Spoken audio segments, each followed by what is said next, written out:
really fragile. So for me, the haunting evocation of the 20s is this was I mean collectively people like us's first effort at stabilizing the world, and we failed at the politics, famously, at Versailles and in the League of Nations.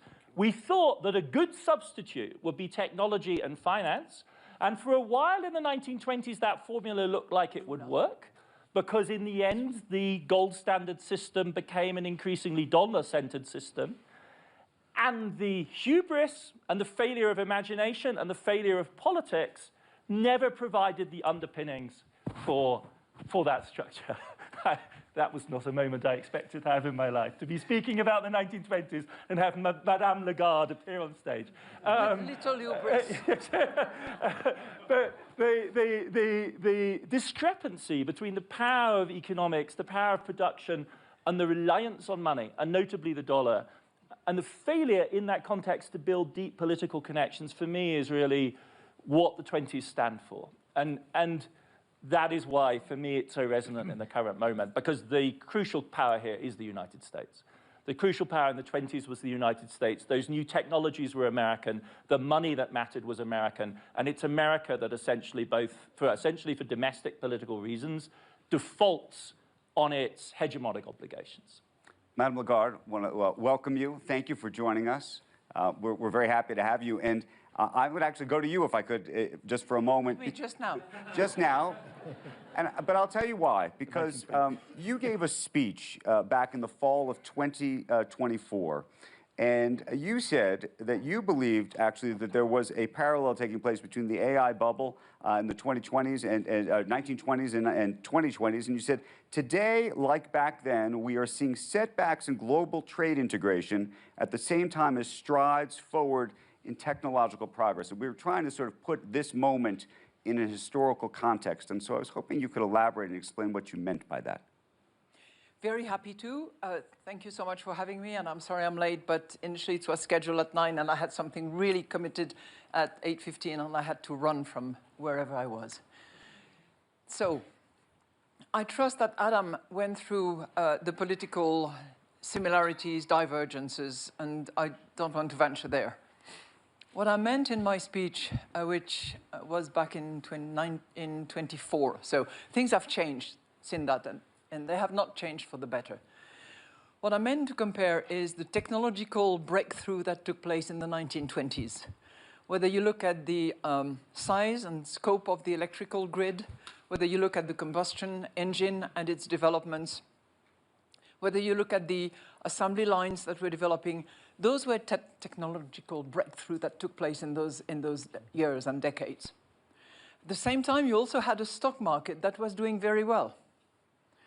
And what we observed in the 20s, and maybe Adam, you went through that, is a significant change in the global trade.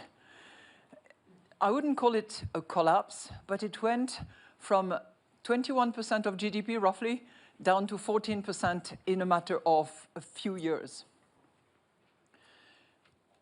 So what we're looking at now is galloping digitalization of our economies, with a particular focus on artificial intelligence.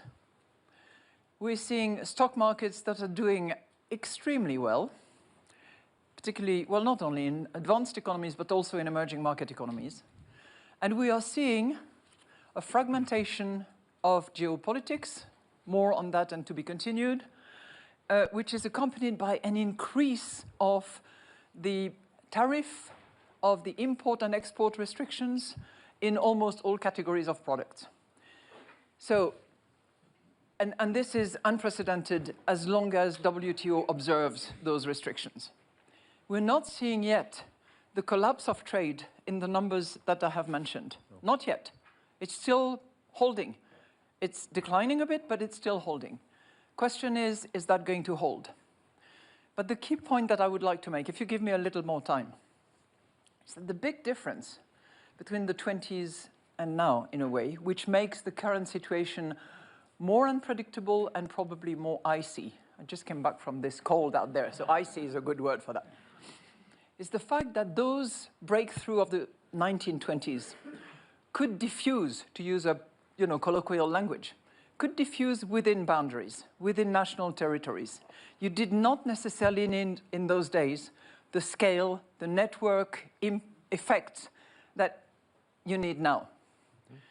Now, if you ask the big Gs in digitalization and the big spenders in artificial intelligence, and just for memory, to develop a frontier model today requires about $1 billion. If you ask them what they need, they will say access to data as large as possible.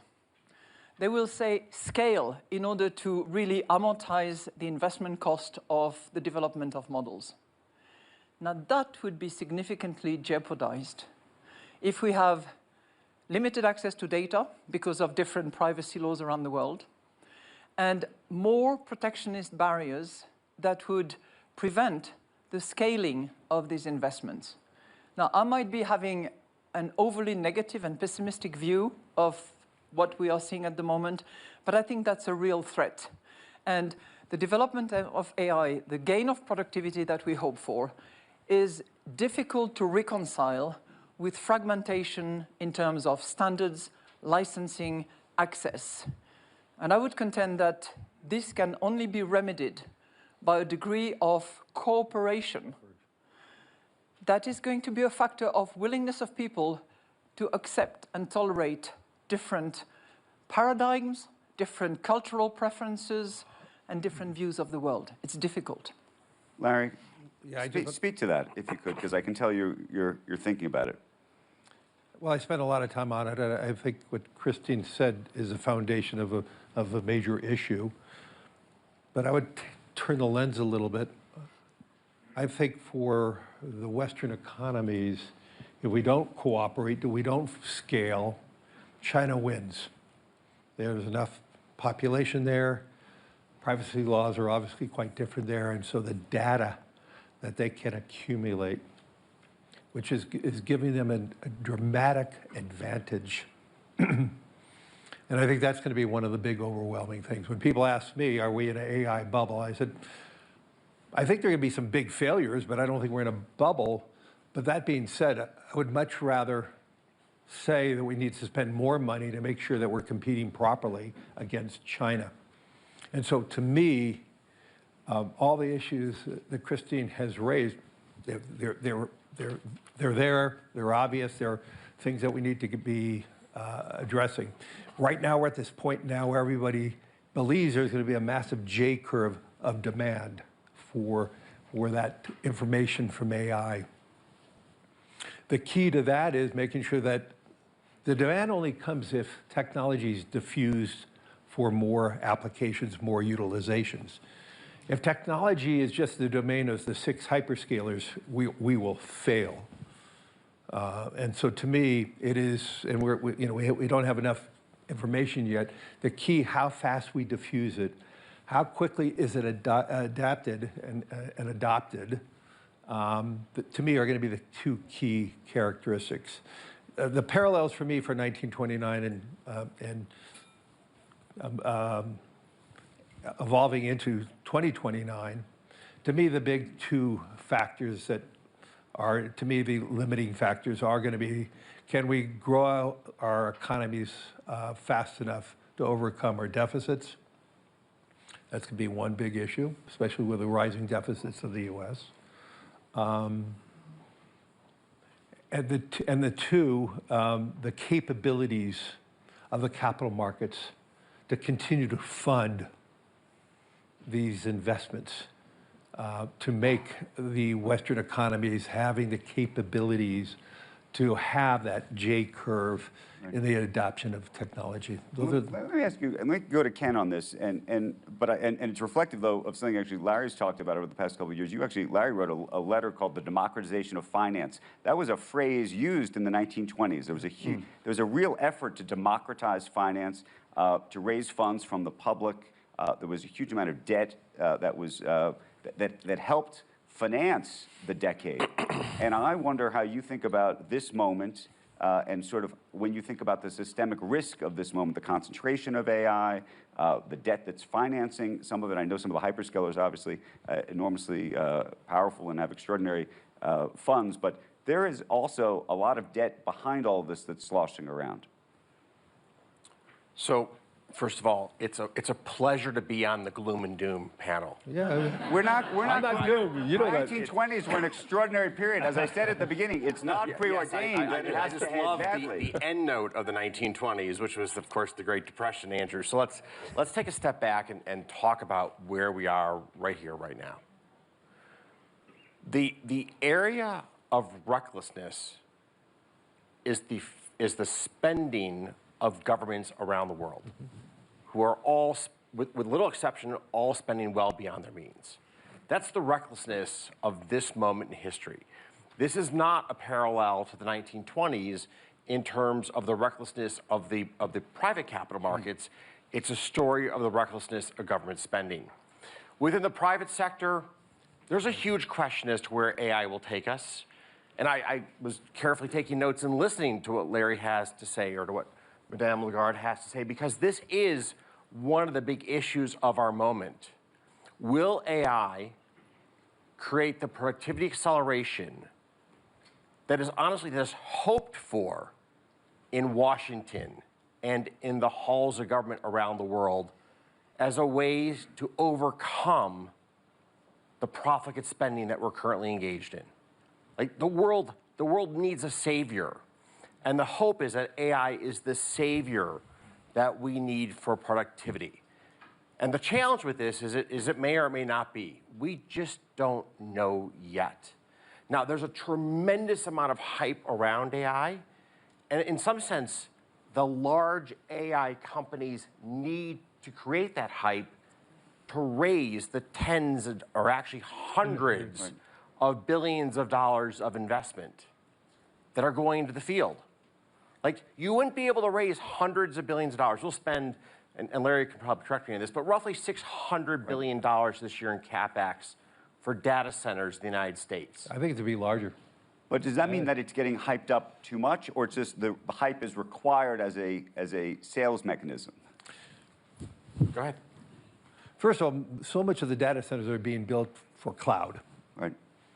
And the big issue is going to be in terms of monetization of the spend.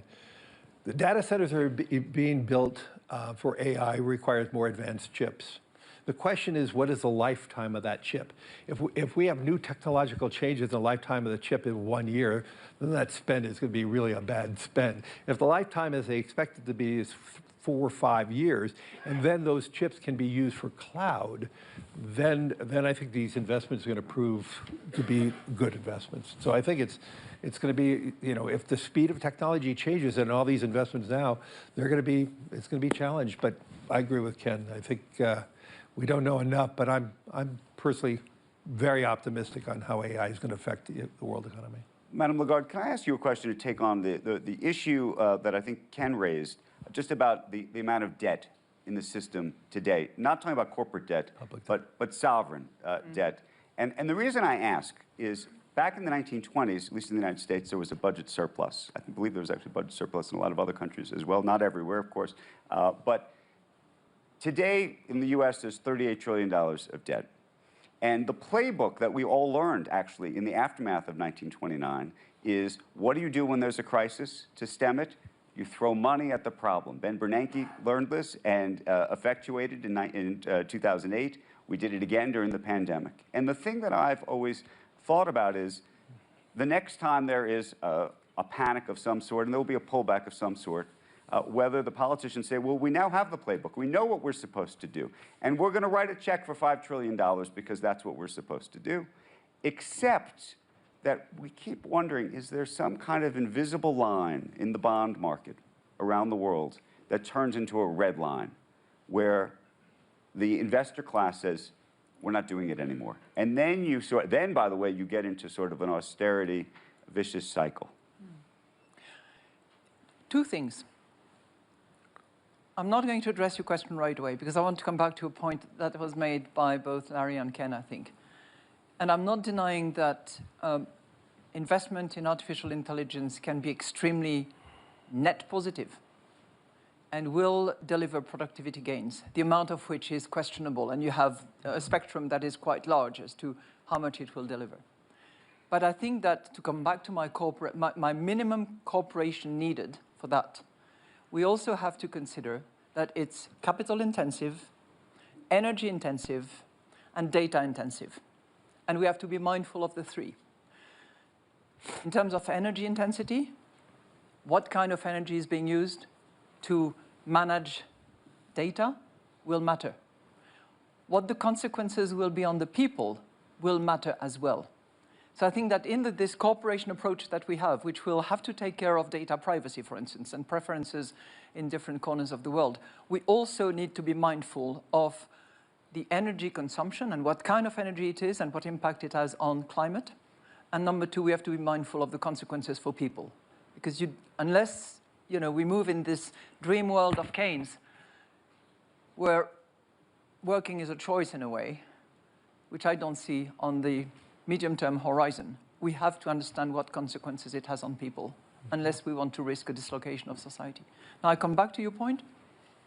Yes, debt has increased massively and is increasing in some corners more than others. I think the real question is what is done with that financing that the sovereigns are accumulating.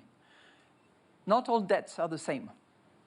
Debt that is invested in necessary, productive projects or necessary for security purposes will always find people to finance it.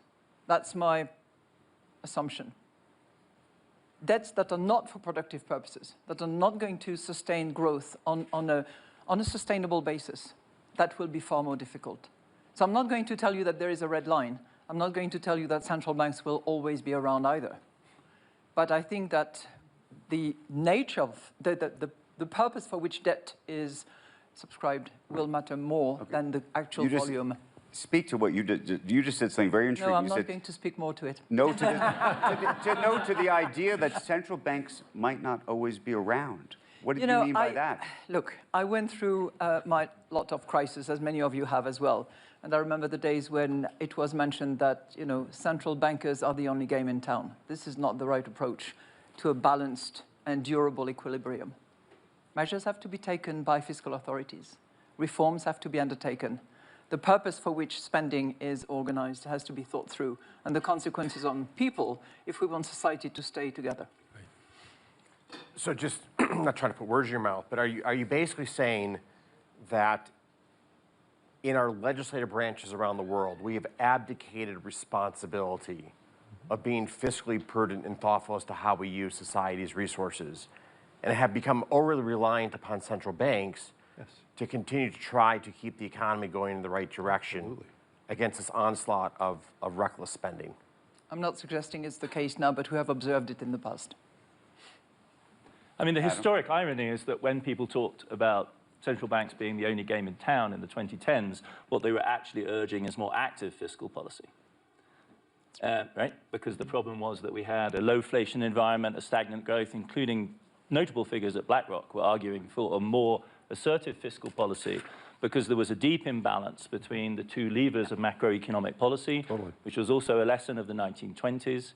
And right now, what you're arguing for, I take it, is a more just abstract proposition that it is crucial to have, as Ken's suggesting, responsibility in every arm of government. Yep. And that responsibility pertains not just to the macro aggregates, I'm hearing you say, but to the specific type of spending. Your distinction between the productive and the unproductive is not just for economic purposes, but also for the question of political legitimacy and social coherence, the crucial thing.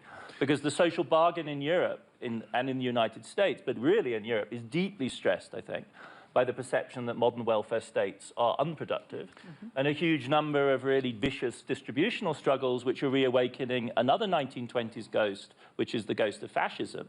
Right? The sort of political parties which certain visitors to the conference would quite like us to give more platform to, who are direct heirs to that kind of tradition, they are mobilizing in Europe right now around the delegitimization of public spending, which axes on this productive, unproductive, national, international, migrant, ethnic, national. And so that's why these politics are explosive. But Adam, in 2010, the mantra was too big to fail, which Andrew wrote about. But because of that mantra, too big to fail, there was a societal view, do not bail out. So there was not much fiscal stimulus as much as necessary. But I would say the learning lesson from that was 2020, where you could argue we used huge amounts of fiscal stimulus, probably too much, you know, looking backwards. So I actually believe, you know, we're all evolving and yes. in which lever to pull. And so I think, you know, Europe, especially after 2008 and 9, probably did not use enough fiscal stimulus. But it, you know, but in the 2020s, because of COVID, we probably used way too much fiscal stimulus. So it also depends on what structures you have, again, because the Europeans have, they essentially have part-time working systems which keep people in employment, whereas America, with surging unemployment in 2020 and no national unemployment insurance system that actually works, has to rely on this sugar-high, trillion-dollar check in the mail emergency bailout of American society, and it's easy to overdo that. I mean, in my view, it's one of the great macroeconomic success stories of recent times. It has, you're absolutely right. Where the learning here since the 1920s is surely one of the dramatic. We have not had another 1929. That is a crucial point. I have a different question from Madame Lagarde, and it's actually about the connection between the independence of central bankers relative to the political class. And the reason I ask it is not just because of this particular moment. No? Just happens to be Wednesday, huh? But this gets to an interesting parallel. It gets an interesting parallel. If you go back and look at what happened actually in the 1920s and 1929 in particular, and I read through some of the diaries of the Federal Reserve board members in the United States during this period. They were so worried about the politics of the moment. They were so cognizant of the politics. It wasn't, by the way, then that the president, in that case President Hoover, was telling them what to do exactly. It was that they were worried that the central bank unto itself would, which was considered an experiment still. It was still new, yeah. Would be disbanded. You talked about whether central bankers will be here. They weren't sure whether they were going to tip the balance and that Congress was going to say, enough with you.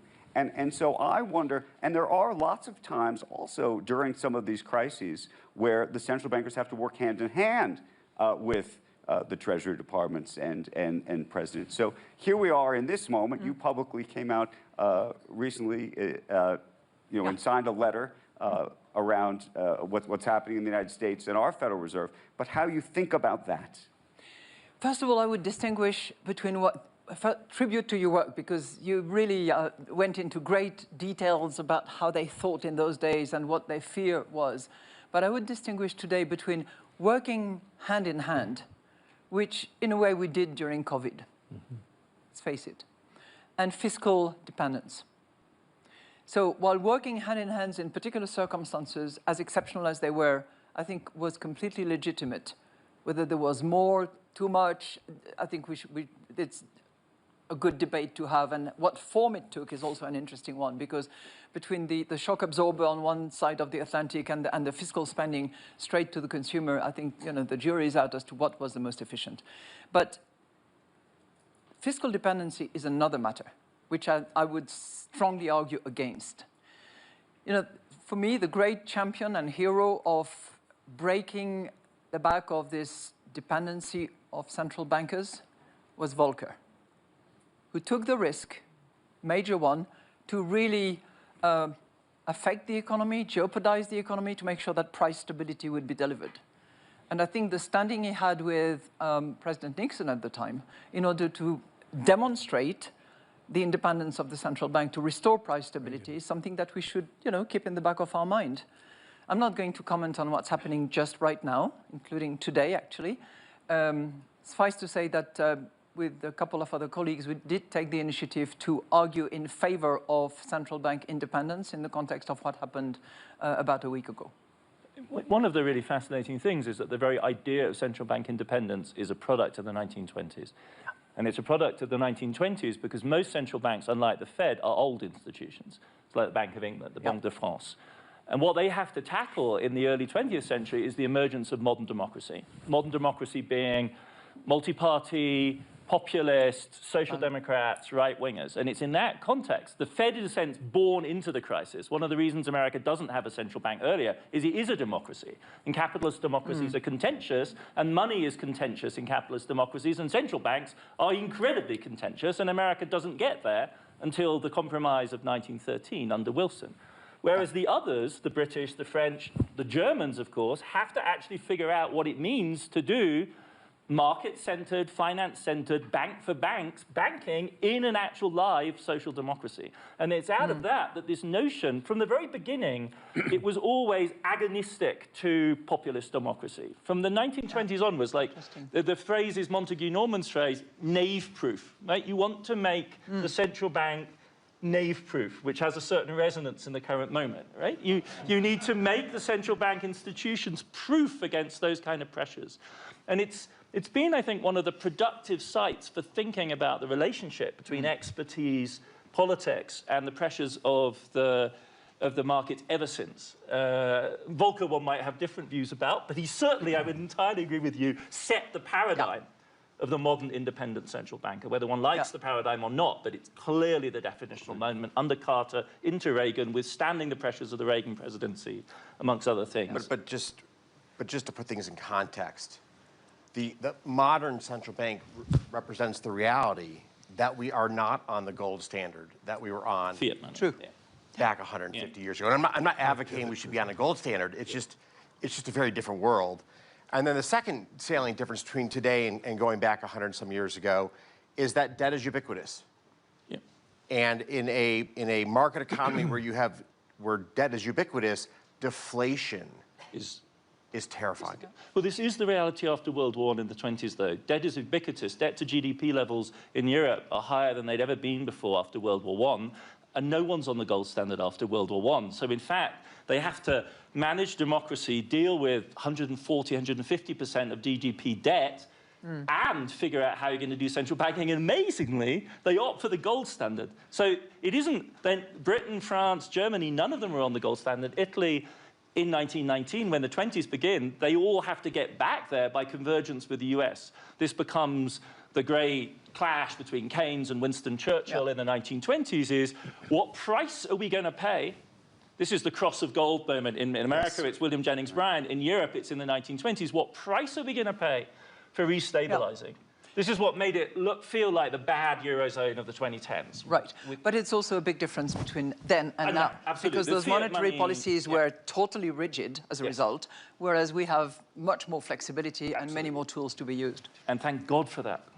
and a tremendous number of success stories. Yes. Yeah. I mean, if you look at Europe when it comes to price stability, I don't want to jinx you, but it looks really good right now. Thank you. Larry, That's some good news. Larry, I think you wanted to take the conversation to a different place. Yeah, I want to bring it back to today and the things that we need to be mindful of.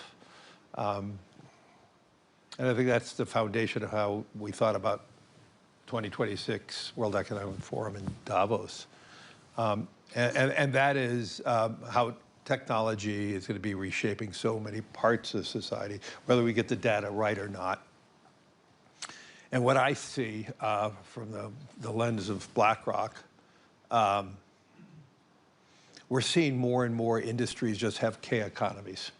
You have a huge hyper winner and many losers. And the winners in almost every industry are the scale operators who have the opportunity, the internal cash flow, the earnings power to quickly use AI more readily. In the name of like Walmart, they have such fantastic knowledge of inventory control that is beyond almost any other retailer. They understand consumer preferences immediately when a consumer buys something, when thing is taken off the shelf. They can navigate one store versus another store. And you're seeing that in their results. You're seeing them having, almost quarter after quarter, achieving higher returns in a period of time when a lot of retailers are really struggling. We had a bankruptcy of Saks and all that. And I see that in every industry. And we're probably going to see that maybe in every country, that the scale operators right now are winning. And that does not translate into a broadening of the world's economic economy. And in many ways, it may be narrowing. And to me, it's getting back to what Christine was talking about. How quickly can we see the adaptation and the democratization of AI and technology, to me, is going to be the real pivotal point. Can AI be inexpensive enough and ubiquitous enough that it can be spread across small businesses, medium-sized businesses, and they can grow and have the same advantages of the scale operator? But in this period of time, though, the scale operator is winning. I mean, I see that in the asset management industry. The scale operator is having better connection because of the utilization of more technology. And I think that's just at the beginning stages. And it's going to represent some huge social issues. Can I just pivot for a moment and just throw one other big issue that happened, not actually in the 1920s, but technically in 1930, that I think is very much on everybody's mind here, talking about parallels, which is that in 1930, President Hoover, who had gone around so desperate to get votes to win the election in 1928, to get votes from farmers, that he pledged to them that he was going to implement tariffs. And 1930 comes around. We already had the crash of 1929. Every economist and banker went down to Washington on their knees and said, please don't do this. I beg you, do not implement these tariffs. And of course, because he had made this pledge to capture these votes, he said he needed to go forward with it. And then, of course, a year later, trade had fallen by 60%. I'm curious how you think about that in the context of where we are now. I imagine the president may even speak about tariffs later today. And also not just what happened in that moment when trade dropped by 60%, but how long it took for some of those tariffs effectively, and because of the politics, to effectively get unwound and moved us into a more global order that may be getting undone in this particular moment. Who wants to take that on? I mean, I hear Larry's steer to not say much more about history. So I'm going to pivot to the present and say the big difference is this issue with fiat currency. Because what really drove the collapse of global trade in the early 30s is the combination of tariffs with currency disorder, the collapse of the gold standard in 31, and then the introduction of massive amounts of quotas. And we are a very long way away from that kind of world in the current moment. So bad as these are, these looks much more like classic trade war kind of tariffs. It's not great, especially given the volatility of the tariff regime in the moment. That's what really makes it odd historically, is that we just literally don't know from week to week what the American tariff will be. But that, I think, is a kind of relatively calming. This is one of the axes I don't see any cause for panic over. Do you see, though, I'll go to Madame Lagarde, do you see these tariffs as a permanent state? If we're all sitting together 20 years from now, would the tariffs that we're all living through today still be in place to some degree, and that splintering of what our globe looks like and the kind of conversations we have be... I certainly hope not. But let's see in 20 years' time. You might be here, I might not. But, again, I think what matters is to sort of go under the skin of those tariffs and see who is bearing the brunt of it. And we might be surprised. I haven't seen many studies, but there is certainly a study by the Kiel Institute in Germany that identifies the US consumer and the US importer as the key carrier of the burden of tariff.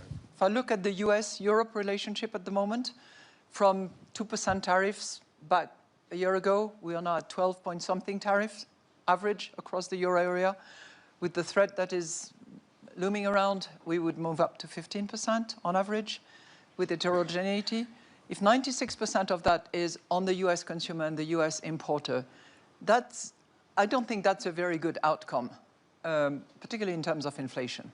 So I think we need to really go into what are the consequences, what is the spillover impact, what is the inflation outcome as a result, and how is growth affected by that? Ken, you've been doing the math on that. What do you think? So, obviously, I've spoken out on this topic over the course of the last year and change, and regretfully, I think some of the concerns that I've highlighted have played out. Tariffs have been regressive on the American consumer. And we've seen the administration roll back tariffs on goods that directly touch the American consumer. not all goods, but many goods they've rolled back tariffs on. Number two is who pays for the tariff, right? With any tax, and a tariff is a tax, there's always a question, who pays the tax? And in this case, it does appear there's been 2 or 3 studies that have been done that the incidence of this tax is falling on the American consumer and the American corporation and not on foreign companies. And then, of course, cronyism is a constant fear with tariffs, that you create an environment where the company most connected to Washington is the company that curries favor. And that puts small and medium enterprises at a real disadvantage.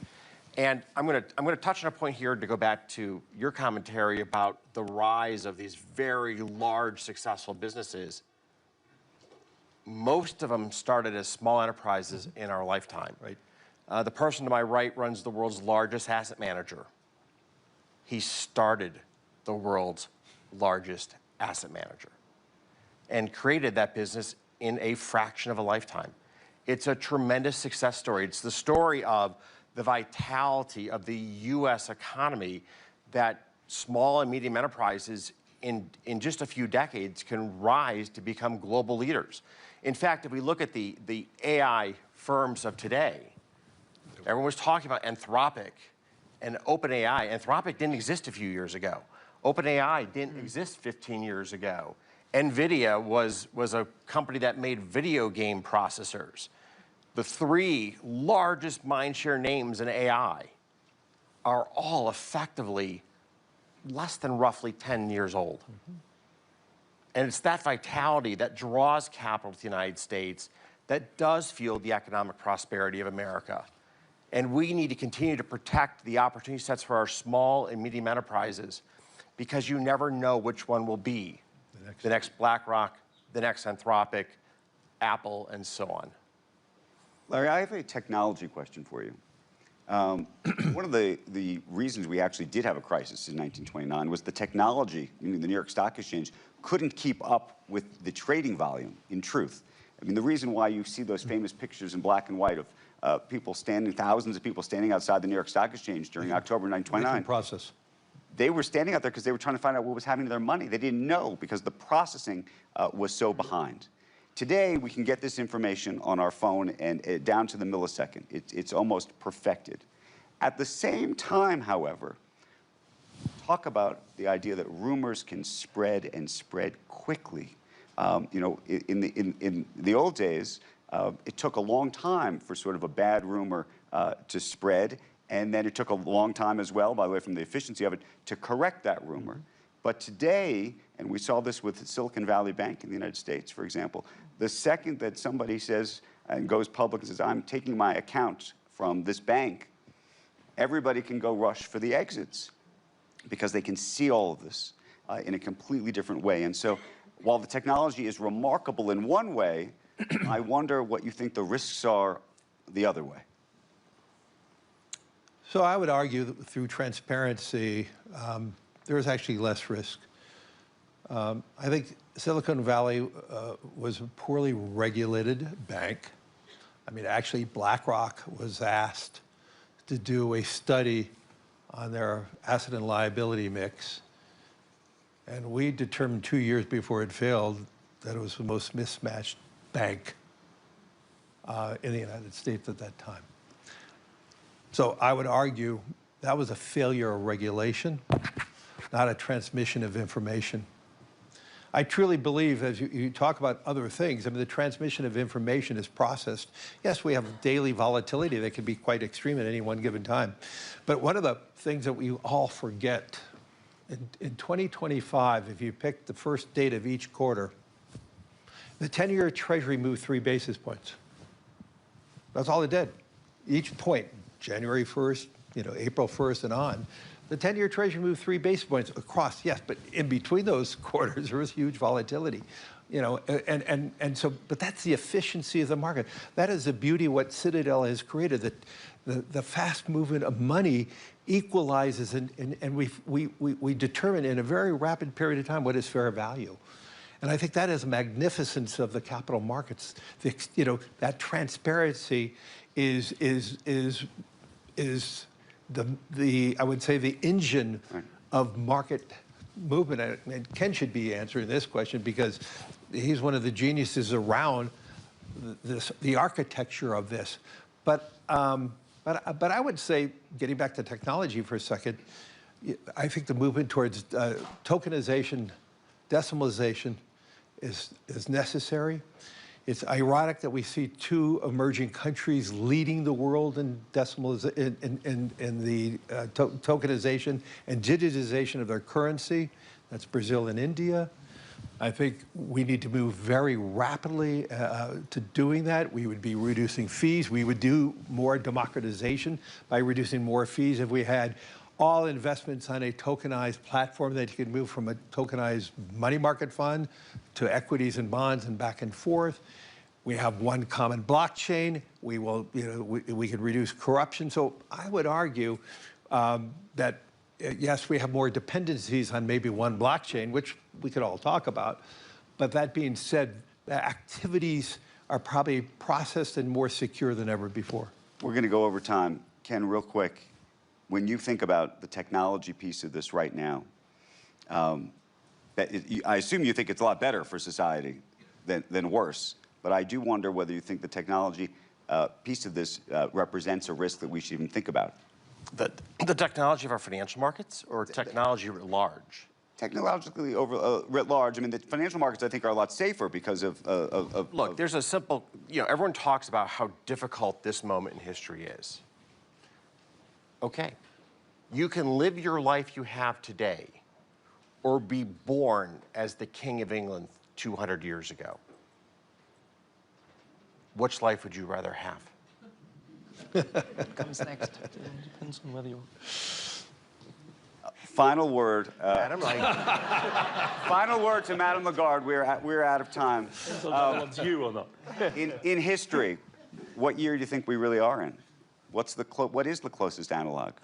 I'm reminded of a quote by Hamilton to King George. What comes next? I think that's what we all wonder. What comes next?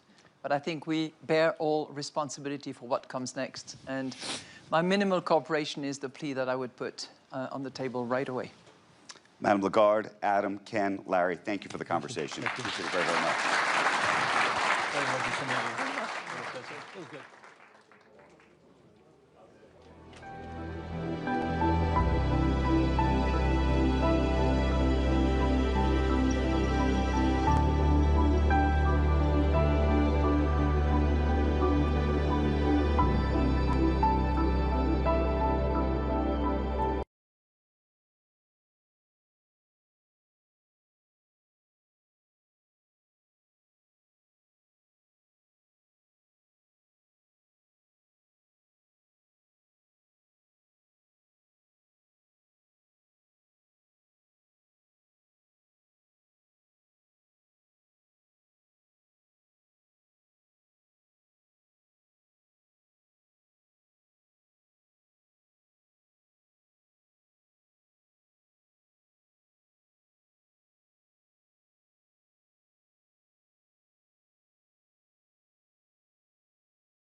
Mr. President, dear friends, it's really a great honor to welcome you back to our annual meeting, Mr. President, at a defining moment for the global community.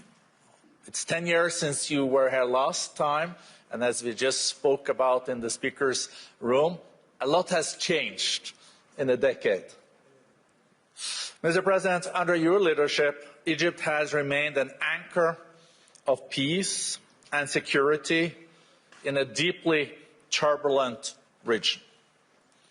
Egypt has played a critical role in supporting efforts towards the ceasefire in Gaza, including through the Sharm el-Sheikh peace declaration, and has consistently advocated dialogue and political solutions for the whole Africa.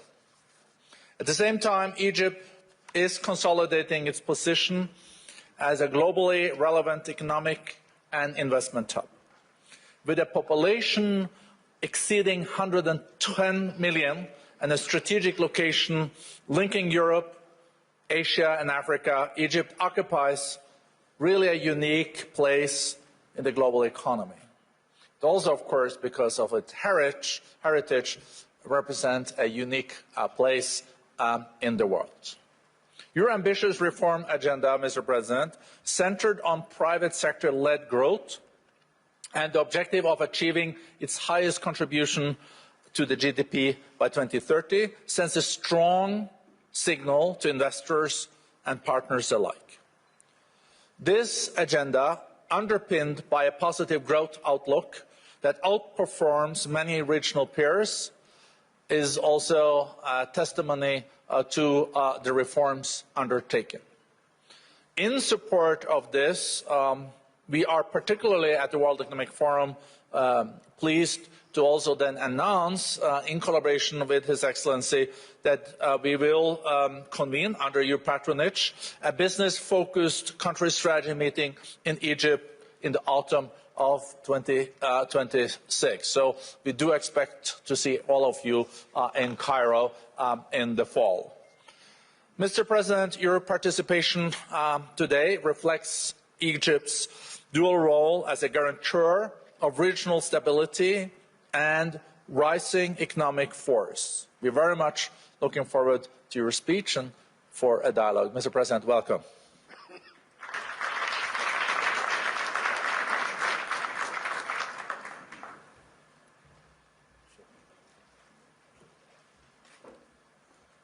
بسم الله الرحمن الرحيم. السيد بورج براندي الرئيس والمدير التنفيذي للمنتدى الاقتصادي العالمي، السيدات والسادة الحضور، يسعدني في مستهل كلمتي أن أتوجه بخالص الشكر والتقدير إلى السيد بورج براندي على دعوته الكريمة للمشاركة في الاجتماع السنوي للمنتدى الاقتصادي العالمي. ذلك المحفل البارز الذي يتيح لنا فرصة ثمينة لمناقشة القضايا الدولية والتحديات الراهنة في سبيل تحقيق هدفنا المشترك المتمثل في بناء مستقبل أكثر ازدهارا وعدالة للجميع.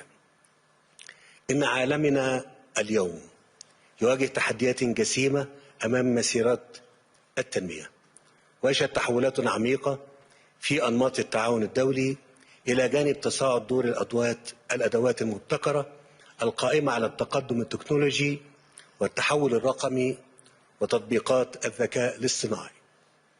هو ما يفرض علينا جميعا ضرورة تضافر الجهود وتعزيز التعاون والعمل المشترك، بما يمكننا من مواكبة هذه التحولات واستثمار فرصها على نحو يحقق الخير والمنفعة لشعوبنا كافة. وإيمانا منا بأهمية التعاون، تواصل مصر العمل على بناء شراكات إقليمية ودولية راسخة تستهدف تحقيق المنفعة المشتركة وتعزيز التنمية المستدامة، كما تمضي في تهيئة مناخ أعمال جاذب للقطاع الخاص باعتباره شريكا أساسيا في مسيرة التنمية والتقدم والازدهار. غير أن هذه الجهود تواجه تحديات غير مسبوقة على المستويين الإقليمي والدولي في ظل تصاعد الصراعات الجيوسياسية وتجاوز بعض الأطراف لأسس الشرعية الدولية، الأمر الذي يقوض المساعي الرامية إلى تحقيق النمو الاقتصادي ويضعف الجهود المبذولة لحفظ السلم والأمن الدوليين ويحد من فرص العمل المشترك بين الدول. ولذلك تؤكد مصر أن السبيل الوحيد لتحقيق السلام والاستقرار والتنمية بصفة مستدامة يتطلب ما يلي: أولا، التمسك بالحوار والتعاون الدولي وإعلاء مبادئ الاحترام المتبادل والتعايش السلمي واحترام القانون الدولي وميثاق الأمم المتحدة. ثانيا، الالتزام بتسوية النزاعات بالطرق السلمية وتجنب التصعيد وتهيئة المناخ للتوصل لحلول مستدامة لمختلف الأزمات.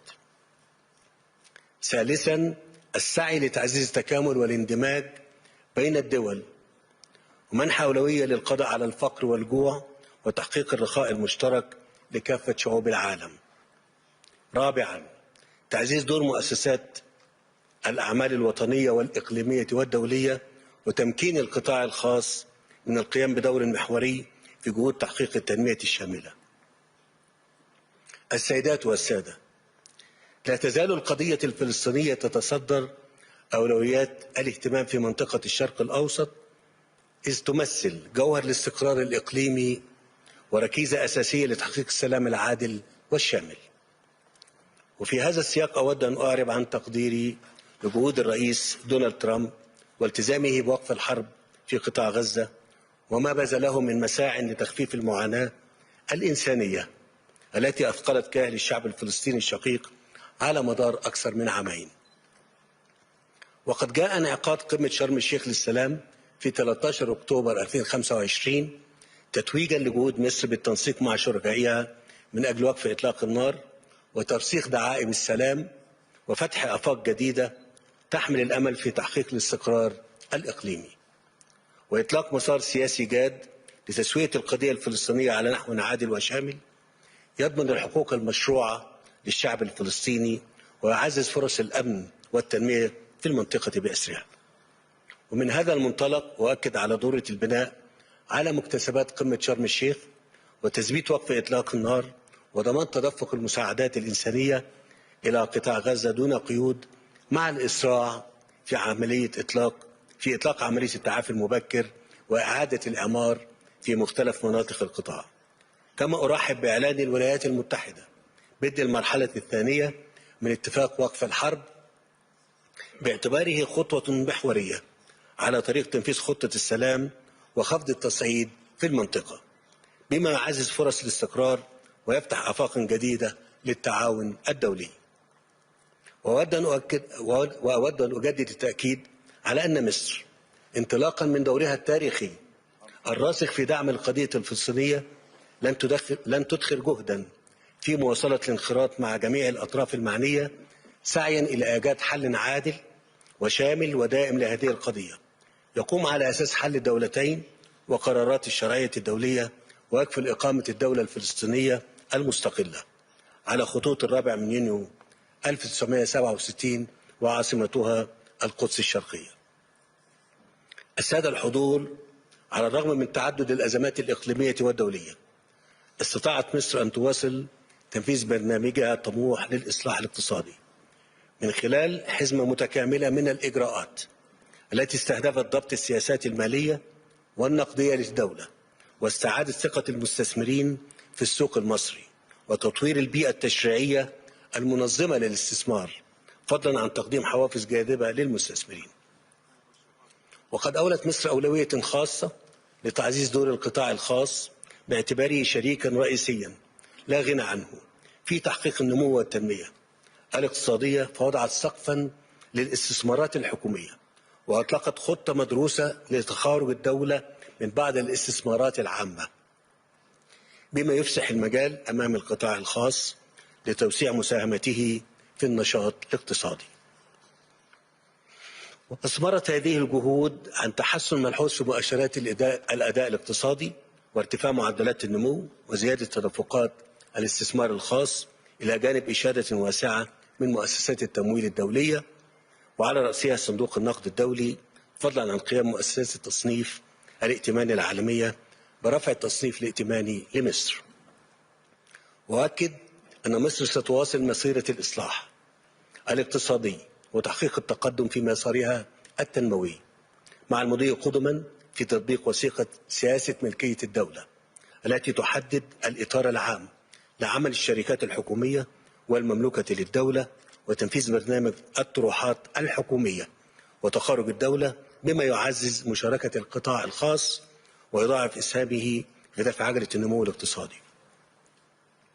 السيدات والسادة، يمثل السوق المصري اليوم مجالا مليئا بالفرص الاستثمارية في مختلف القطاعات، حيث تحرص الدولة على توفير التسهيلات والحوافز اللازمة لا سيما في مجالات الطاقة الجديدة والمتجددة وصناعة السيارات، بما في ذلك السيارات الكهربائية، إلى جانب الصناعات الدوائية واللوجستية وقطاعات الاتصالات وتكنولوجيا المعلومات، خاصة تطبيقات الذكاء الاصطناعي.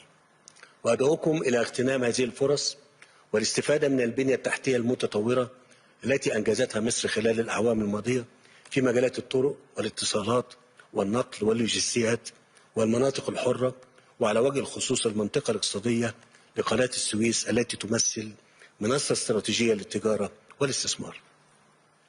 كما أؤكد أن المستثمر الذي يختار العمل في مصر لا يقتصر مكسبه على السوق المحلي الواعد، بل ينفتح أمامه أيضا أفق أوسع عبر شبكة اتفاقيات التجارة الحرة التي أبرمتها مصر سواء في الإطار الإفريقي أو العربي، بما يتيح له النفاذ إلى أسواق ضخمة قائمة بالفعل ويضاعف من فرص النمو والتوسع الإقليمي والدولي.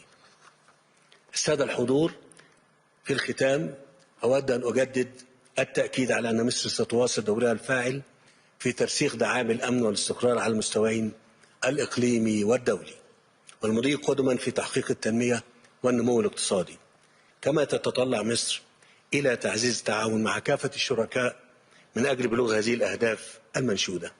ويسعدني أن أرحب بإعلانكم تنظيم جلسة مخصصة للأعمال في مصر خلال العام الجاري تحت رعايتي، وأتطلع إلى مواصلة التنسيق معكم خلال الفترة المقبلة لإنجاح هذا الحدث المهم. وأغتنم هذه المناسبة لأتمنى لكم التوفيق والنجاح في مختلف فعاليات المنتدى، وشكرا جزيلا.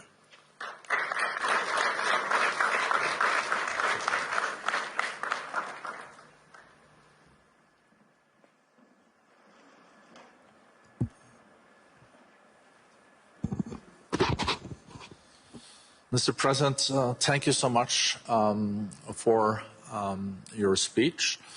And my interpretation is that geopolitics are challenging, but economy is going a lot better than the geopolitics. But if you look at the region of Middle East and North Africa, the MENA region, how do you interpret from the Egyptian side what is now unfolding? And how do you think we can move more decisive towards peace and reconciliation moving forward? أنا بشكرك جدا على هذا السؤال، وأيضا اسمح لي أقول لك إن الإجراءات اللي إحنا عملناها في مصر سواء كان على مستوى الجيوسياسي زي ما ذكرنا في كلمتي اللي أنا تحدثت منها، على إن مصر حاولت خلال مش بس السنوات الأخيرة من الأزمة الخاصة بقطاع غزة، ولكن خلال ال10 سنوات اللي كنا احنا مسؤولين فيها عن اللي أنا كنت مسؤول فيها عن المسؤولية للدولة المصرية. احنا كنا حريصين على أن مصر تكون عنصر استقرار في المنطقة اللي بتعاني من بعض يعني الاضطرابات واللي بدأت في 2011. واحنا ما نسيناش واحنا بنعمل ده ان نكون عامل الاستقرار. احنا كنا عارفين كويس ان احنا لابد ان احنا نبذل جهود كبيرة جدا على الصعيد الاقتصادي في مصر لتجهيز الدولة عشان يعني تنطلق في هذا المجال لتحقيق أهداف التنمية المستدامة اللي احنا وضعناها حتى 2030. وخلينا أتكلم هنا، أنا ذكرت في كلمتي إن احنا عملنا إجراءات كثيرة جدا تهدف إلى جذب القطاع الخاص وتجهيز البنية التحتية في مصر. وده أمر ممكن يتقال عنوان صغير إن عملنا بنية تحتية مناسبة، لكن أنا بتصور إن كان من ضمن عناصر البنية التحتية هو عامل الاستقرار أيضا اللي احنا حرصنا على إنه احنا يبقى موجود. وهنا أنا عايز أقول للمستثمرين ورجال الأعمال والمهتمين بالاستثمار في مصر،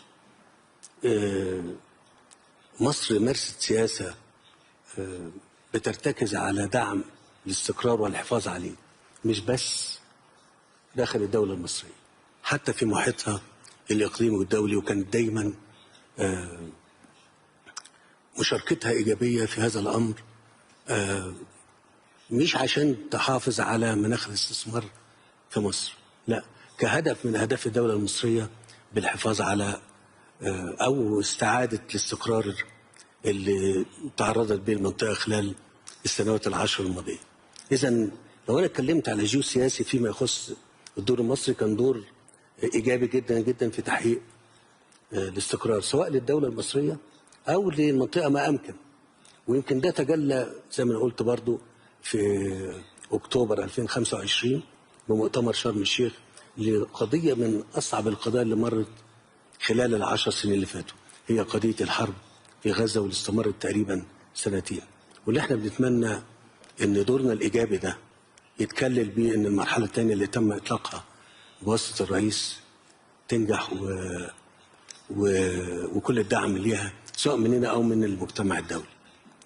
أرجع تاني مرة، ده شق كنا شايفينه انه مهم جدا في الحفاظ على يعني مناخ مناسب للاستثمار في مصر. لكن جوه مصر احنا عملنا، وانا يمكن بوسع قوي في اجابه السؤال او التعليق على الكلام، احنا بذلنا جهد كبير جدا جدا حتى نقوم بتنفيذ بنيه اساسيه متطوره في مصر. ما سيبناش مجال من مجالات البنيه الاساسيه او التحتيه الا ما اشتغلنا عليها. احنا عندنا شواطئ تمتد على البحر الأحمر والبحر المتوسط، تم إنشاء شبكة موانئ متطورة جدا، وتم ربط هذه الشبكة الموانئ سواء على البحر المتوسط أو البحر الأحمر بشبكة طرق متقدمة جدا وشبكة نقل بالسكة الحديد متقدمة جدا. نفس الكلام بالنسبة للمطارات، نفس الكلام بالنسبة لمجالات الطاقة. اللي أنا عايز أقوله حتى مجالات التعليم اعتبرناها جزء من أجزاء تطوير التعليم وتحديثه، وده احنا ضاعفنا عدد الجامعات في مصر من أجل تجهيز عمالة لسوق عمل متقدم ومتطور. ثم إجراءات أخرى احنا عملناها في مجال البنية التشريعية وإجراءات الإصلاح الاقتصادي اللي شهد عليها صندوق النقد الدولي، واللي احنا يمكن آخر مراجعة اللي تمت من الشهر اللي فات، وتأكيد إن مصر يعني بتمشي في الطريق الصحيح. ويمكن معدل النمو اللي أنا بذكره دلوقتي كجزء من تقديم مصر لضيوفنا اللي موجودين، إن معدل النمو في الربع الأولاني وصل ل5.3، ويمكن تكون الحكومة في مصر سعيدة بالمعدل ده، لكن احنا بنتمنى إن احنا نحقق معدلات أكتر من كده. اتكلمت كتير في الموضوع، لكن عايز أقول أنا بحاول أحول إجابتي لصالح اللي احنا عملناه، واللي كتير من الحاضرين ممكن يكونوا ما يعرفوش. البيئة في مصر جاذبة جدا باتفاقيات تجارة حرة مع المنطقة الأفريقية، مع المنطقة العربية. عندنا مناطق اقتصادية ذات طبيعة خاصة. ما ننساش التطور أو التطوير اللي احنا عملناه في قناة السويس حتى نيسر لحركة التجارة من الشمال للجنوب. كل الكلام ده، وزي ما قلت المناطق الاقتصادية الخاصة اللي موجودة، اللي عايز يعمل مشروع في اللوجستيات، في طاقة الهيدروجين، في الاتصالات، في مراكز البيانات، في الأدوية، حتى في مجالات زي التعليم والصحة، احنا مستعدين نقدم له الحوافز اللازمة لإنجاح استثماراته في مصر. شكرا جزيلا.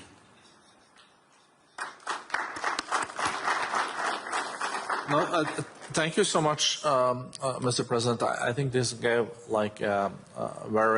an excellent overview of the region, but also the reforms. We have a few minutes left, so I would like to touch on two things. Let me start with maybe the easiest. It is how Egypt is now also, with the reforms you mentioned, adjusting to the new economic reality. Because since last time you were here, a decade ago, no one spoke about artificial intelligence. There were almost no electrical vehicles. Things are changing very much, and the growth in the years to come will be strongest in digital trade and in these new technologies. And how do you prepare Egypt for that? I think you already touched on some of the reforms there that will apply, but just to also focus with such a young population, I guess you also have big opportunities because this young generation is very tech savvy. صحيح. أنا بس عايز أقول إن إحنا في مصر الخطة كانت خطة شاملة لإعداد الدولة مش يعني لجذب المستثمرين وأيضا للانطلاق للمستقبل. فأنا المجالات بتاعت الذكاء الاصطناعي وموضوع السيارات الكهربائية ومجالات أخرى كتير أيضا احنا بنتحدث عنها. احنا اتكلمنا على ان احنا على سبيل المثال في تجهيز الدولة كبني أسامي اتكلمت عليها سلفا. يعني بقول تاني ان احنا عملنا حوافز للمستثمرين في المجالات اللي احنا بنستهدف ان هي تاخد قوة دفع اكبر. ان احنا حاولنا يكون لدينا الطاقة اللازمة عشان تنجح هذا المسار.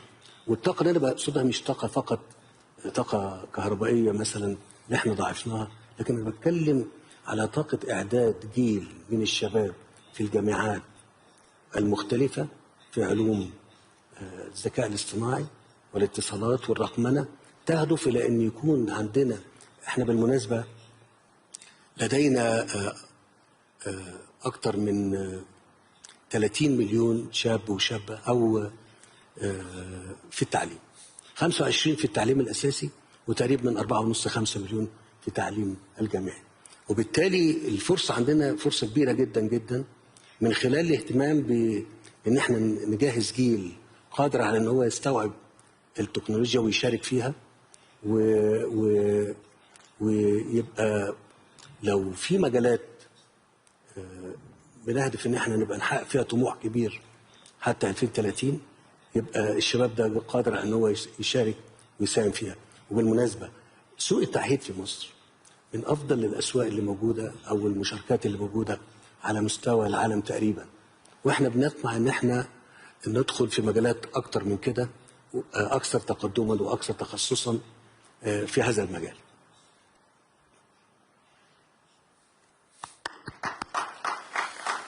So maybe then the last question, I see we have a few minutes left, is about the region, the Middle East region. And as you underlined, I think we all know that Egypt is an anchor. It is between Europe, Africa, and Asia. If you look at the regional developments the last year, I guess there has been developments in Lebanon and Syria. that have been moving in a new direction. You have the situation in Sudan and Yemen that I guess will be on the problematic side. So, and Libya, I don't know, I don't want to characterize, I leave that to you, Mr. President, to find the right words.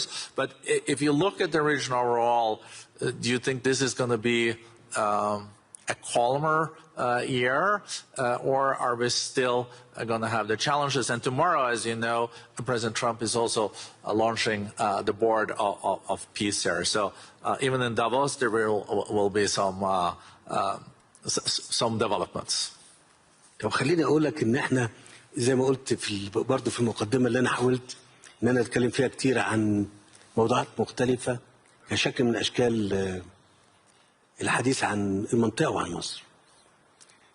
خلال 10 سنين، ويمكن دي السياسه المصريه امتداد لسياسه مصريه سابقه، كانت دايما مصر بتؤمن بعدم التدخل في شؤون الدول، وان هي بتدعم دايما ان الدول اي دول بما فيها دول المنطقه طبعا ان هي تبقى بتعتمد على المؤسسات والاجهزه الوطنيه فقط في اداره الدوله. لان احنا كان لينا راي وتصور ان دايما لما بيكون في مثلا ميليشيات او جماعات مسلحه موجوده في دول بتؤثر بشكل سلبي، ودي النتيجه اللي احنا بنشوفها وشايفينها دلوقتي في دول من غير ما اسمي اسماء عشان ما نعملش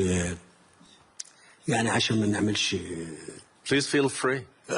يعني ما هو فيل فري معاك، لكن انا عايز ابقى فيل فري معاهم هم. لكن خلينا اقول يعني انا برى ان الامور في لبنان بتسير مش بس في طريق جديد، انا بتكلم ان هي في طريق سليم، هو طريق جديد وسليم. واتمنى من في لبنان انها خلال الفتره دي تجد السبيل لتحقيق الاستقرار الكامل والنمو بالدوله اللبنانيه اللي احنا اتعودنا عليها خلال سنين. في بدايه شبابي كانت لبنان هي محط انظار الشرق كله، فارجو ان هي تعود مره ثانيه. برضو التطورات اللي في سوريا بتؤشر الى ان الامور بتسير في اتجاه اتمنى ان هو يستقبل بان كل اطياف او اطراف الدوله السوريه تبقى بشكل او باخر موجوده داخل يعني هقولها بطريقه تانية انه لا يستثنى احد من الحوار ومن المشاركه السياسيه في الدوله السوريه. الدعم اللي موجود مننا لكل الاشقاء في ليبيا، في سوريا، في اليمن، في السودان، في الصومال، لاي دوله في منطقتنا، هي الحرص على الحفاظ على الاستقرار واستعادته، عدم التدخل في شؤون الدول، لان كل دوله لها خصوصيتها واحنا بنحترم هذا الامر حتى لا تتعقد الامور اكتر من اللازم. اذا انا بتكلم على ان الهدف اللي احنا شايفينه واللي احنا اعلناه من 2014 وحتى الان هو استعاده الدوله في ليبيا، استعاده الدوله في السودان، استعاده الدوله في لبنان، استعاده الدوله في سوريا، استعاده الدوله في الصومال، استعاده الدوله عشان تنطلق الدوله تحت قياده وطنيه شرعيه تاخد الدوله وتحل المسائل اللي موجوده. فمصر دورها، وانا مش بقول كلام العالم كله عارف ده كويس، دور ايجابي جدا جدا في محاوله تحقيق الاستقرار في المنطقه المضطربه ديت. وخلي اقول خلال السنتين بتوع الحرب بتوع غزه احنا عندنا مرفق زي مرفق قناه السويس، ده يعني ممر ملاحي عالمي بتمر فيه تقريبا 12% من التجاره العالميه، وتاثر بالاحداث اللي تمت في الوقت دوت. ورغم من تاثير ده احنا حرصنا على ان احنا ايضا نتحمل التاثير. احنا فقدنا ما يقرب من 9 مليار دولار عوائد مباشره من داخل قناه السويس نتيجه الاحداث اللي حصلت خلال السنتين اللي فاتوا اللي هم من أكتوبر 23 وحتى وقف الحرب اللي أعلن في شرم الشيخ. تحملنا ده كنا طرف إيجابي في عدم التصعيد رغم الضرر الكبير اللي حصل علينا. هذا الأمر أيضا يعني في قطاع غزة مصر كان دورها إيجابي جدا جدا في محاولة لإطفاء الاقتتال والحرب اللي موجودة طوال مدة الحرب، إدخال مساعدات، محاولة لتخفيف من أثار الحرب وإيقافها، كانت مشاركة إيجابية. وده السياسة المصرية هي سياسة تتسم بالإيجابية والحرص على الاستقرار على المستوى الوطني، على المستوى الإقليمي، على المستوى الدولي.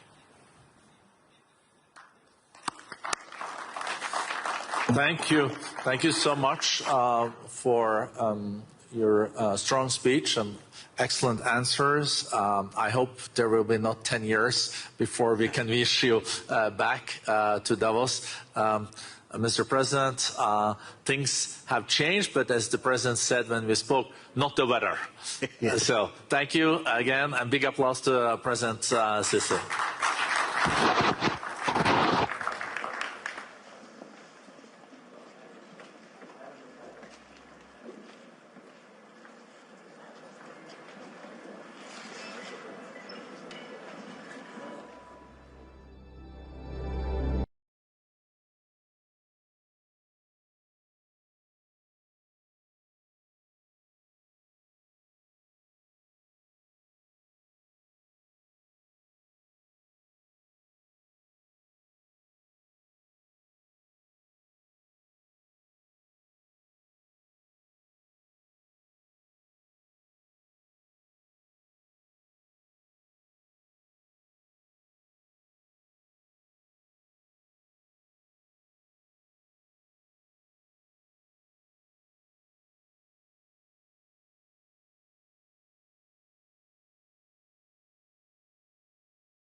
Can Europe defend itself?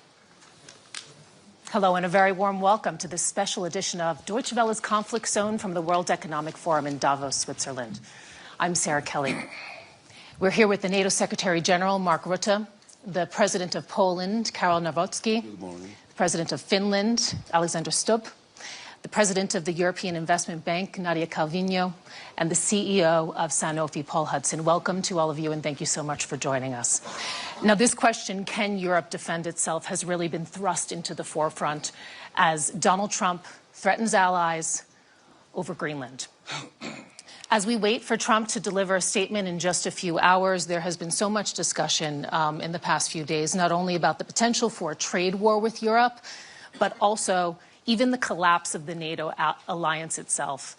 And with that, Mr. Secretary General, I'd like to begin with you, because with the U.S. still a guarantor of European security, are European NATO allies hostage to Trump's demands?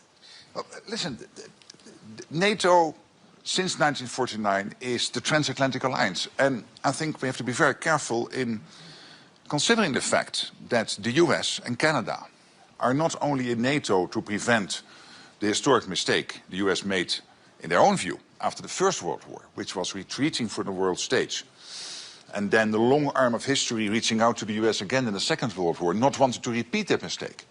They are in NATO because NATO is crucial not only for the defense of Europe, but also for the defense of the United States.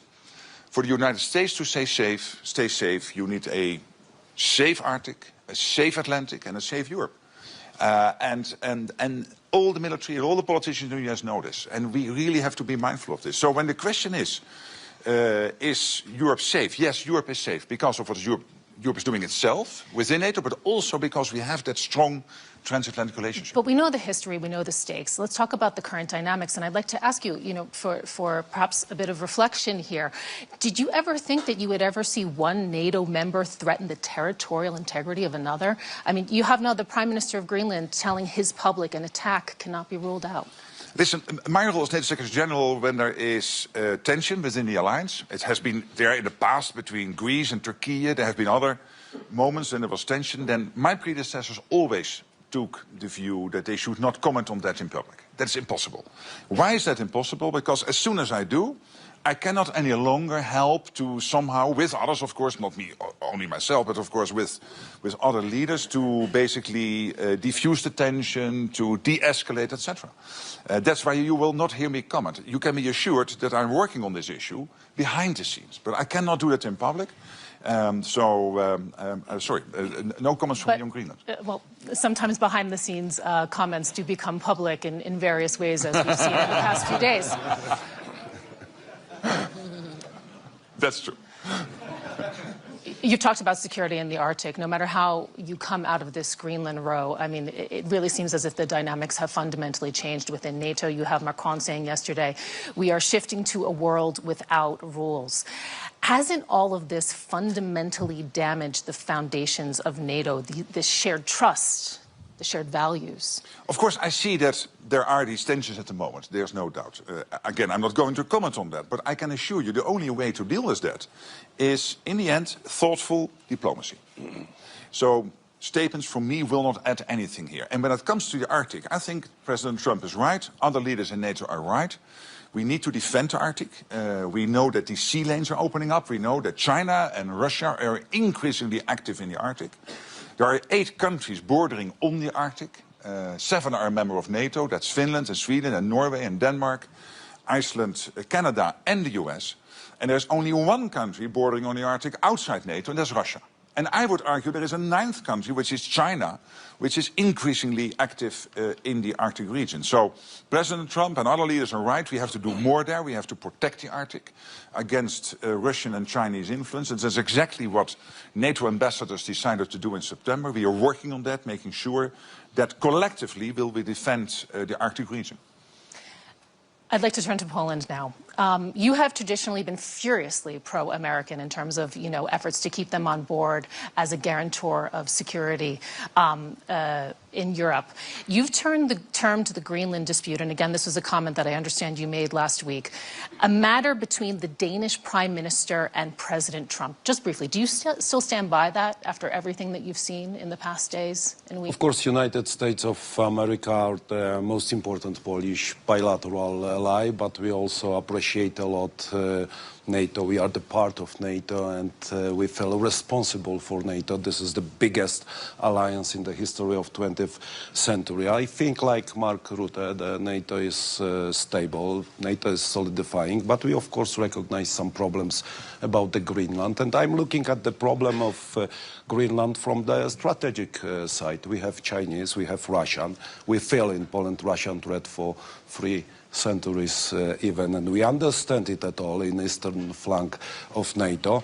And if we consider, ladies and gentlemen, that global GDP is consisted of 15% of right. European Union involvement and 15% of United States of America involvement, but according in terms of security, United States of America paying 65% for NATO and Europeans 35%, we have to consider what Donald Trump would like to say about the security, because he's responsible for security of the world as the leader, and we would like to support. Do you really think you can stay out of this? Do you really think you can stay out of this row? Do you really think that, isn't this the moment right now for solidarity in Europe? Isn't this key to a united and a strong response?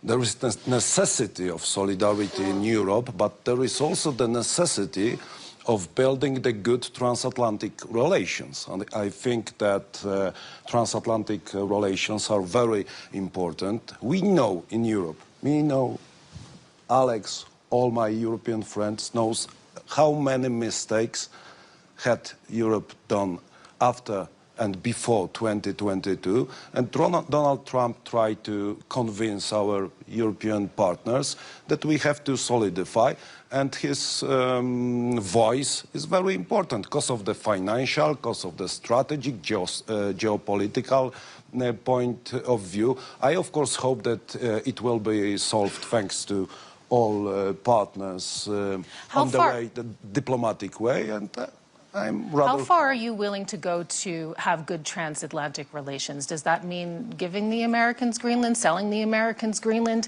How far should European allies go if the Americans do move on Greenland?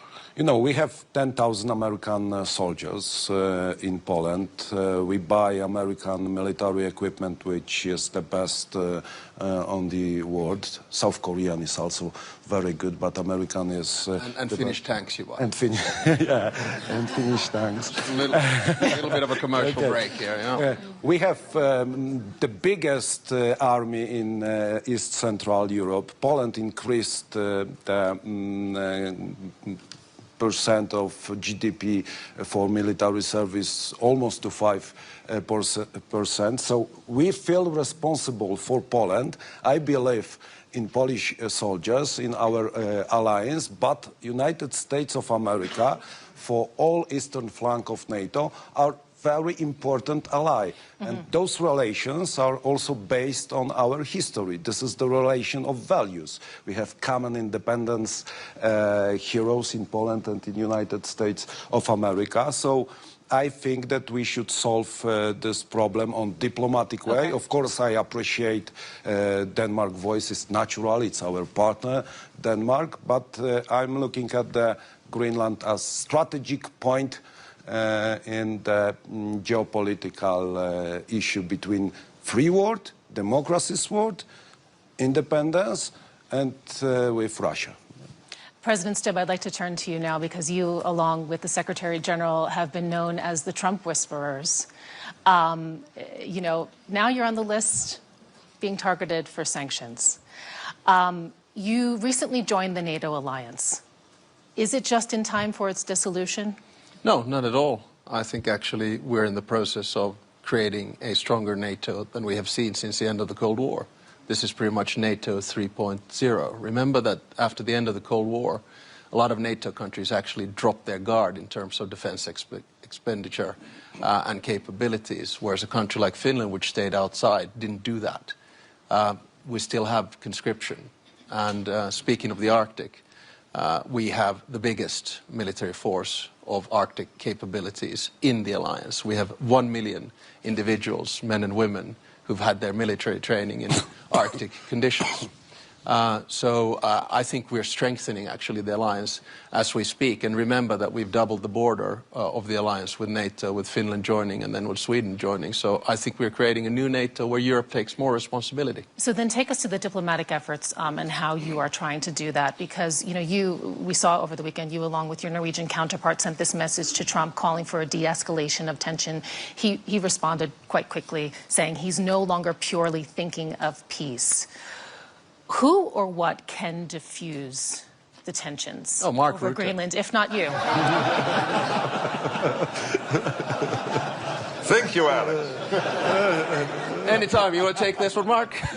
No, I mean, listen, we're now in a phase in the transatlantic relationship, and you'll know that I'm pro-European, pro-American, and therefore by default pro-transatlantic.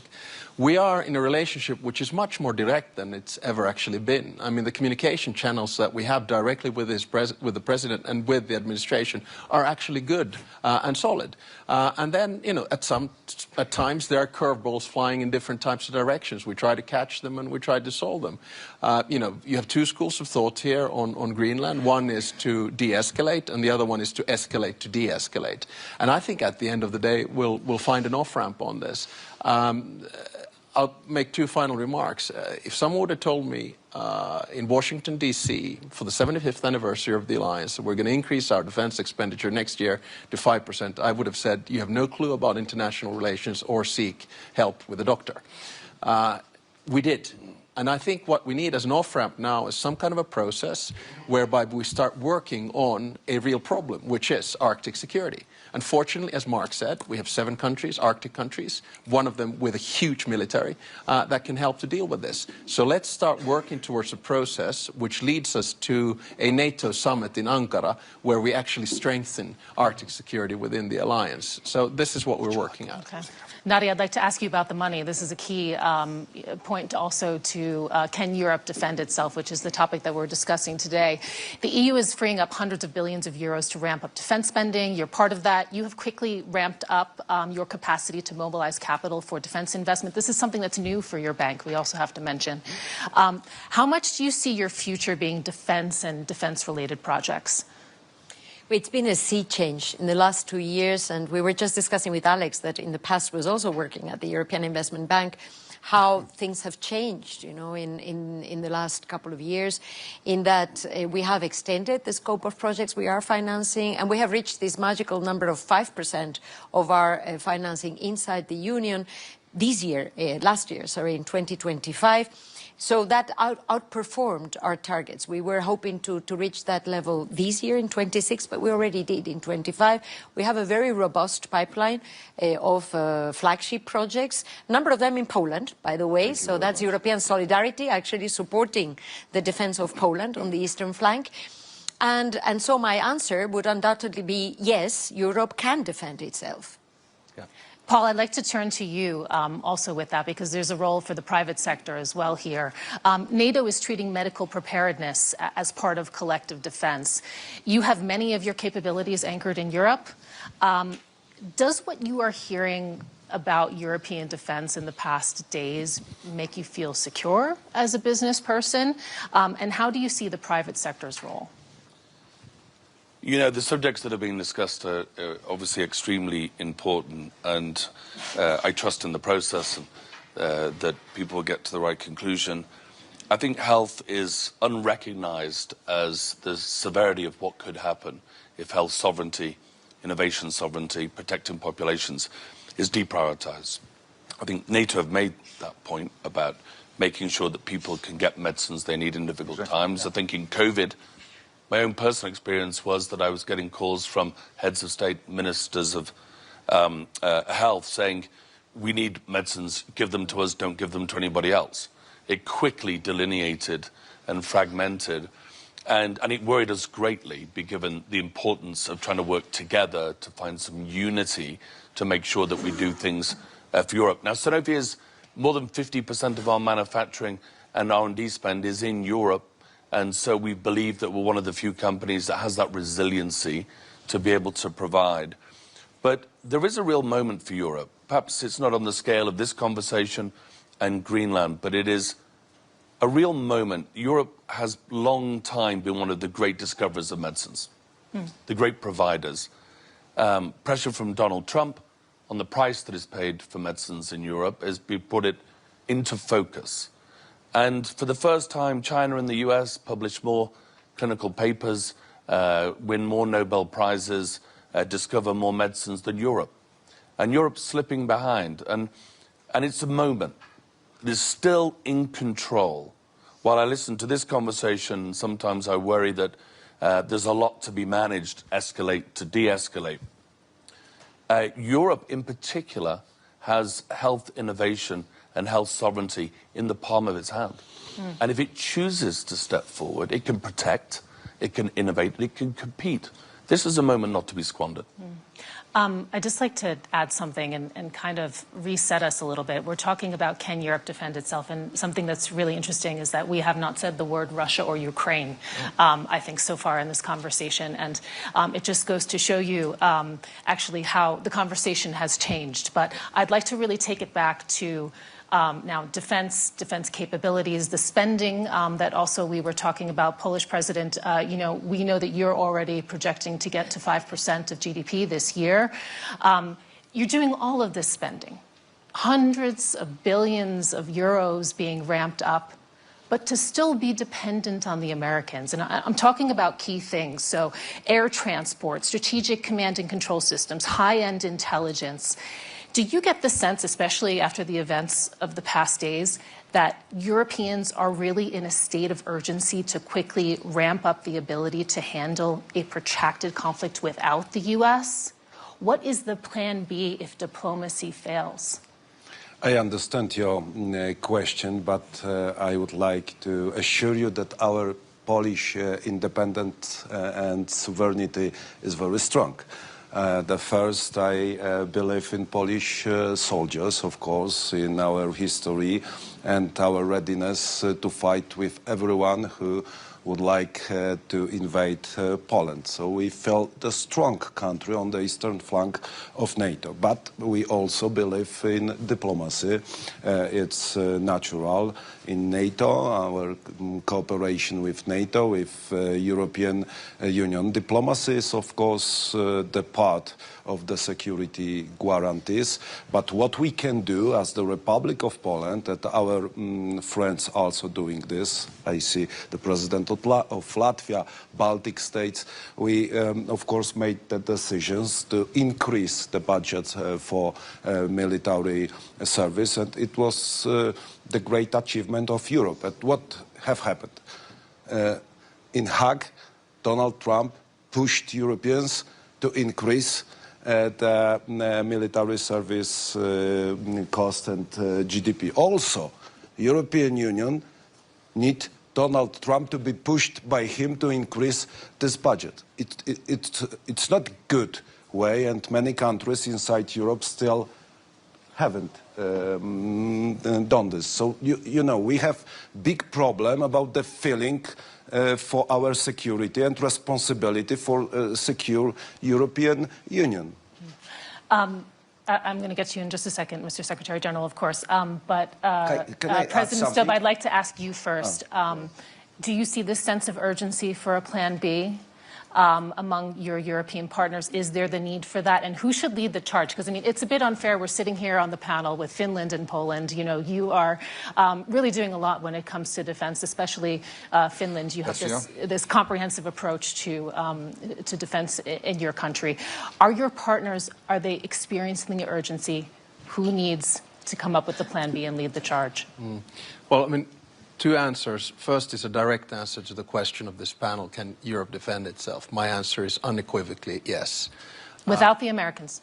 Without the Americans. I mean, how? Well, look. But you're relying on them for these key elements. How would you do it at scale and at duration and at intensity? With an assumption that the United States would cut off completely any kind of work. Yeah. Well, if we look at the defense composure of Europe by and large, and a country like Finland, so how do we do it? We have conscription. 1 million have done it. We can mobilize 280,000 soldiers within weeks. We have 62 F-18s.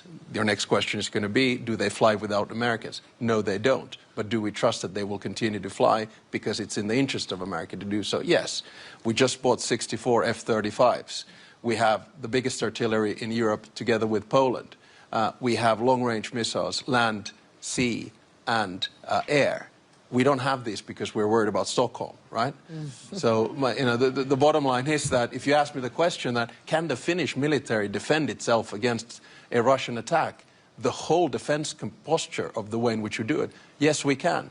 But then the second question which you were alluding to, I think we also have to understand that you fight wars on the battlefield, but you win them at home. And that means that all of us need to focus more on comprehensive security. The civilian side of things. That's why we have civilian shelters for 4.4 million Finns. That's why we have a security of supply where we don't get into any kind of trouble with food shortages, energy shortages, or electricity grids, because we've got this. And this is the, I think, capability that a lot of European states need to do. My absolutely final point. It's all good and well to talk about percentages, but just remember, you don't fight wars with percentages. You fight wars with capabilities, and those you just need to have in stock. Do European NATO allies need to think more about having capabilities that overlap with the United States? Well, this is to hedge their bets. The NATO is constructed like this, that the US, Canada, and the European NATO allies were completely integrated. It doesn't mean that there is the US coming to the rescue of Europe or Europe coming to the rescue of the United States. We are working completely integrated. And for the protection of both the US and Europe, it's crucial that NATO is there. There was one big irritant on the American side with NATO. And the big irritant since Eisenhower was that they were spending, the US was spending, so much more than Europe was spending. Even today, the US is spending 3.5% of GDP on core defense. We are spending in Europe average 2% of defense. And here's my question to the audience. I mean, many of you, I know, criticize Donald Trump. But do you really think that without Donald Trump, 8 big economies in Europe, including Spain and Italy and Belgium, Canada, by the way, also outside Europe, would have come to 2%? In 2025, when they were only on 1.5% at the beginning of the year? No way. Without Donald Trump, this would never have happened. They're all on 2% now. Do you really think that in the summit in The Hague, as already Alex was saying, sorry, the president of Finland was saying, that we would come to an overall defense spending of 5%, including 3.5% in core defense, if President Trump would not have been re-elected as president of the United States? No way. It would never have happened. So again, I'm not popular with you now because I'm defending Donald Trump, but I really believe we can be happy that he is there because he has forced us in Europe to step up, to face the consequences, that we have to take care more of our own defense. And this is the thing. The Americans still have over 80,000 soldiers in Europe. They are still, including in Poland, in Germany, etc. They are still heavily invested in European defense. And yes, they have to pivot more towards Asia. So it is only logical for them to expect us in Europe to step up over time. And there is this plan already since Jens Stoltenberg, my predecessor, designed it, the NATO defense planning process, to over time make sure that Europe can take over more of these capabilities, of these core enablers from the US, to do more of the protection of the European continent. We're still having a strong conventional US presence in Europe, also going forward. And of course, the nuclear umbrella as our ultimate guarantor. But again, I'm absolutely convinced, without Donald Trump, we would not have taken those decisions, and they are crucial, particularly for the European and the Canadian side of NATO, to really grow up in the post-Cold War world.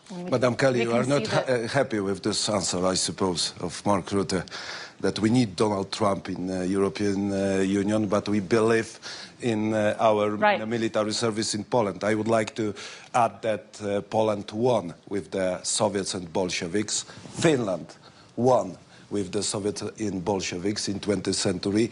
Japanese and Afghans won with the Soviet Union. So we are ready in our countries to secure our independence, but we need geopolitical and some relations in Europe and in the world to be stronger. We have time for just a quick closing round now, and I'd like to turn to Nadia to kick us off with that, because we have the statement from the European Commission President Ursula von der Leyen yesterday describing a seismic change that makes it necessary to build a new form of European independence. And I'm wondering if you can give us, from the investment perspective, what you think is necessary to realize that vision.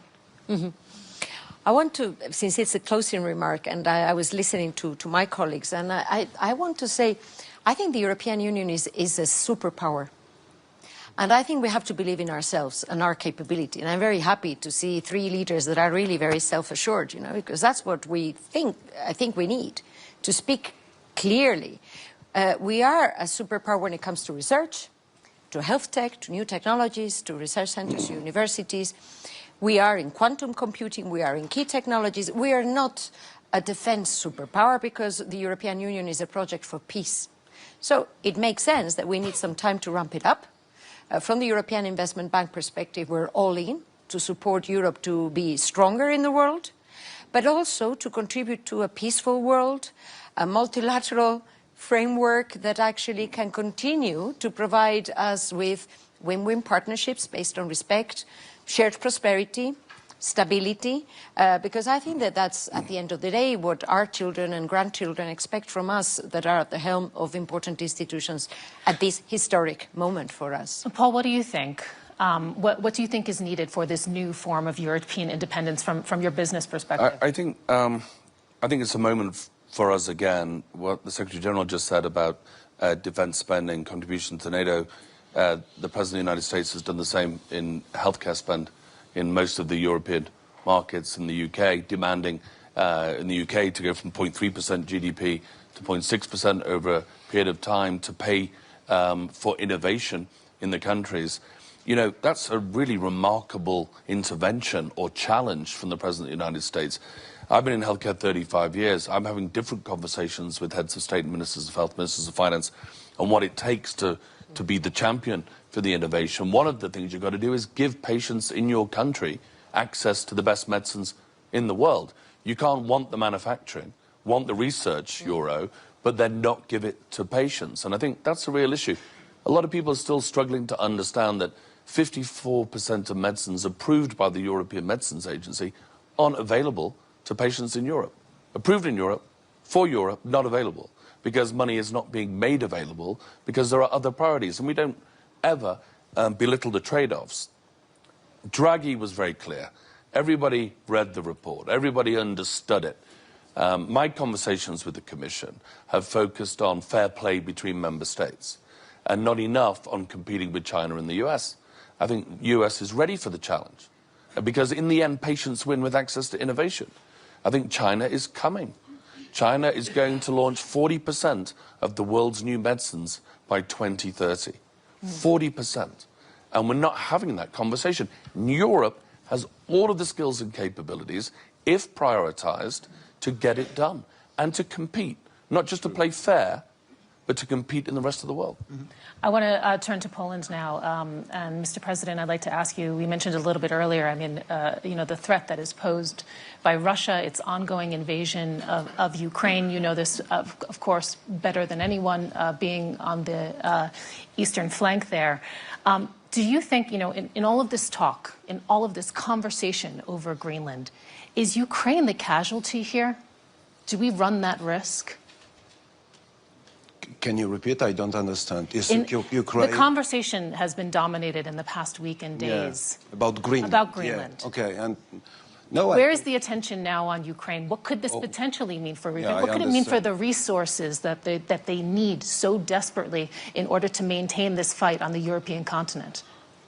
I think that Ukraine issue subject after the attack of Russian Federation is most important, not only for Poland and eastern flank of NATO, but for all free world. And I think that the problem around Greenland doesn't mean that we don't think about the Ukraine. We support Ukraine in Poland, in NATO, in European Union. United States of America supported Ukraine, and we have to consider this problem as the main problem in Europe nowadays. And I'm very happy that we are going, maybe slowly, but we are going to long-lasting peace in Ukraine. This must happen, I think. But I'm not afraid, Madam Kali, that the situation around the Greenland means that we forget about Ukraine. We understand the problem about the Ukraine and still feel the Russian threat. We are still in Eastern Central Europe under the Russian threat, and I think that we are in the middle of the hybrid war. This is the peculiar Soviet composition which we have known for 100 years. You know, this is the composition of a military force, information, disinformation, propaganda, and we are nowadays in the middle of hybrid war in the European Union. President Stubb, I'd like to ask you as well. The U.S. administration has made it very clear. We are in an era now of hard power, and they will wield it where they feel it is advantageous or necessary. You've said earlier that Europe can defend itself without the Americans. If it comes down... not exact, Mike, so that's not a quote. More or less, more or less. We'll go back to the transcript. Let's stick to the left on this one, yeah? More or less, more or less. I love journalists. Stoop against it. But if it comes down to it, given the dynamics that we have seen here, does Europe also need to have the potential to defend itself against America? No, I mean, come on, let's not push the hypotheticals here. Let's get back to the reality of the situation, and let's put it back into perspective, and especially the war in Ukraine, which Karol there quite well mentioned. Look, what has Russia achieved in the past 4 years? It's acquired 20% of the territory of Ukraine through military warfare, roughly 2%. In the process of doing that, it has provided about 1 million casualties and dead. It has decreased its sphere of influence. You can see the Central Asian countries, you can see the Southern Caucasus detaching themselves from the Russian Empire. You look at the Russian economy right now. If we go with the inflation rates of the 2 first weeks, we're looking at 30% inflation this year. 16% interest rates, zero growth, no more reserves, incapacity to pay the soldiers when the war ends.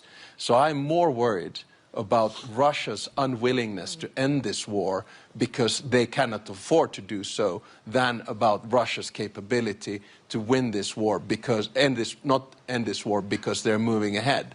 So let's keep things into perspective. NATO hasn't entered the scene yet, and they have not been able to advance in the past 4 years as much as expected. This war has been an utter strategic failure of President Putin. He increased the size of NATO. He made Ukraine European. He increased the defense budgets of European states. And here we are asking ourselves, shaking, are we able to defend ourselves? My answer is, yes, we are.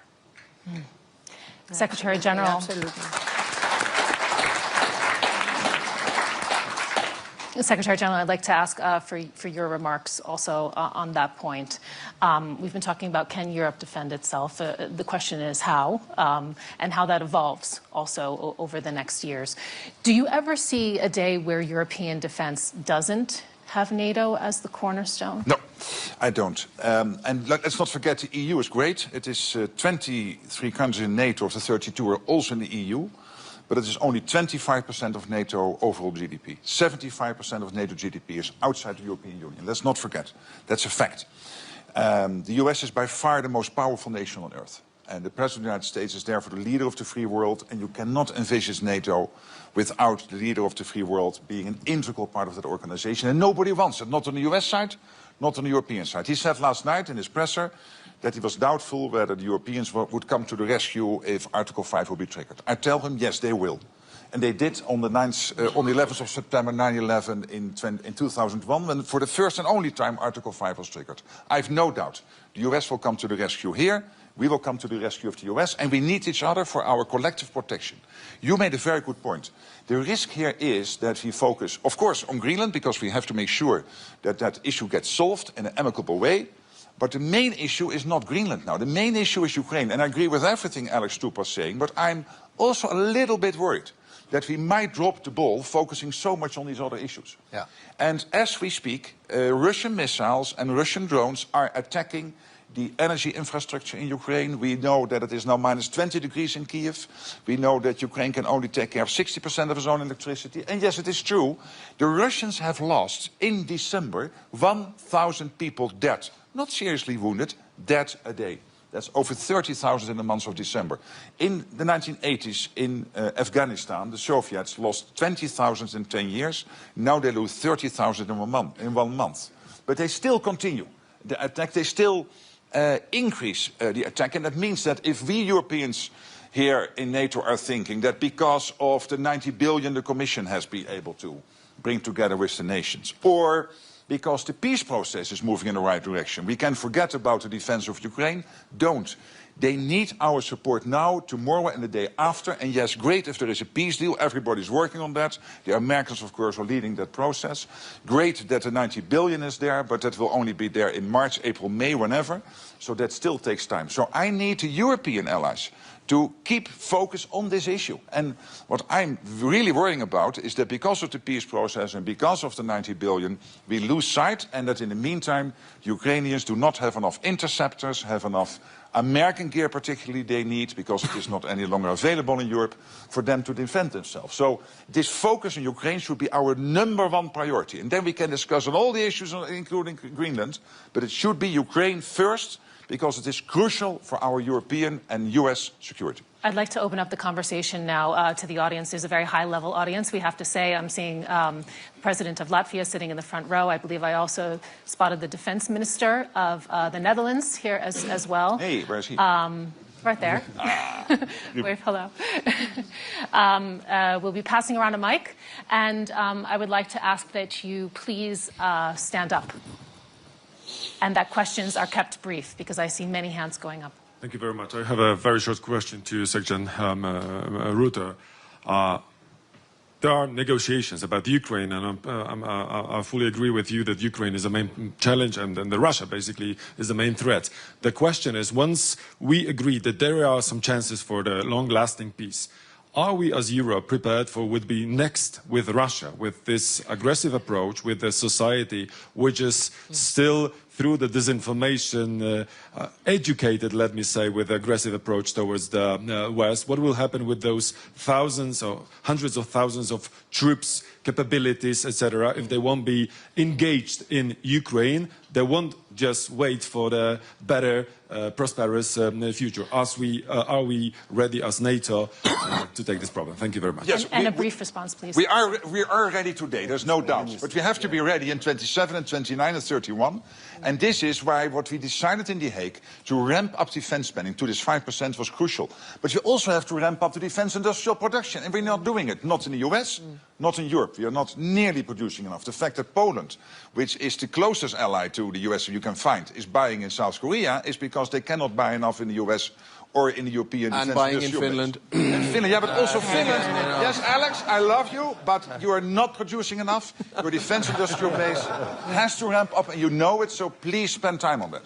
And this is true for the whole of NATO territory. So it is not only money, it's also the defense industrial base, including preparing our other industries, including our car industries, etc., for a moment when there might be a situation where we need them. Russia is on a war economy footing. They spend 40% of the state budget on defense. 200 billion a year, with a spending power with the 200 billion because of the structure of their economy, which is much higher than we can do in Europe. So we really have to be watchful here. Yes, we can defend ourselves today, but we have to deliver on the The Hague commitments. Not because of Donald Trump. Yes, it equalizes with the US, that keeps them in, but particularly because we have to defend ourselves. Okay. I think in the next round, perhaps we take 2 questions, and then we'll have them answered. See many, yes. Sorry, my name is Andrea Malaguti. What do you think about the board of peace with Lukashenko and Putin for Gaza? Please, one more over here. NATO has 32 countries in the northern Atlantic, and I'm not commenting on things outside North Atlantic area. Sorry, I have too much on my plate already. Thank you. Margaret, could you please comment on Macron's speech yesterday here in Davos that was very honest? What is your reaction to it? I respect him a lot, and I'll see him later today, and I think he had a speech which was strong on Canadian values and what Canada can contribute to the world. At the same time, I would say this is very good, and Canada is back. When you look at NATO, they were spending 1.3, 1.4%. They got to the 2%. They have now a plan to reach the 5%. They're massively helping out with Ukraine now. So I could say since he became Prime Minister, NATO is really back in NATO, back in defending the transatlantic alliance, and I think that's great news. I think it was, if I may, can I ask question there? Sorry, can I ask? Sure. I think it was an excellent speech. It was a deep analysis of the change in the world order and the new balance that we're looking at. It was very realistic. It talked about values-based realism as a driver for Canadian foreign policy. All in all, I think one of the best speeches that we've heard here in Davos this week so far. Okay, we'll go first here. Yeah, thank you very much. Would you think that if the transfer of the sovereignty of Greenland can be achieved, would you think this might lead to the demise of the idea of so-called Western collective? And secondly, that if these things be transferred, would you think that the NATO 3.0, just like the President Stu said, might be veering to something more look like the Warsaw Pact rather than original NATO? Of course, we have a Polish president. You can also correct me. Thank you very much. One question there. I'm Tamer from Saudi Arabia with a Greek mother and an Italian wife. It's very clear you must be a happy man. Europe can defend itself. That's very clear today. But my question is, do we feel safer? I'm planning to half retire in Europe. Do I feel safer today with all this stock up of military? Yes. As you asked the question, when the war is over, what do you do with all these military? If you want to prevent war, prepare for war. The only way we can prevent the Russians or anyone who wants to do us harm is to make sure that they know that the reaction we will have is devastating. Today, yes, it is. But if we would have continued with this 1.8, 1.9% defense spending and a defense industrial base, which is not producing enough, we would not be ready in 29 and 31. And our adversaries know this. So I know that people are worried that, oh, we are spending more on defense. Yes, we do this to prevent war from breaking out. You have to be strong. We have to be strong against those who wish us ill. I think that what we are doing is still preparing to prevent ourselves for a war. And according in terms of today's question, main question, can Europe defend itself? I hope that we will never answer this question in terms of kinetic war. And this is our responsibility, leaders of Europe, to think about the future and to be ready for even kinetic war. And I think we try to do this. But one point, if I may add one point which is important, is that Europe's defense is not only about tanks. It is also about health. It is also about win-win partnerships around the world. Building strong partnerships and finding alliances that go beyond maybe what we had in the world order of the last 70 years. That is also a way to defend Europe. I want to also put a word for all the actions that are being taken, which go, I think, in the right direction for a stronger Europe. And it's not only about the 5%. It is very important, but it's not only that. Yeah, and can I answer the question from the gentleman there? I think we have we have to understand that the world order is changing, much like it did after 1918, 1945, and 1989. And it's now emerging. And I think we have two options, which obviously are not binary. One is a multipolar world, and that multipolar world is about transactions, it's about deals, and it's about spheres of interest. So that's when we go back to the 19th century. A multilateral world is one where you have strong international institutions, rules and norms. I support the latter, and I think that a majority of the states in the world do that as well. But the multilateral order that was created after World War II was created in the image of the West. Therefore, we need to now change the power structure and give agency to bigger players in the global South. Otherwise, we go back into a dog-eats-dog world, and we try to avoid that. I'd like to thank you so much to everyone. There's a lot of hands still going up. I mean, the conversation, I think, is going to be continuing for quite some time. A relatively eventful day, I think, also ahead of us here at the World Economic Forum in Davos. I know that there are bilaterals also planned as well, a lot of diplomacy, a flurry going on. You have been here with us for Can Europe Defend Itself? Thank you so much for your time, and thank you so much especially for the panelists. Thank you. Thank you. Thank you.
Good morning, everyone. It's really nice to be back here at Congress Hall. Hopefully everybody had a good day yesterday and are enjoying it today. It is my real pleasure to introduce Jensen Huang, who is somebody I admire, somebody I've watched, and somebody who has been a teacher to me on the journey of learning about technology and AI. It is amazing watching how he led NVIDIA. And I don't measure myself on comparisons, but I like this one comparison. So since NVIDIA has been public, which was in 1999, same year as BlackRock. Oh boy. Okay, now NVIDIA's total return for its shareholders has been a compounded 37%. Just think about that. What would that mean to every pension fund if they invested in NVIDIA as an IPO? The amount of successes we have with everybody's retirement. At the same time, BlackRock's annualized total return has been 21%. Not so bad for a financial services company, but it certainly pales. But that is just a really great indication of Jensen's leadership, the positioning of NVIDIA, and also it is a great statement about what the world believes in the future of NVIDIA. So Jensen, congratulations on that journey, and I know we have many more years of that journey ahead of us. Thank you. I appreciate that. My only regret was at the IPO, after the IPO, I wanted to buy my parents something nice. And so I sold NVIDIA stock at a valuation of $300 million. The company was at a valuation of $300 million, and I bought them a Mercedes S-Class. It is the most expensive car in the world. They regret it. Do they still have it? Oh, sure.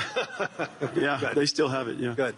Let me go into the subject matter now, but I just want to say, the debate on AI is about how it's going to change the world and the global economy.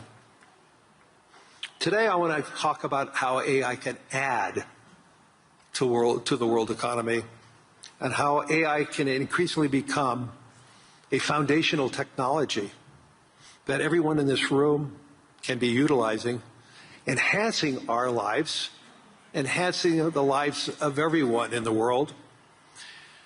And we need to talk about how it's going to reshape productivity, labor, infrastructure across virtually every other sector. But importantly, how it's going to reshape the world, and how can more segments of the world benefit from AI.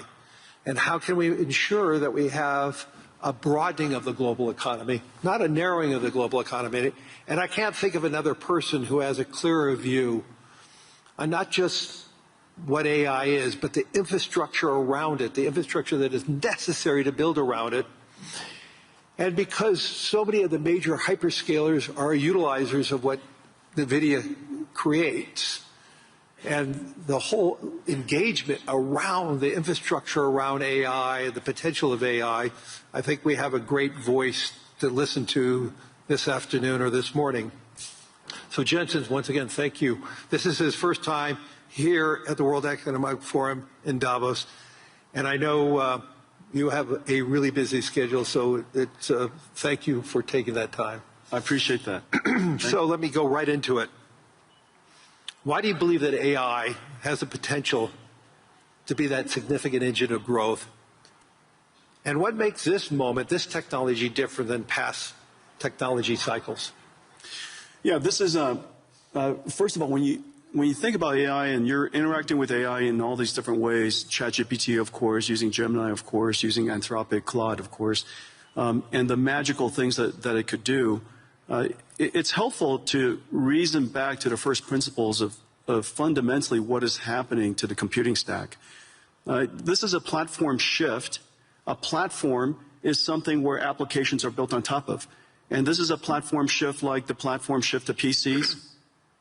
New applications were developed to run on a new type of computer, platform shift to the internet, a new type of computing platform, hosted all kinds of new applications, a platform shift to mobile cloud. In each and every one of these platform shifts, the computing stack was reinvented and new applications were created. This is a new platform shift in the sense that today you're using ChatGPT. It's important to understand that itself is an application, but very importantly, new applications will be built on top of ChatGPT. New applications will be built on top of Anthropic Claude, for example. And so it's a platform shift in that way. AI is really easy to understand if you realize what it can do that you could never do before. Software in the past was effectively pre-recorded. Humans would type and describe the algorithm or the recipe for the computer to execute. It was able to process structured information, meaning you've got to put the name, the address, their account number, their age, where they live. You create these structured tables that software would then go and retrieve information from. We call it SQL queries. SQL is the single most important database engine the world's ever known. Almost everything ran on SQL before now. Now we have a computer that can understand unstructured information, meaning it can look at an image and understand it. It could look at text and understand it. It's completely unstructured. It could listen to sound and understand it, understand the meaning of it, understand the structure of it, and reason about what to do about it. And so for the first time, we now have a computer that is not pre-recorded, but it's processed in real time, meaning that it's able to take the context of the circumstance, whatever the environmental information, the contextual information, and whatever information you give it, it could reason about what is the meaning of that information and reason about your intent, which could be described in a really unstructured way. You describe it however you want to describe it. We call it prompts, but you describe it however you like to describe it. And to the extent that it can understand your intention, it could perform a task for you. Now, the important thing about this is that because we're reinventing that entire computing stack, the question is, what is AI? You're asked, when you think about AI, you think about the AI models. But it's really important to understand industrially, AI is actually essentially a 5-layer cake.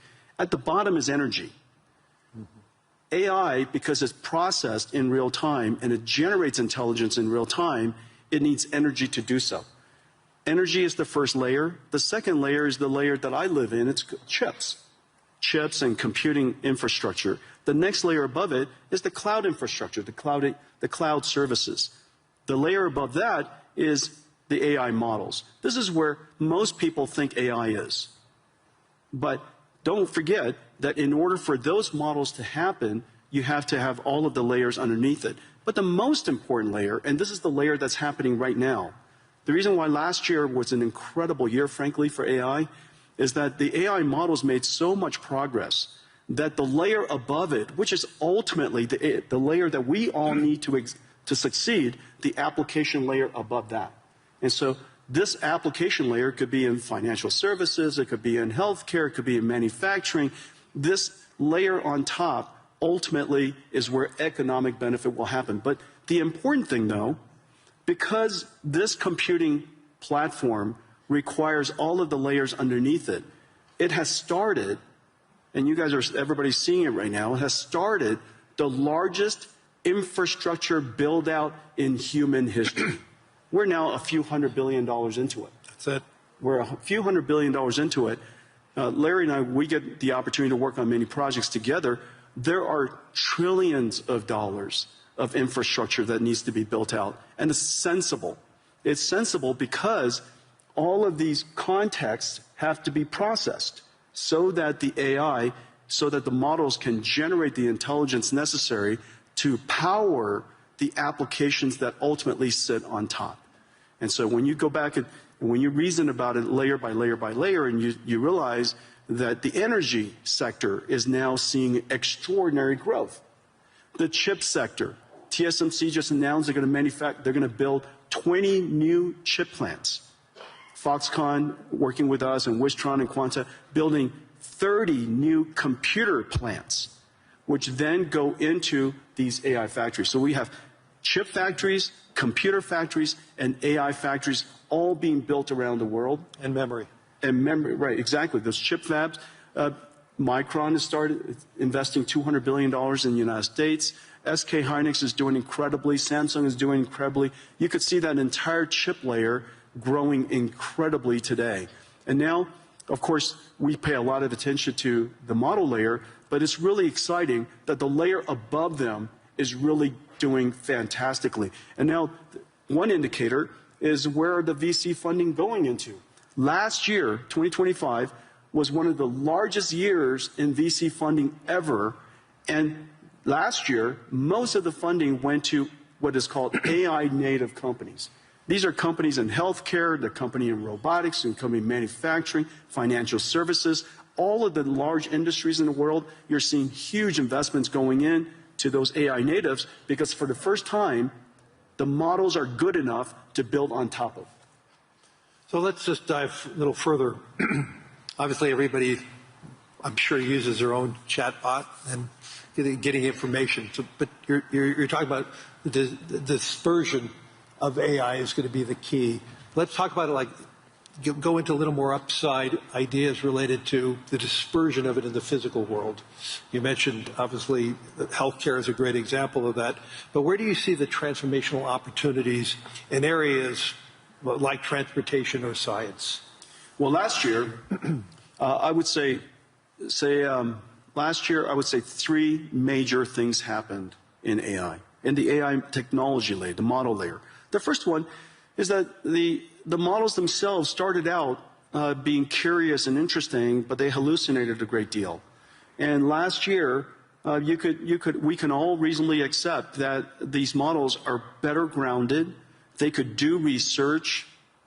They can reason about circumstances that maybe they weren't trained on, break it down into step-by-step reasoning steps, and come up with a plan to answer your question, do your research, or perform the task. So last year we saw the evolution of language models becoming AI systems that we call agentic systems, agentic AI.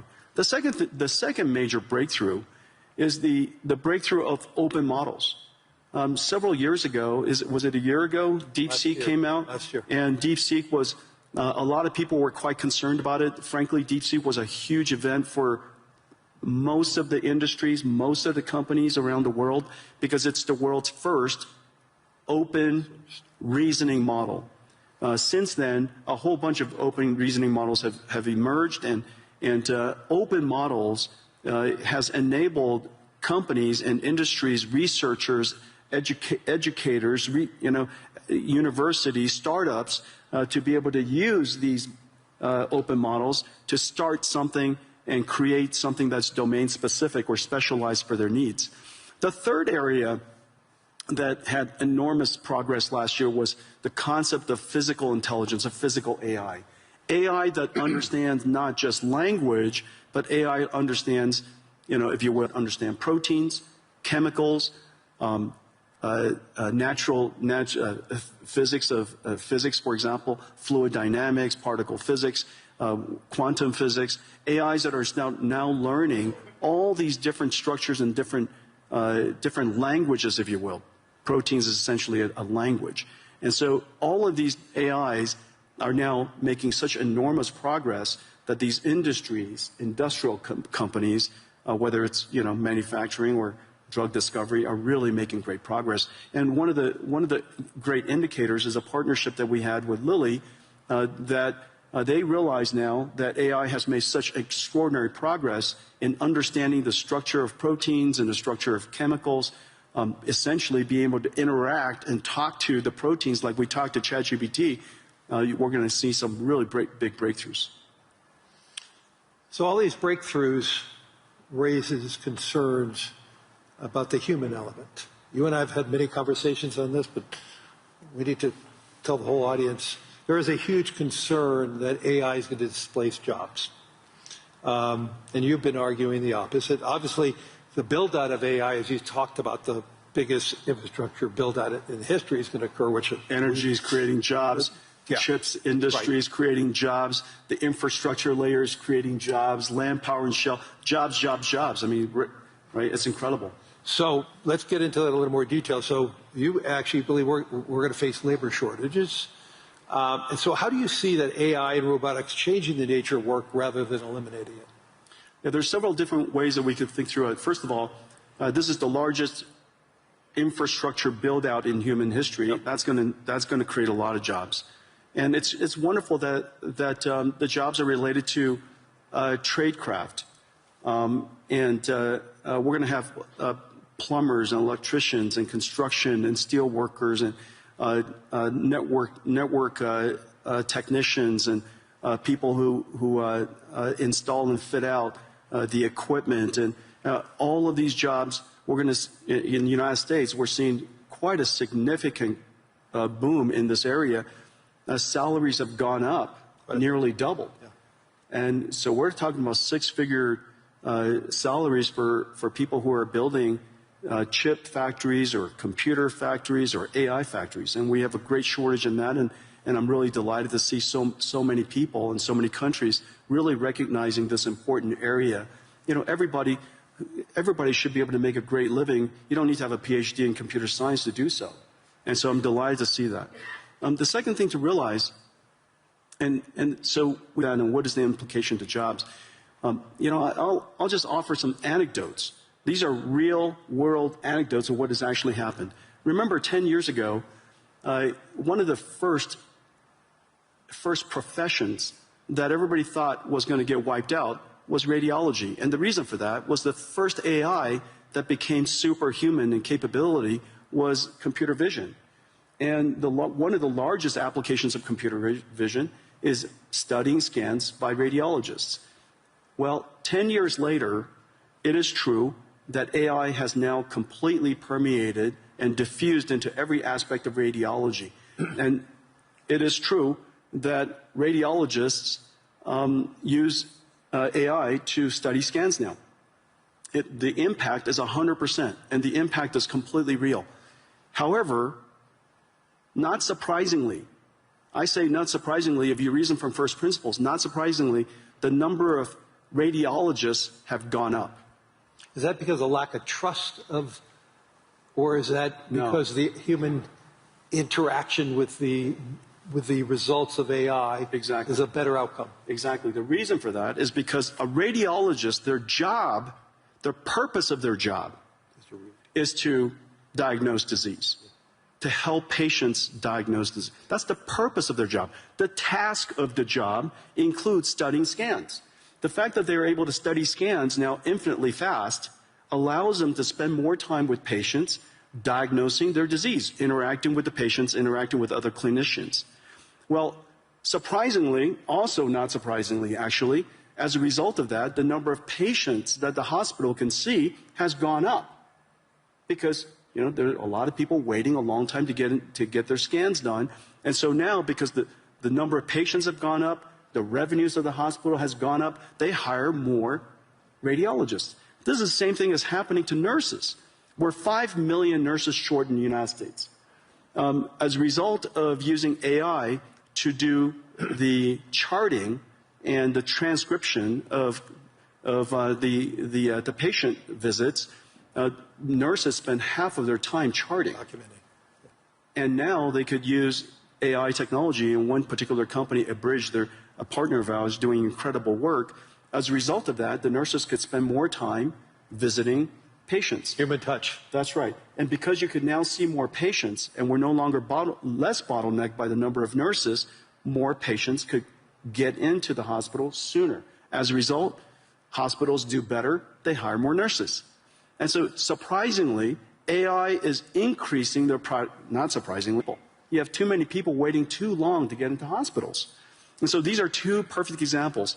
Now, the easiest way to think about what is the impact of AI on a particular job is to understand whether the job, what is the purpose of the job, and what is the task of the job.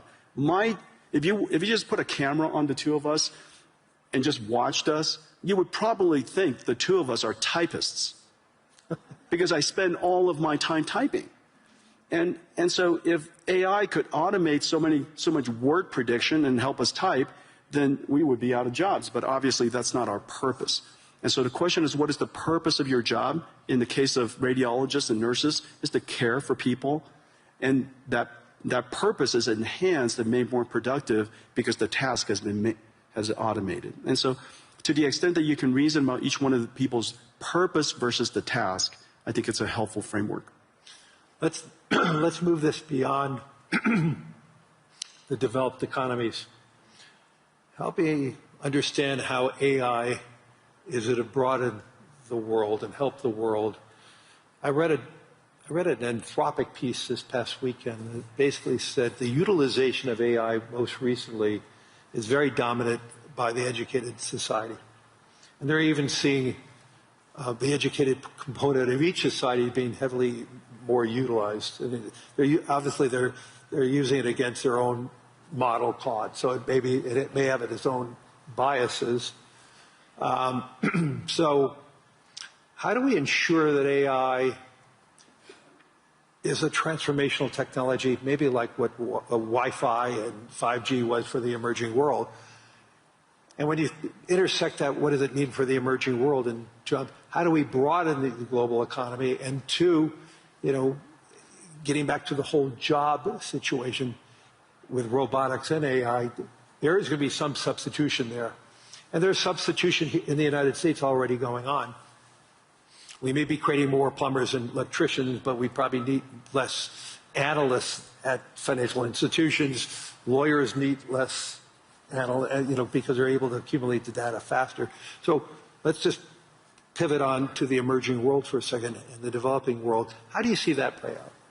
Well, first of all, AI is infrastructure, and there's not one country in the world I can't imagine that you need to have AI as part of your infrastructure, because every country has its electricity, you have your roads, you should have AI as part of your infrastructure.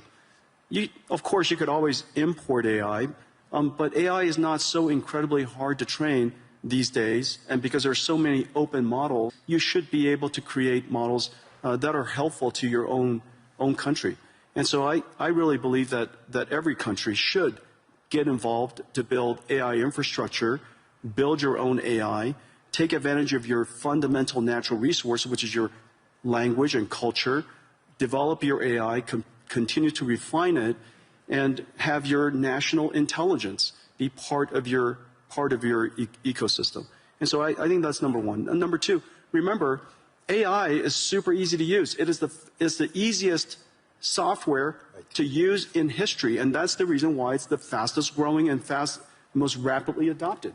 I mean, in just a couple of 2-3 years, it's coming up to almost a billion people. I think, first of all, Claude is incredible. Anthropic has made a huge progress, huge leap in developing Claude. Yep. We use it all over our company. The coding capability of Claude, its reasoning capability, its ability is just really incredible. And anybody who has a software company really ought to get involved and use it.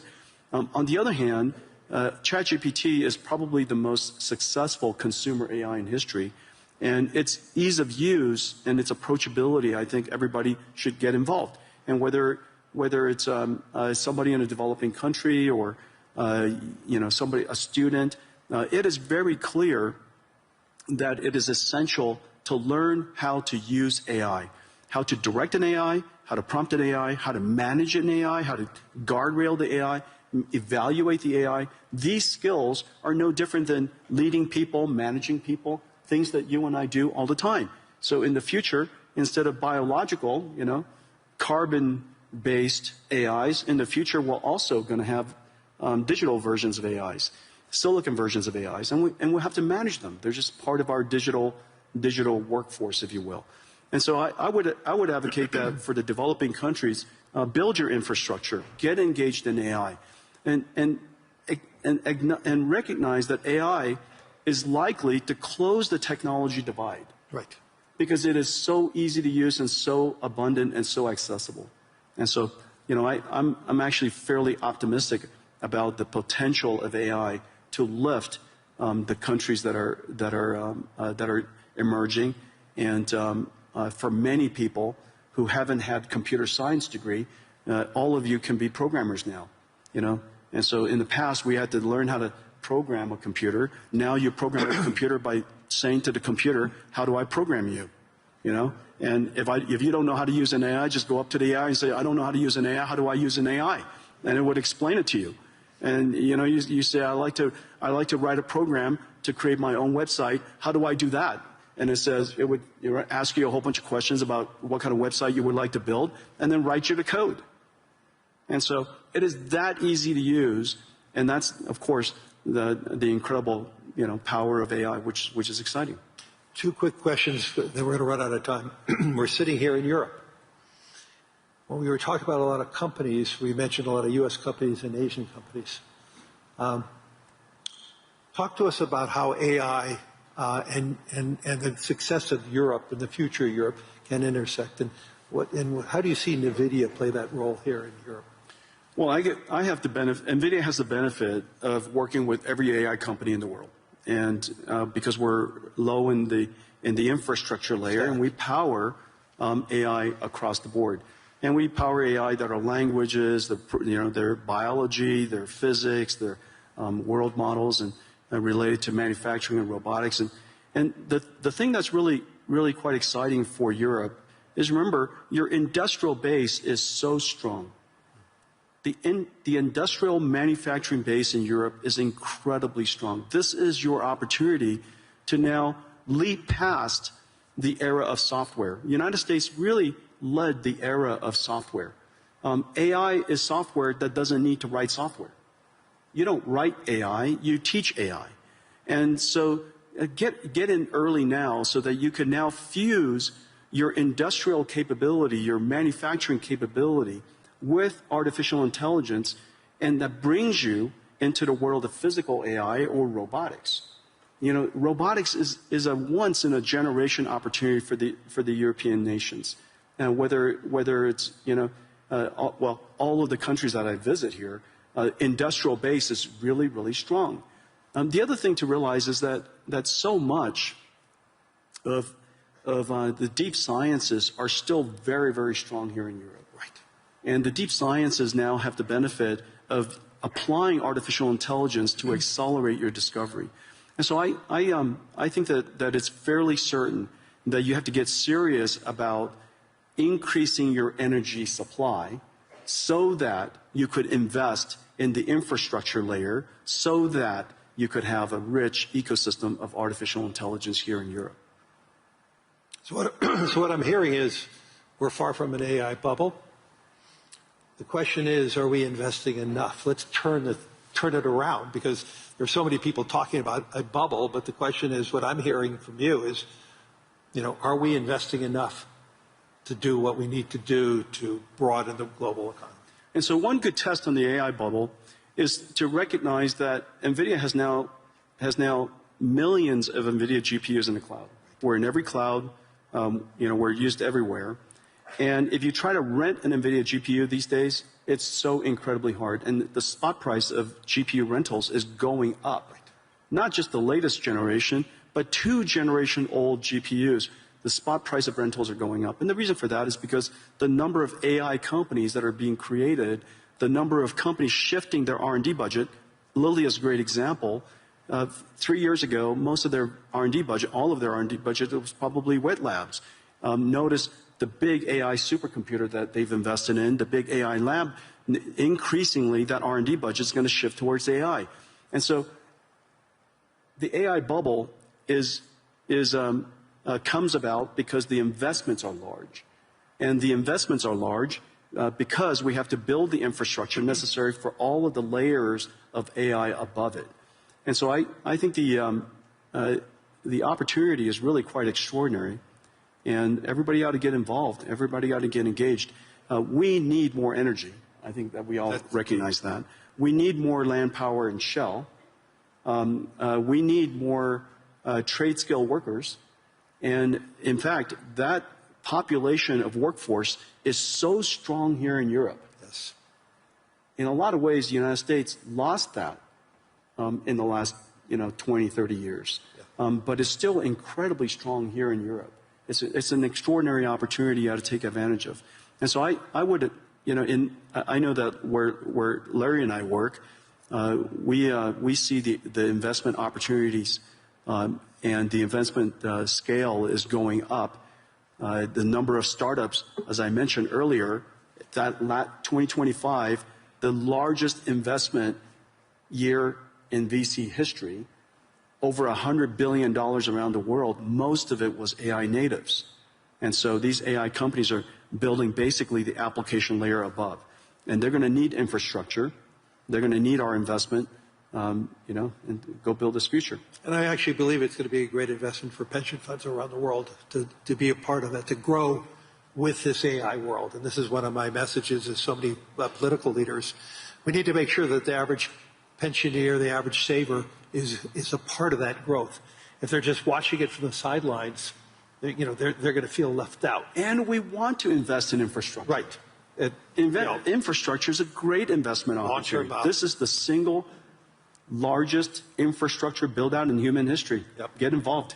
We're out of time. Hopefully everybody in the audience and everybody on the web streaming is seeing the power of Jensen Huang as a leader, not just a leader in technology and AI, but a leader in business and also a leader in heart and soul, which is really important today, having that leadership from the heart and the soul. So thank you, everyone.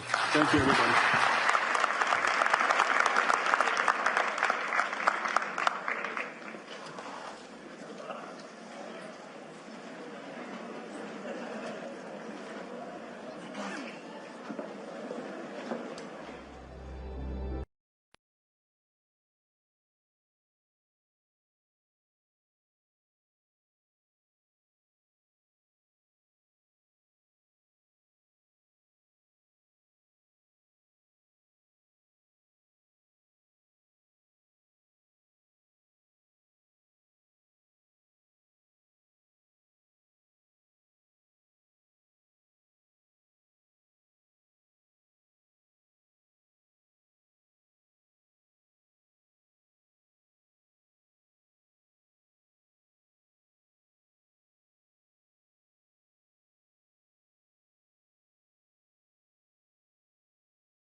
Good afternoon, everyone, and a very warm welcome to all of you for this humanitarian briefing on Sudan. We are very grateful that you took the time to join us.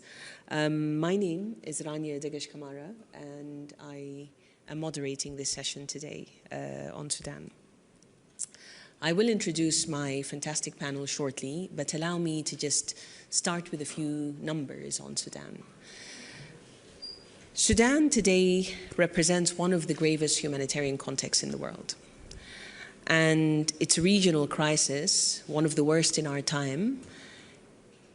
We just hit 1,000 days on when the conflict started, so 3 years on, and we are still struggling to showcase the pain of more than 20 million who are hungry in Sudan, more than 11 million who are displaced in Sudan. It's in fact the largest displacement crisis that we have in the world today, and millions who have also crossed borders to neighboring countries and sought refuge.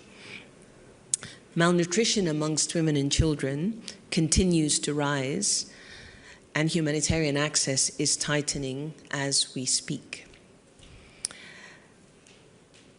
And Sudan is one of the few contexts where famine has been confirmed in El Fashir and Kadugli. Imagine famine and hunger to a point where people and children die amidst the abundance that we are sitting in the middle of. But the good news is where access is possible, humanitarian action does work. Certainly, many of our partners here will speak to how they are working and what they are seeing. And I can certainly tell you on behalf of the World Food Programme, who I work for, that we are reaching about 4 million people a month, including areas that were inaccessible just a few months ago. But it's very fragile and the gains are at risk always. Let's dig into the reality of what's happening inside Sudan and its surrounding consequences on the region, the instability that it could cause, and finally the systemic choices and collaborations that we can make to make this better. I'm joined with an amazing panel who's going to have an honest and a solution-oriented conversation. So allow me to introduce our first panelist, who is known as Haneen Ahmed. She is a Sudanese activist and a leader of the emergency response rooms. If you have not heard of the ERRs in the context of Sudan, we have a problem. They are the first responders and the ones who have held the community response to this crisis for the past 3 years. They and many other Sudanese volunteers have made the biggest difference in Sudan today. I am also delighted to be joined by Braham Saleh.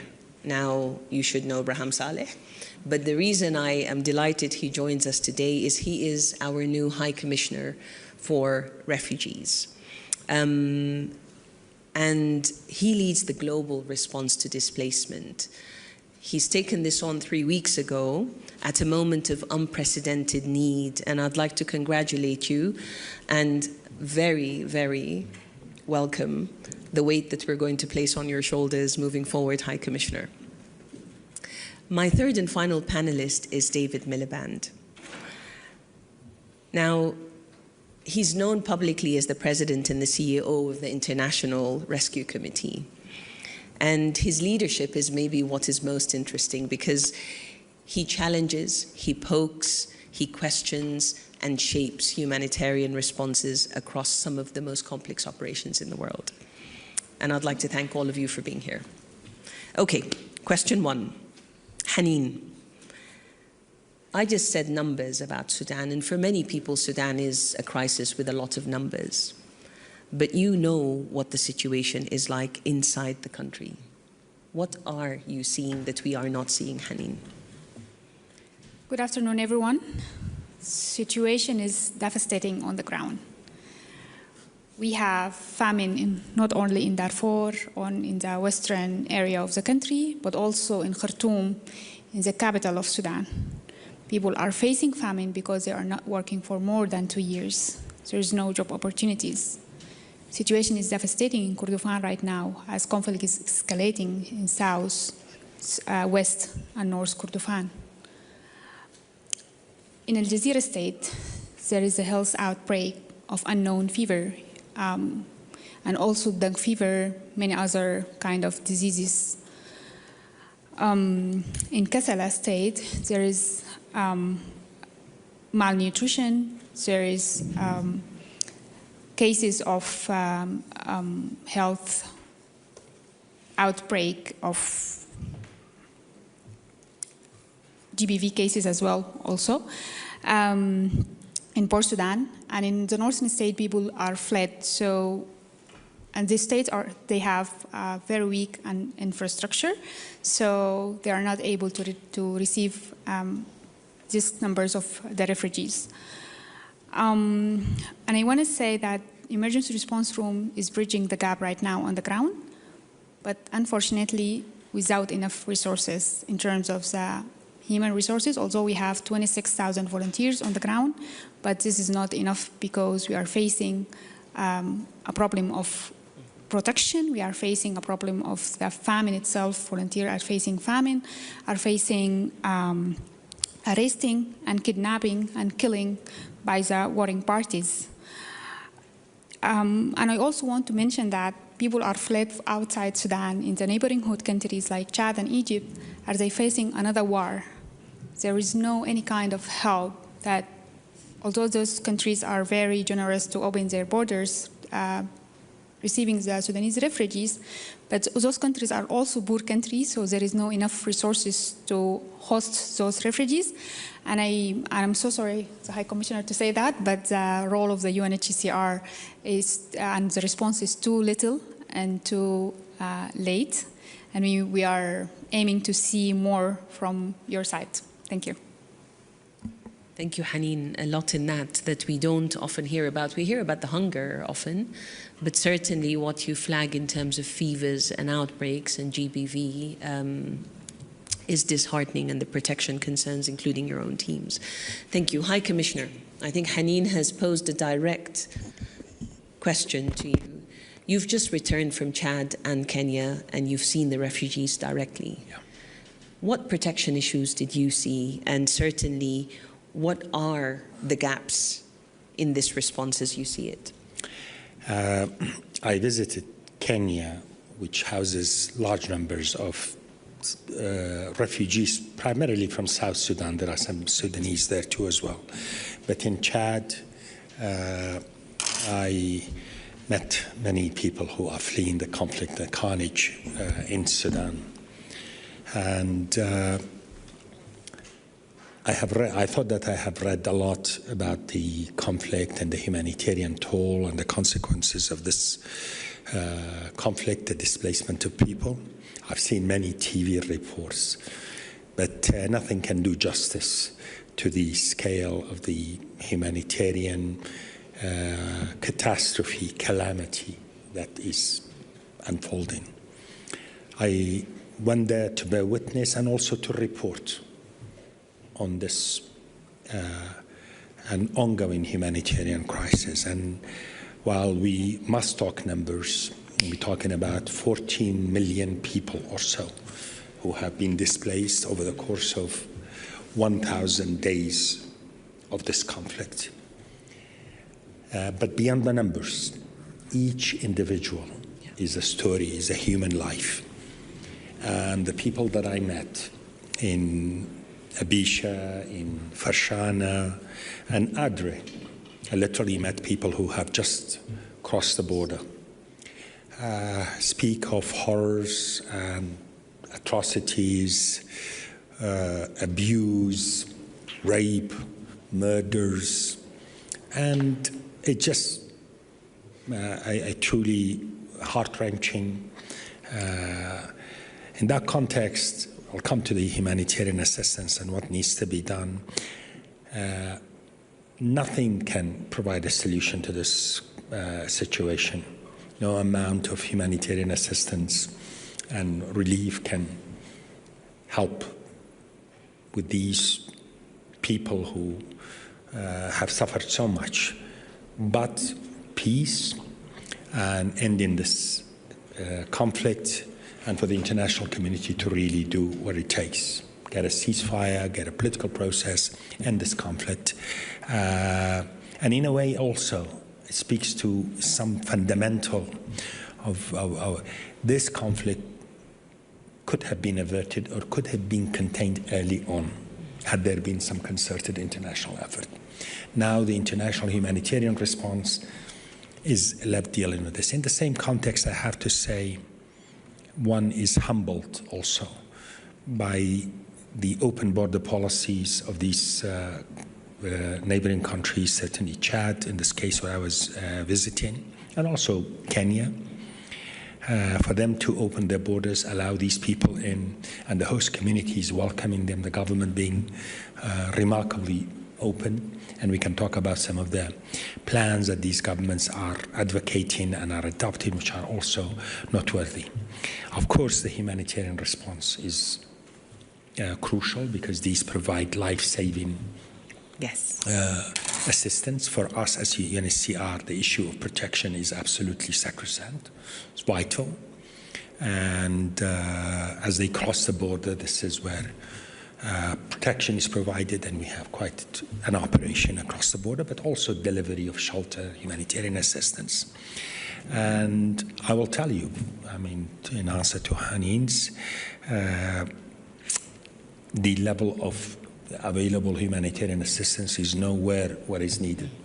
I was, I mean, if numbers that the number of 10 liters of water per day per person is available, far, far, far below what is needed for emergency level of requirement.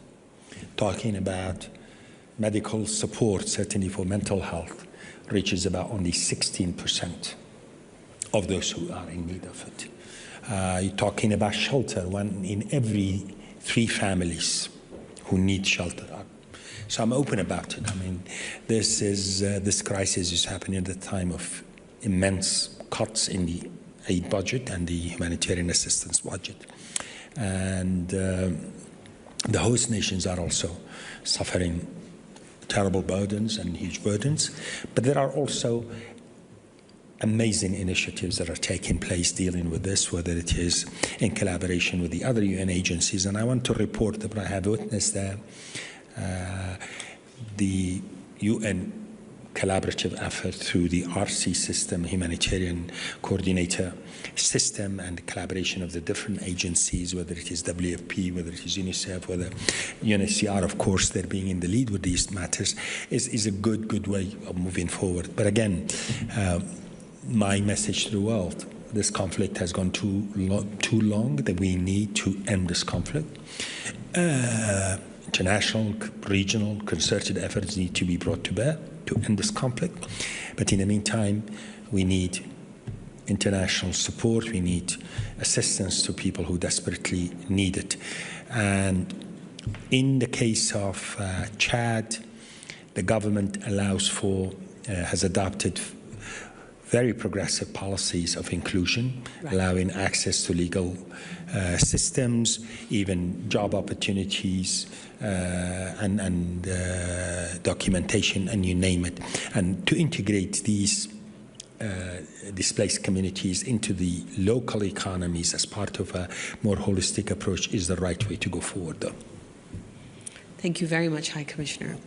10 liters per day for water, 3 families in a shelter, and needs continue to press as people cross the borders. Takes us straight to you, David. You've been working in Sudan and around in the region, and you have seen many crises. And suffering isn't comparable. Suffering is suffering everywhere in the world, I often say.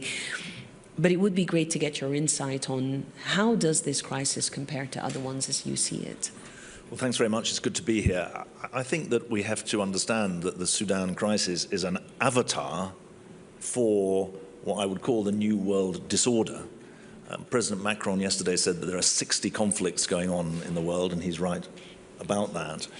Sudan is remarkable, above all for its size. 33 million people in humanitarian need. It's the top of the International Rescue Committee's emergency watch list, which is our data-driven assessment of humanitarian crises.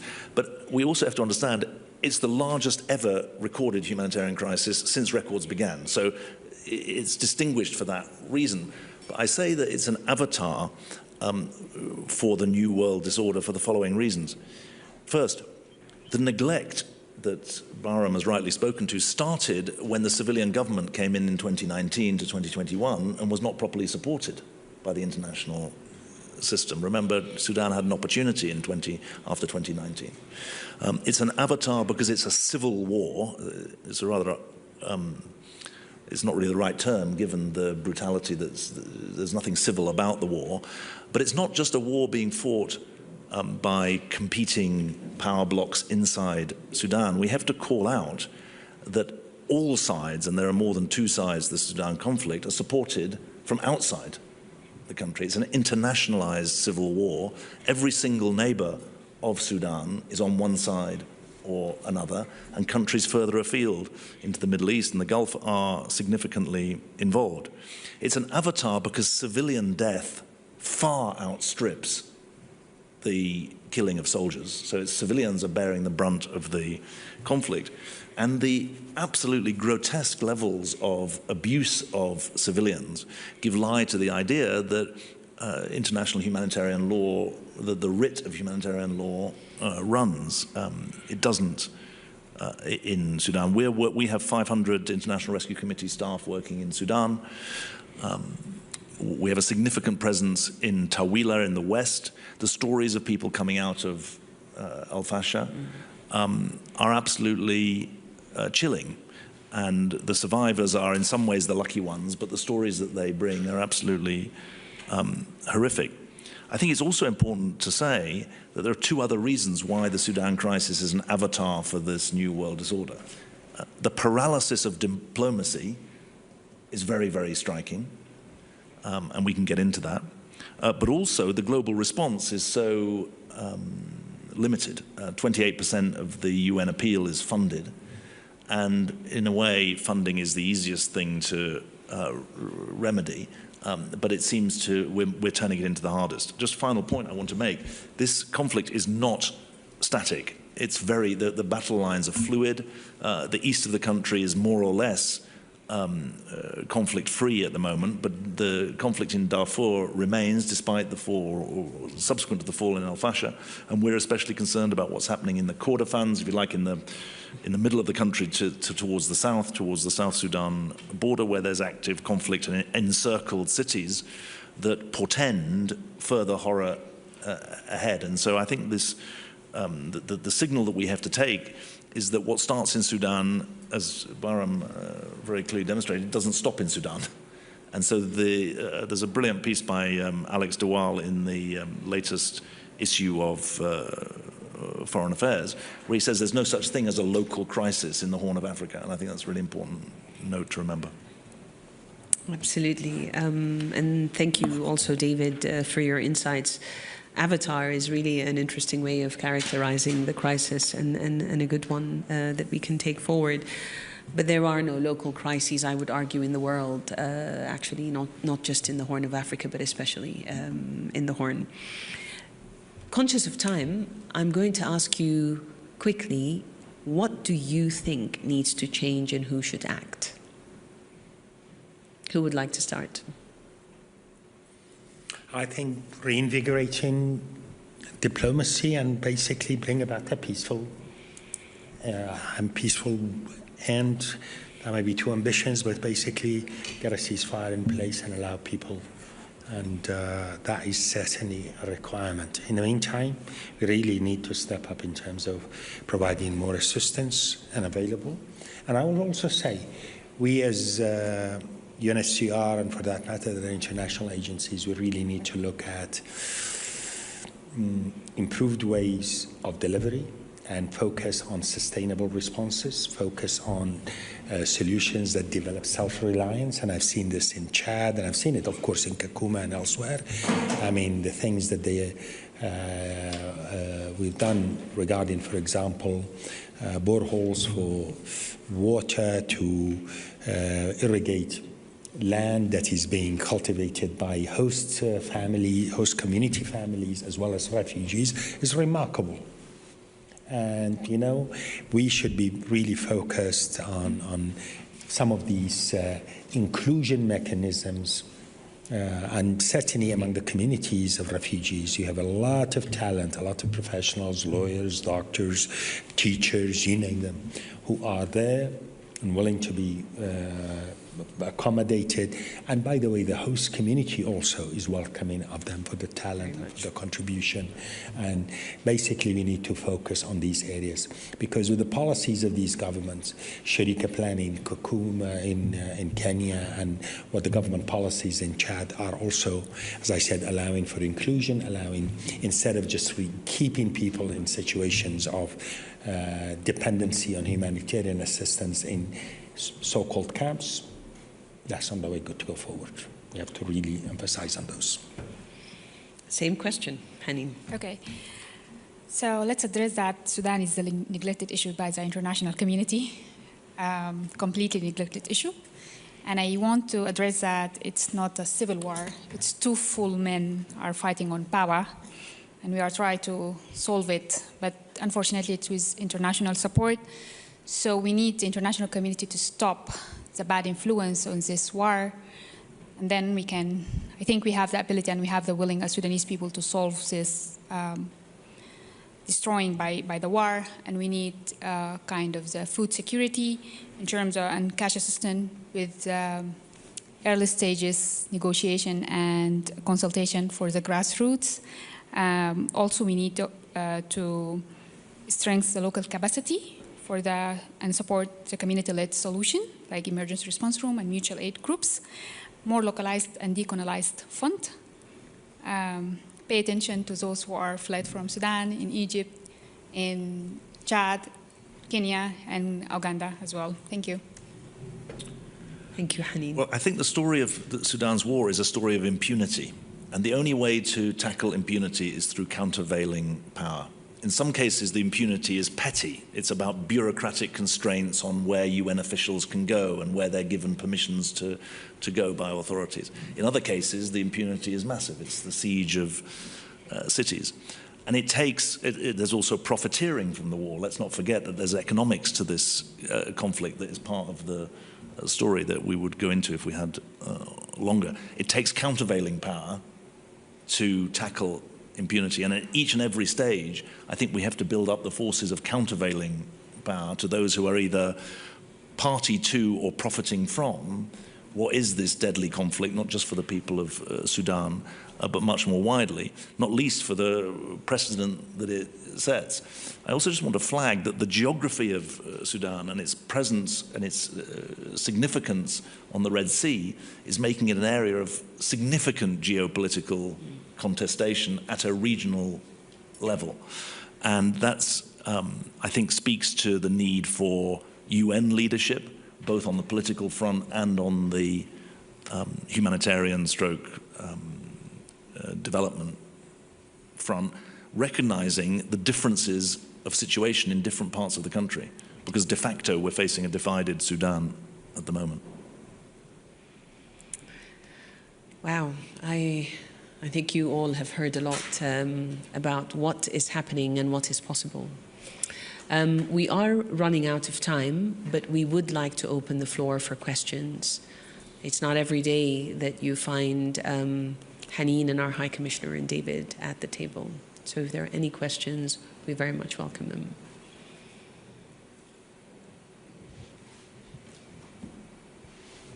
Sir.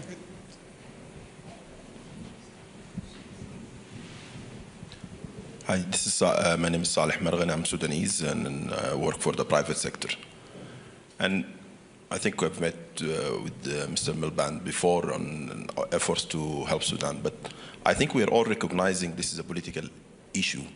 And without stopping the political drive, all these other efforts, I think the number of empty chairs speaks about the interest and the position that the topic is taken within the interest of everybody who's attending here or outside the word forgotten war.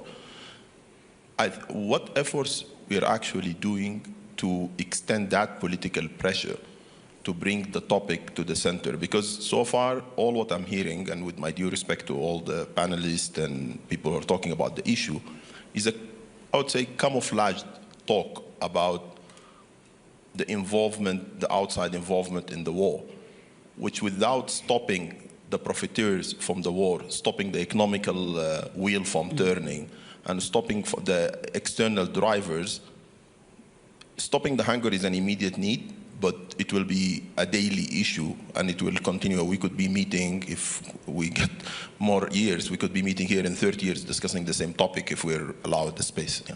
Thank you. Right. Thank you for the question. Please. This is particularly for UNHCR. I'd like to ask you if what moves you're going to make to increase transparency of UNHCR and the costs of UNHCR. This is something that we've been pressing for a long time, and there's been very little movement. Great.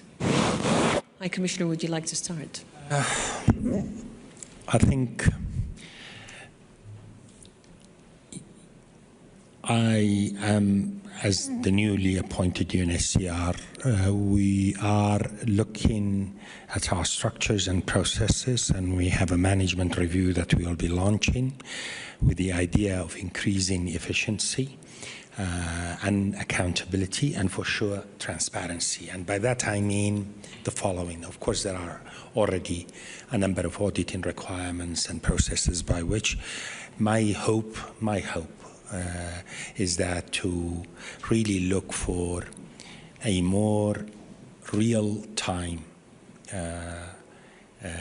monitoring and delivery process utilizing technology that is available out there, and I consider it to be very important because that needs to show the leadership of UNHCR, efficiency of course, but also donors who would like to see how their contributions are being delivered on.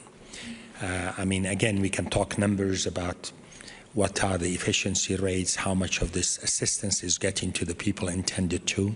My motto is that there is always room for improvement, and there are always ways that can be done. That dollar that we acquire from a donor and committed to a given project, we need to demonstrate and as real time as possible about how that is going. And we're looking, by the way, in that context,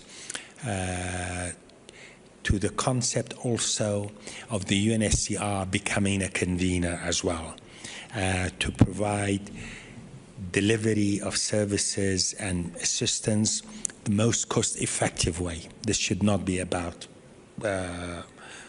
institutional turf. It's about the refugees that we intend to. The UNHCR's role is absolutely crucial, central. Protection, provide emergency assistance when needed, and of course, working for durable solutions too. In that context, certainly in the context of delivery of humanitarian assistance, we should be looking and open to finding what I consider to be the best and most cost-effective ways of delivery, because I remind myself and my colleagues in the leadership of the UNHCR, we are mindful of the reality that this is assistance allocated for the people, i.e. the refugees, and that will be my commitment to you. And I think this is where UNHCR has been working on, has been developing far more responsive, far more agile processes, but there is always room for improvement, and I'm hopeful that, especially with utilization of technology, that we can do a better job at it as well. Thank you very much, High Commissioner. Right. I think we're closing in. I mean, just on time. Don't want the David. First question to feel that it was ignored. And obviously there's a lot in it. I'd just say the following. The Trump administration did something important when they established the Quad, because they went to the heart of the issue that you're raising, which is what's the role of external actors in the conflict. And they brought together the US, Saudi Arabia, Egypt, and the United Arab Emirates. And they issued an important statement in September. I think the duty of all of us is to say, well, what's happened since the statement in September? Where's the follow-up? Because it's the follow-up and the follow-through that's important. It's set out, that statement set out demands on all parties to the conflict and their supporters. And I think it's important that that is followed through, because since then, there's been a lot that has transgressed every conceivable human right, never mind every statement in that Quad statement. So I think it's worth saying that. Absolutely. And thank you for your questions and responses. I have heard certain words I'm going to repeat in some. Hard to summarize these, all the reflections, but it's the largest recorded crisis, humanitarian crisis, since we started recording, is important to take away. For mothers and children who are suffering hunger and disease and shelter needs, it isn't a long-term issue, it is an immediate issue. They need assistance today, while the powers that be also are able to find the longer-term solutions. A peaceful end, as you put it, High Commissioner, is critical. But with it, we need humanitarian assistance that goes in to respond to the almost half the population that is in need today across Sudan, because there are needs in food, in cash, in health, in education, in shelter. Across the gamut, there are needs. And I really liked what you said, Haneen, about the importance of anchoring this in community solutions, in local actors, and empowering those that are able to respond. And then finally, to the regional context of this, to the generosity of neighbors who've opened borders and host communities who sometimes have less than the refugees crossing and have been incredibly hospitable and welcoming.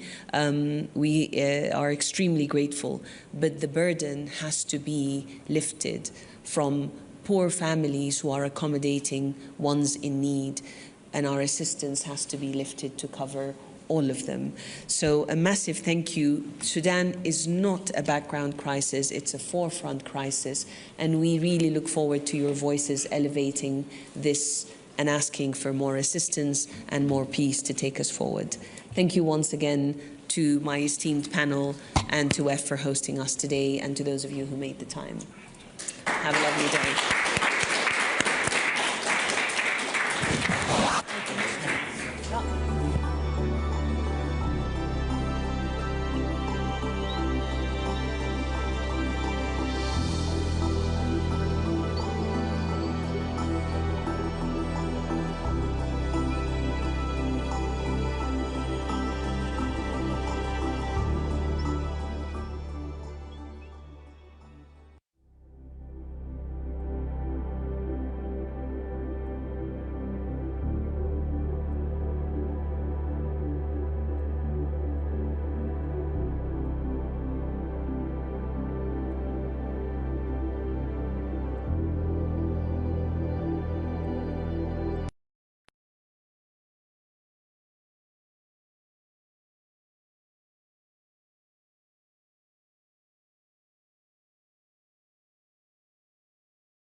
Good afternoon, everybody, and welcome.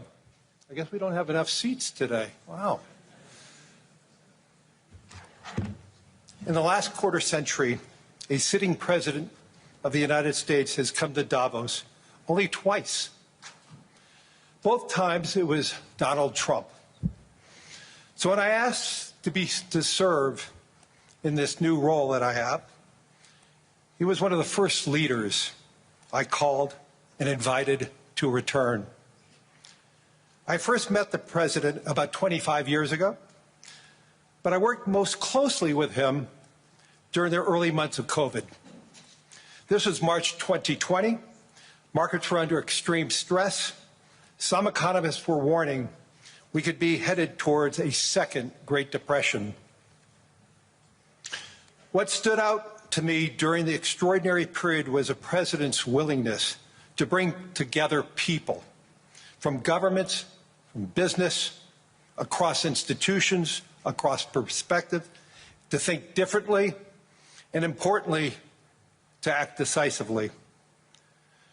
That instinct to act, especially in pivotal moments, is one reason I think he values the World Economic Forum.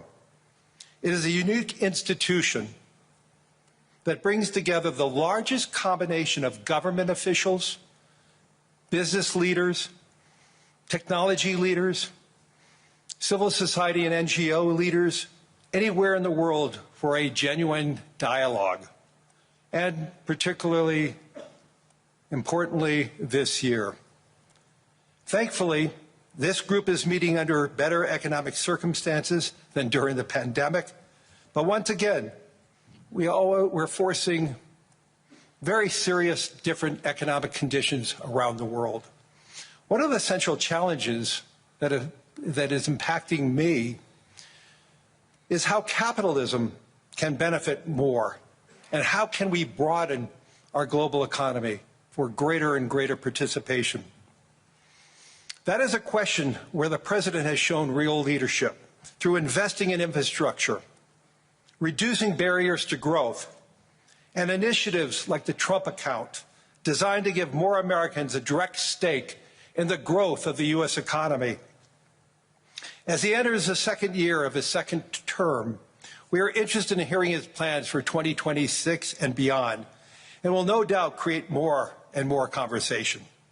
And that's what the forum is about, a serious conversation in the spirit of dialogue. Discussions where the world is headed, where are we going, and these discussions would be incomplete without the President of the United States, the most important leader in the world.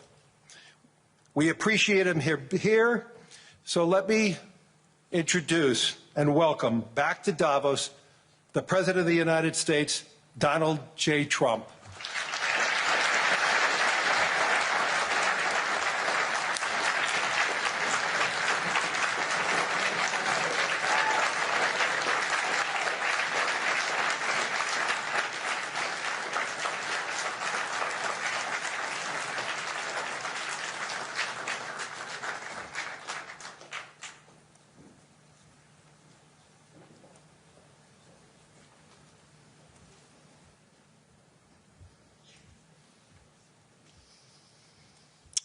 Well, thank you very much, Larry. It's great to be back in beautiful Davos, Switzerland, and to address so many respected business leaders, so many friends, few enemies,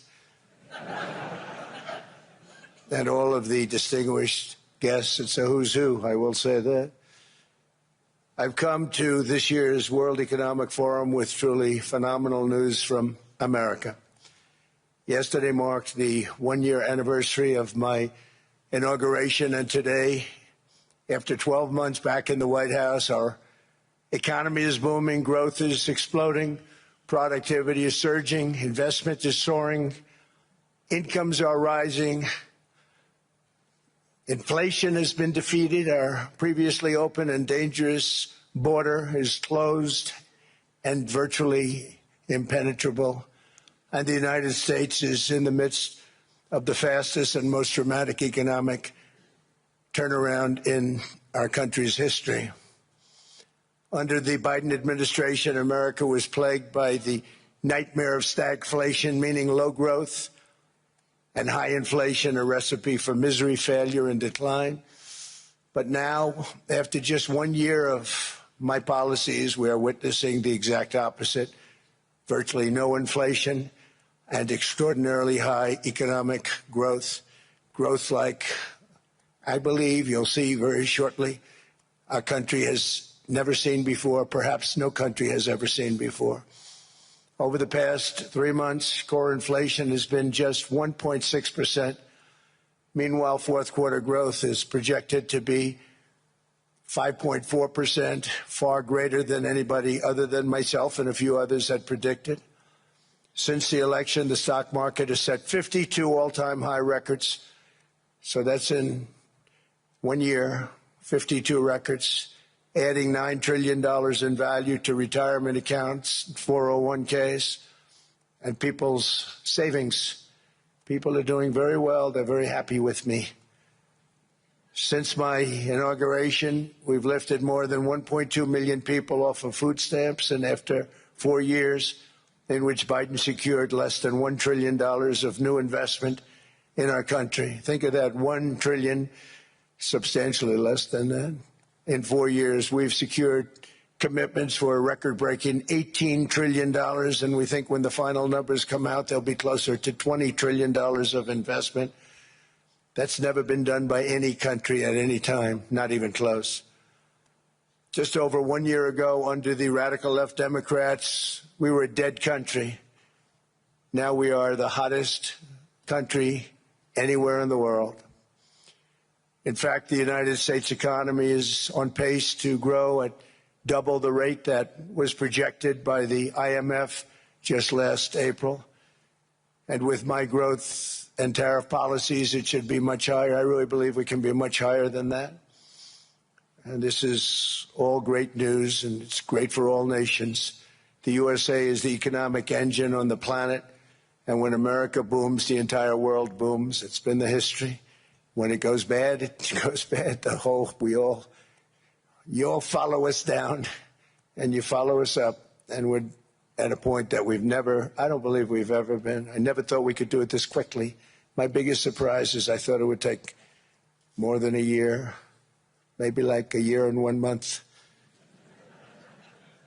But it's happened very quickly. This afternoon, I want to discuss how we have achieved this economic miracle, how we intend to raise living standards for our citizens to levels never seen before, and perhaps how you too and the places where you come from can do much better by following what we're doing, because certain places in Europe are not even recognizable, frankly, anymore. They're not recognizable. And we can argue about it, but there's no argument. Friends come back from different places. I don't want to insult anybody and say I don't recognize it. And that's not in a positive way. That's in a very negative way. And I love Europe, and I want to see Europe go good. But it's not heading in the right direction. In recent decades, it became conventional wisdom in Washington and European capitals that the only way to grow a modern Western economy was through ever-increasing government spending, unchecked mass migration, and endless foreign imports. The consensus was that so-called dirty jobs and heavy industry should be sent elsewhere, that affordable energy should be replaced by the Green New Scam, and that countries could be propped up by importing new and entirely different populations from faraway lands. This was the path that Sleepy Joe Biden administration and many other Western governments very foolishly followed, turning their backs on everything that makes nations rich and powerful and strong. And there's so much potential in so many nations. The result was record budget and trade deficits and a growing sovereign deficit driven by the largest wave of mass migration in human history. We've never seen anything like it. Quite frankly, many parts of our world are being destroyed before our very eyes, and the leaders don't even understand what's happening. And the ones that do understand aren't doing anything about it. Virtually all of the so-called experts predicted my plans to end this failed model would trigger a global recession and runaway inflation. but we have proven them wrong. It's actually just the opposite. In 1 year, our agenda has produced a transformation like America has not seen in over 100 years. Instead of closing down energy plants, we're opening them up. Instead of building ineffective, money-losing windmills, we're taking them down and not approving any. Instead of empowering bureaucrats, we're firing them, and they're going out and getting jobs in the private sector for 2 and 3 times what they were making in government. So they started off hating me when we fired them, and now they love me. Instead of raising taxes on domestic producers, we're lowering them and raising tariffs on foreign nations to pay for the damage that they've caused. In 12 months, we have removed over 270,000 bureaucrats from the federal payrolls, the largest single-year reduction in government employment since the end of World War II. Nobody thought that was coming, but we had no choice. To make a country great, you can't have all federal jobs. We've cut federal spending by $100 billion and slashed the federal budget deficit by 27% in the single year. It's going to go down quite a bit more from that, driving inflation way down from the record highs of the Biden administration. Every month, they went up and up and up. I promised to cut 10 old regulations for every single new regulation, but instead I've cut, actually till this point, 129 regulations for every 1 new regulation approved. So every time they come in with a new regulation, we do at least 10, but so far it's averaging out to 129, if you can believe it. In July, we passed the largest tax cuts in American history, including no tax on tips, no tax on overtime, no tax on Social Security for our great seniors. We also provided 100% expensing. That's the one they like. And bonus depreciation for all new equipment and capital investments to help companies expand and shift production to America. They are so in love with that. They build a plant, they're able to deduct it immediately, the whole thing, rather than waiting 38 to 41 years in the old days. This is a miracle taking place. Nobody thought it would ever be done by any country, but it's done by us. It was what made my first term the most successful 4-year term that we've ever had from a financial standpoint. And now we've upped it. This is a 10-year program, not a 1-year program. But you're allowed to deduct everything in 1 year. It used to be 38 to 41 years.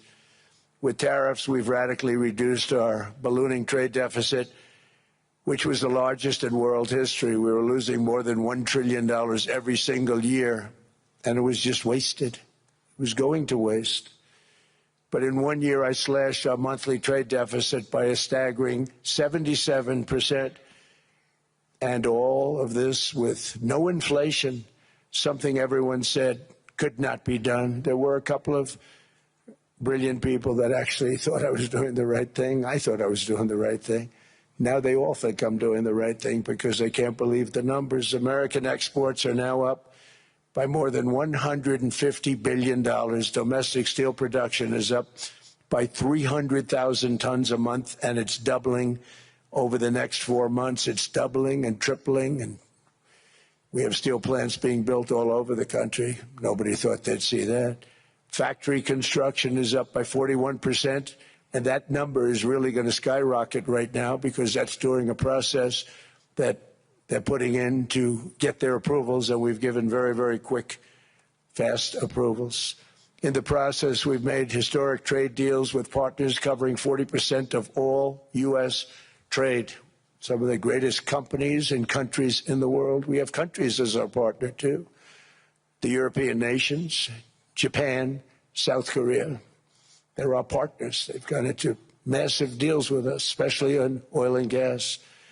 And these agreements raise growth and cause stock markets to boom, not only in the U.S., but virtually every country that came to make a deal, because, as you've learned, when the United States goes up, you follow. It's really become a staple In America, I've stopped the nation-wrecking energy policies that drive up prices while sending jobs and factories to the world's worst polluters. They are indeed polluters. Under sleepy Joe Biden, new domestic oil and gas leases fell by 95%. Think of that. And they wonder, why was gasoline going up so fast? The gasoline actually topped $5 a gallon, and some places $7 a gallon, and more than 100 major power plants were violently shut down by incompetent people that had no idea what the hell they were doing. Under my leadership, U.S. natural gas production is at an all-time high by far. U.S. oil production is up by 730,000 barrels a day, and last week we picked up 50 million barrels from Venezuela alone. Venezuela has been an amazing place for so many years, but then they went bad with their policies. 20 years ago it was a great country, and now it's got problems, but we're helping them. And those 50 million barrels, we're going to be splitting up with them, and they'll be making more money than they've made in a long time. Venezuela is going to do fantastically well. We appreciate all of the cooperation we've been giving.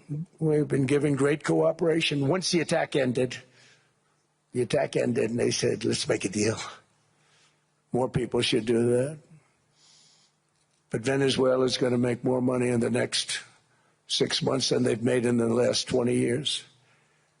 Every major oil company is coming in with us. It's amazing. It's a beautiful thing to see. The leadership of the country has been very good. They've been very, very smart.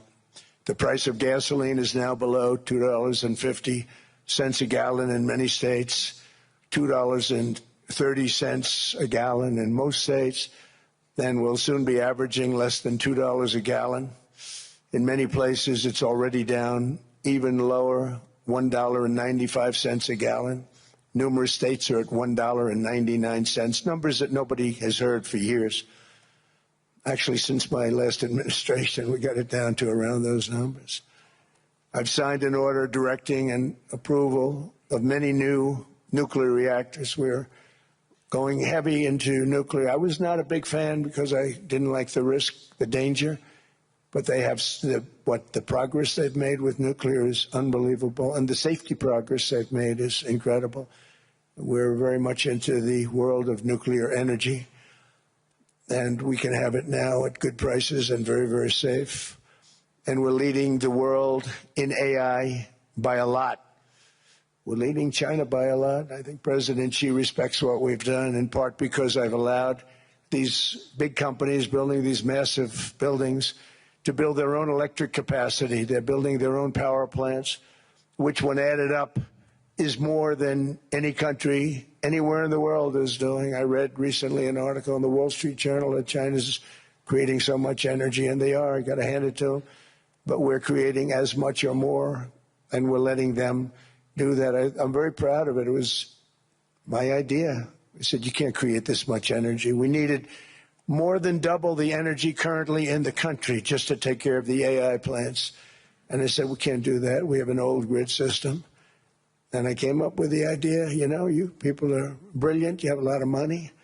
Let's see what you can do. You can build your own electric generating plants. And they looked at me. They didn't believe me. All of the names that are, I think, in the room right now, if you want to know the truth, they didn't believe it. And I said, no, you can't. They came back 2 weeks and they didn't have the plant. They said, we thought you were kidding. I said, no, not only am I not kidding, you're going to have your approvals within 2 weeks. I always say nuclear will take 3 weeks. But most aren't going that. They're going oil and gas. They're even going coal in some cases. Because of my landslide election victory, the United States avoided the catastrophic energy collapse which befell every European nation that pursued the Green New Scam, perhaps the greatest hoax in history. The Green New Scam, windmills all over the place, destroy your land, destroy your land. Every time that goes around, you lose $1,000. You're supposed to make money with energy, not lose money. Here in Europe, we've seen the fate that the radical left tried to impose on America. They tried very hard. Germany now generates 22% less electricity than it did in 2017. And it's not the current chancellor's fault. He's solving the problem. He's going to do a great job. But what they did before he got there, I guess that's why he got there. And electricity prices are 64% higher. The United Kingdom produces just 1/3 of the total energy from all sources that it did in 1999. Think of that, 1/3. And they're sitting on top of the North Sea, one of the greatest reserves anywhere in the world, but they don't use it. And that's one reason why their energy has reached catastrophically low levels with equally high prices. High prices, very low levels. Think of that, 1/3. And you're sitting on top of the North Sea, and they like to say, well, you know, that's depleted. It's not depleted. It's got 500 years. They haven't even found the oil. The North Sea is incredible. They don't let anybody drill. Environmentally, they don't let them drill. They make it impossible for the oil companies to go. They take 92% of the revenues. So the oil companies say, we can't do it. They came to see me. Is there anything you can do? I want Europe to do great. I want UK to do great. Sitting on one of the greatest energy sources in the world, and they don't use it. In fact, their electricity prices have soared 139%. There are windmills all over Europe. There are windmills all over the place, and they are losers. One thing I've noticed is that the more windmills a country has, the more money that country loses and the worse that country is doing. China makes almost all of the windmills, and yet I haven't been able to find any wind farms in China. Did you ever think of that? It's a good way of looking at it. They're smart. China is very smart. They make them, they sell them for a fortune. They sell them to the stupid people that buy them, but they don't use them themselves. They put up a couple of big wind farms, but they don't use them. They just put them up to show people what they could look like. They don't spin. They don't do anything. They use a thing called coal, mostly. But China goes with the coal. They go with oil and gas. They're starting to look at nuclear a little bit. And they're doing just fine. They make a fortune selling the windmills, though, and I think really that's one that they wouldn't be surprised if it stopped. They are shocked that it continues to go. They're very friendly with me. They're shocked that people continue to buy those damn things. They killed the birds. They ruin your landscapes. Other than that, I think they're fabulous, by the way. Stupid people buy them. The consequences of such destructive policies have been stark, including lower economic growth, lower standards of living, lower birth rates, more socially disruptive migration, more vulnerability to hostile foreign adversaries, and much, much smaller militaries. The United States cares greatly about the people of Europe. We really do. I mean, look, I am derived from Europe. Scotland and Germany, 100% Scotland, my mother, 100% German, my father. And we believe deeply in the bonds we share with Europe as a civilization. I want to see it do great. That's why issues like energy, trade, immigration, and economic growth must be central concerns to anyone who wants to see a strong and united West, because Europe and those countries have to do their thing. They have to get out of the culture that they've created over the last 10 years. It's horrible what they're doing to themselves. They're destroying themselves. It's beautiful, beautiful places. We want strong allies, not seriously weakened ones. We want Europe to be strong. Ultimately, these are matters of national security, and perhaps no current issue makes the situation more clear than what's currently going on with Greenland. Would you like me to say a few words of Greenland? I was going to leave it out of the speech, but I think I would have been reviewed very negatively. I have tremendous respect for both the people of Greenland and the people of Denmark, tremendous respect. But every NATO ally has an obligation to be able to defend their own territory. And the fact is, no nation or group of nations is in any position to be able to secure Greenland other than the United States. We're a great power, much greater than people even understand. I think they found that out 2 weeks ago in Venezuela. We saw this in World War II, when Denmark fell to Germany after just 6 hours of fighting and was totally unable to defend either itself or Greenland. So the United States was then compelled, we did it, we felt an obligation to do it, to send our own forces to hold the Greenland territory. And hold it we did, at great cost and expense. They didn't have a chance of getting on it, and they tried. Denmark knows that. We literally set up bases on Greenland for Denmark. We fought for Denmark. We weren't fighting for anyone else. We were fighting to save it for Denmark. Big, beautiful piece of ice. It's hard to call it land. It's a big piece of ice. But we saved Greenland and successfully prevented our enemies from gaining a foothold in our hemisphere. So we did it for ourselves also.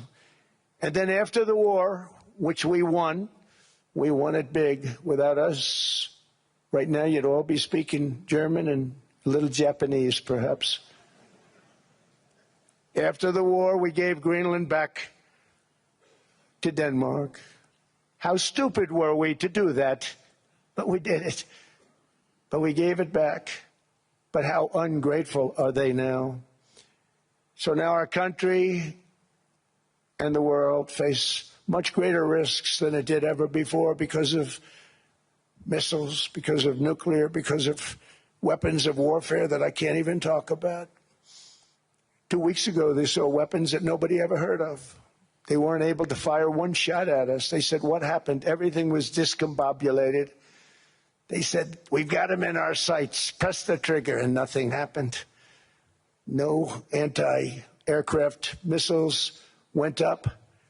There was one that went up about 30 feet and crashed down right next to the people that sent it. They said, what the hell is going on? Those defensive systems were made by Russia and by China. So they're going to go back to the drawing boards, I guess. Greenland is a vast, almost entirely uninhabited and undeveloped territory. It's sitting undefended in a key strategic location between the United States, Russia, and China. That's exactly where it is, right smack in the middle. Wasn't important nearly when we gave it back. You know, when we gave it back, it wasn't the same as it is now. It's not important for any other reason, you know, everyone talks about the minerals. There's so many places. There's no rare earth, no such thing as rare earth. There's rare processing, but there's so much rare earth. And this, to get to this rare earth, you got to go through hundreds of feet of ice.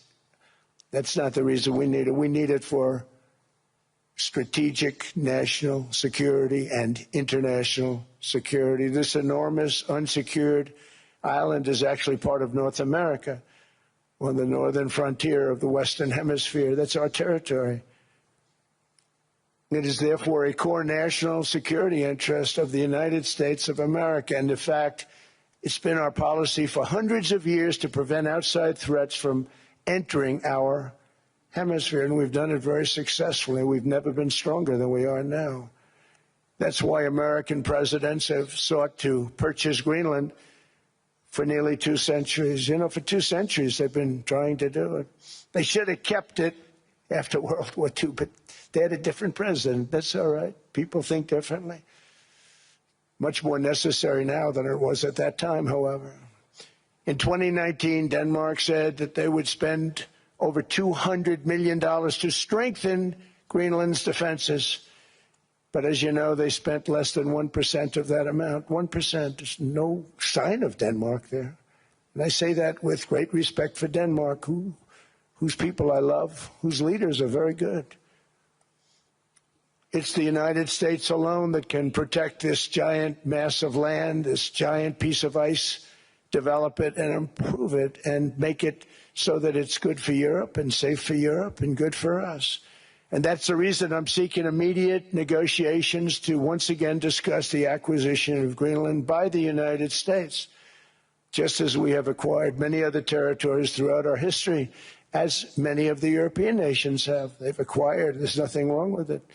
Many of them, some went in reverse, actually, if you look. Some had great vast wealth, great vast lands all over the world. They went in reverse. They're stuck back where they started. That happens too. But some grow. But this would not be a threat to NATO. This would greatly enhance the security of the entire alliance, the NATO alliance. The United States is treated very unfairly by NATO. I want to tell you that. And when you think about it, nobody can dispute it. We give so much and we get so little in return. And I've been a critic of NATO for many years. And yet I've done more to help NATO than any other president by far, than any other person. You wouldn't have NATO if I didn't get involved in my first term.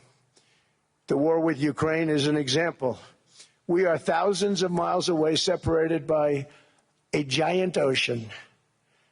It's a war that should have never started, and it wouldn't have started if the 2020 U.S. presidential election weren't rigged. It was a rigged election. Everybody now knows that. They found out. People will soon be prosecuted for what they did. It's probably breaking news, but it should be. It was a rigged election. You can't have rigged elections. You need strong borders, strong elections, and ideally a good press. I always say it. Strong borders, strong elections, free, fair elections, and a fair media. The media is terrible. It's very crooked. It's very biased, terrible. But someday it'll straighten out because it's losing all credibility. Think of it, when I went in a landslide, a giant landslide, won all 7 swing states, won the popular vote, won everything, and I only get negative press. That means that it has no credibility. And if they're going to get credibility, they're going to have to be fair. So you need a fair press. But you also need those other elements. And I inherited a terrible, terrible situation. If you look, the border was open, the inflation was raging, everything was bad with the United States when I came into office. But I also inherited a mess with Ukraine and Russia, something that would have never happened. And I know Putin very well. He and I would discuss Ukraine. It was the apple of his eye, but he wasn't going to do anything. I said, Vladimir, you're not doing it. He would never have done it. It was terrible what happened. I could see it happening, too. After I left, I could see it happening. Biden had given Ukraine and NATO $350 billion, a staggering sum, $350 billion. I came in, and just like the southern border, just like inflation, just like our economy, I said, wow, this place is in trouble, meaning our country. All of these things were out of control. But the border was out of control. We fixed it with the strongest border anywhere in the world. And I've now been working on this war for 1 year, during which time I settled 8 other wars. India, Pakistan. I settled other wars that were Vladimir Putin called me, Armenia, Azerbaijan. He said, I can't believe you settled that one. They were going on for 35 years. I settled it in 1 day. And President Putin called me. He said, you know, I can't believe I've worked on that war for 10 years trying to settle it. I couldn't do it. I said, do me a favor, focus on settling your war. Don't worry about that one. What does the United States get out of all of this work, all of this money, other than death, destruction, and massive amounts of cash going to people who don't appreciate what we do? They don't appreciate what we do. I'm talking about NATO. I'm talking about Europe. They have to work on Ukraine. We don't. The United States is very far away. We have a big, beautiful ocean separating us. We have nothing to do with it. Until I came along, NATO was only supposed to pay 2% of GDP. But they weren't paying. Most of the countries weren't paying anything. The United States was paying for virtually 100% of NATO. And I got that stopped. I said, that's not fair. But then, more importantly, I got NATO to pay 5%, and now they were paying, and now they are paying. So something nobody said was possible. They said we will never go up higher than 2%. But they went to 5%, and now they're paying the 5. They didn't pay the 2, and now they're paying the 5. And they're stronger for it, and they have an excellent, by the way, Secretary General, who's possibly in the room. Mark, are you here? Yes, he's here. Hello, Mark.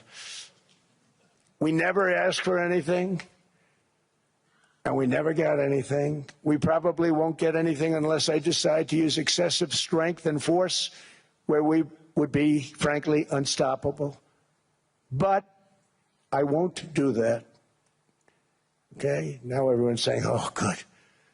That's probably the biggest statement I made, because people thought I would use force. I don't have to use force. I don't want to use force. I won't use force. All the United States is asking for is a place called Greenland, where we already had it, as a trustee, but respectfully returned it back to Denmark not long ago after we defeated the Germans, the Japanese, the Italians, and others in World War II. We gave it back to them. We were a powerful force then, but we are a much more powerful force now. After I rebuilt the military in my first term and continue to do so today, we have a budget of $1.5 trillion. We're bringing back battleships. The battleship is 100 times more powerful than the great battleships you saw in World War II, those great, big, gorgeous ships, the Missouri, the Iowa, the Alabama. Because I thought maybe we could take them out of mothballs. They said, no, sir, these ships are 100, think of that, 100 times more powerful than those big, magnificent pieces of art that you saw so many times ago, that you still see on television. You say, wow, what a force. 100 times, each ship 100 times more powerful than the big battleships of the past. So that was the end of the mothball story.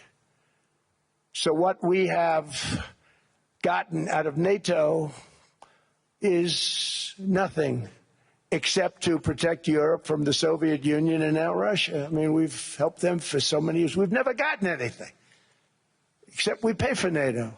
And we paid for many years until I came along. We paid for, in my opinion, 100% of NATO because they weren't paying their bills. And all we're asking for is to get Greenland, including right title and ownership, because you need the ownership to defend it. You can't defend it on a lease. Number one, legally it's not defensible that way, totally.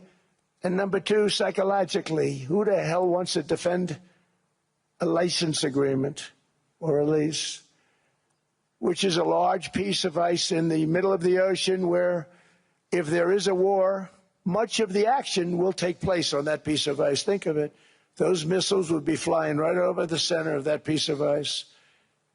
All we want from Denmark for national and international security and to keep our very energetic and dangerous potential enemies at bay is this land on which we're going to build the greatest golden dome ever built. We're building a golden dome that's going to, just by its very nature, going to be defending Canada.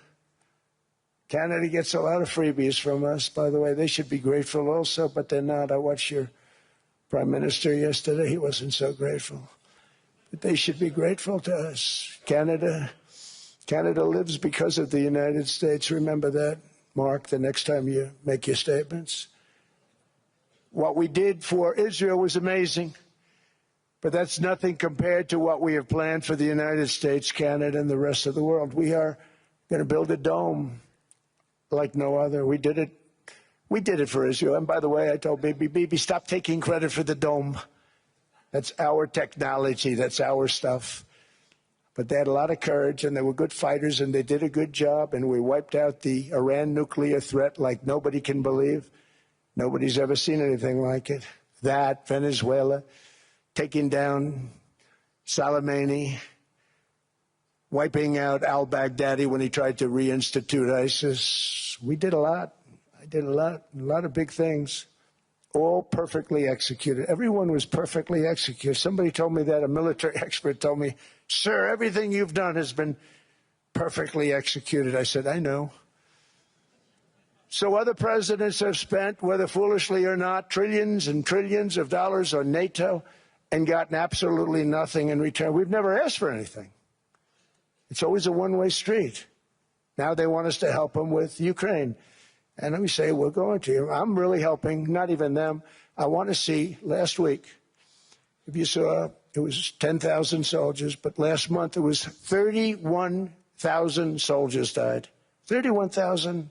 That's this room times, the number of people in this room times 30. Think of it. 30,000 soldiers died in 1 month. The month before it was 27,000. The month before that it was 28,000. The month before that it was 25,000. It's a bloodbath over there. And that's what I want to stop. It doesn't help the United States, but these are souls. These are young people.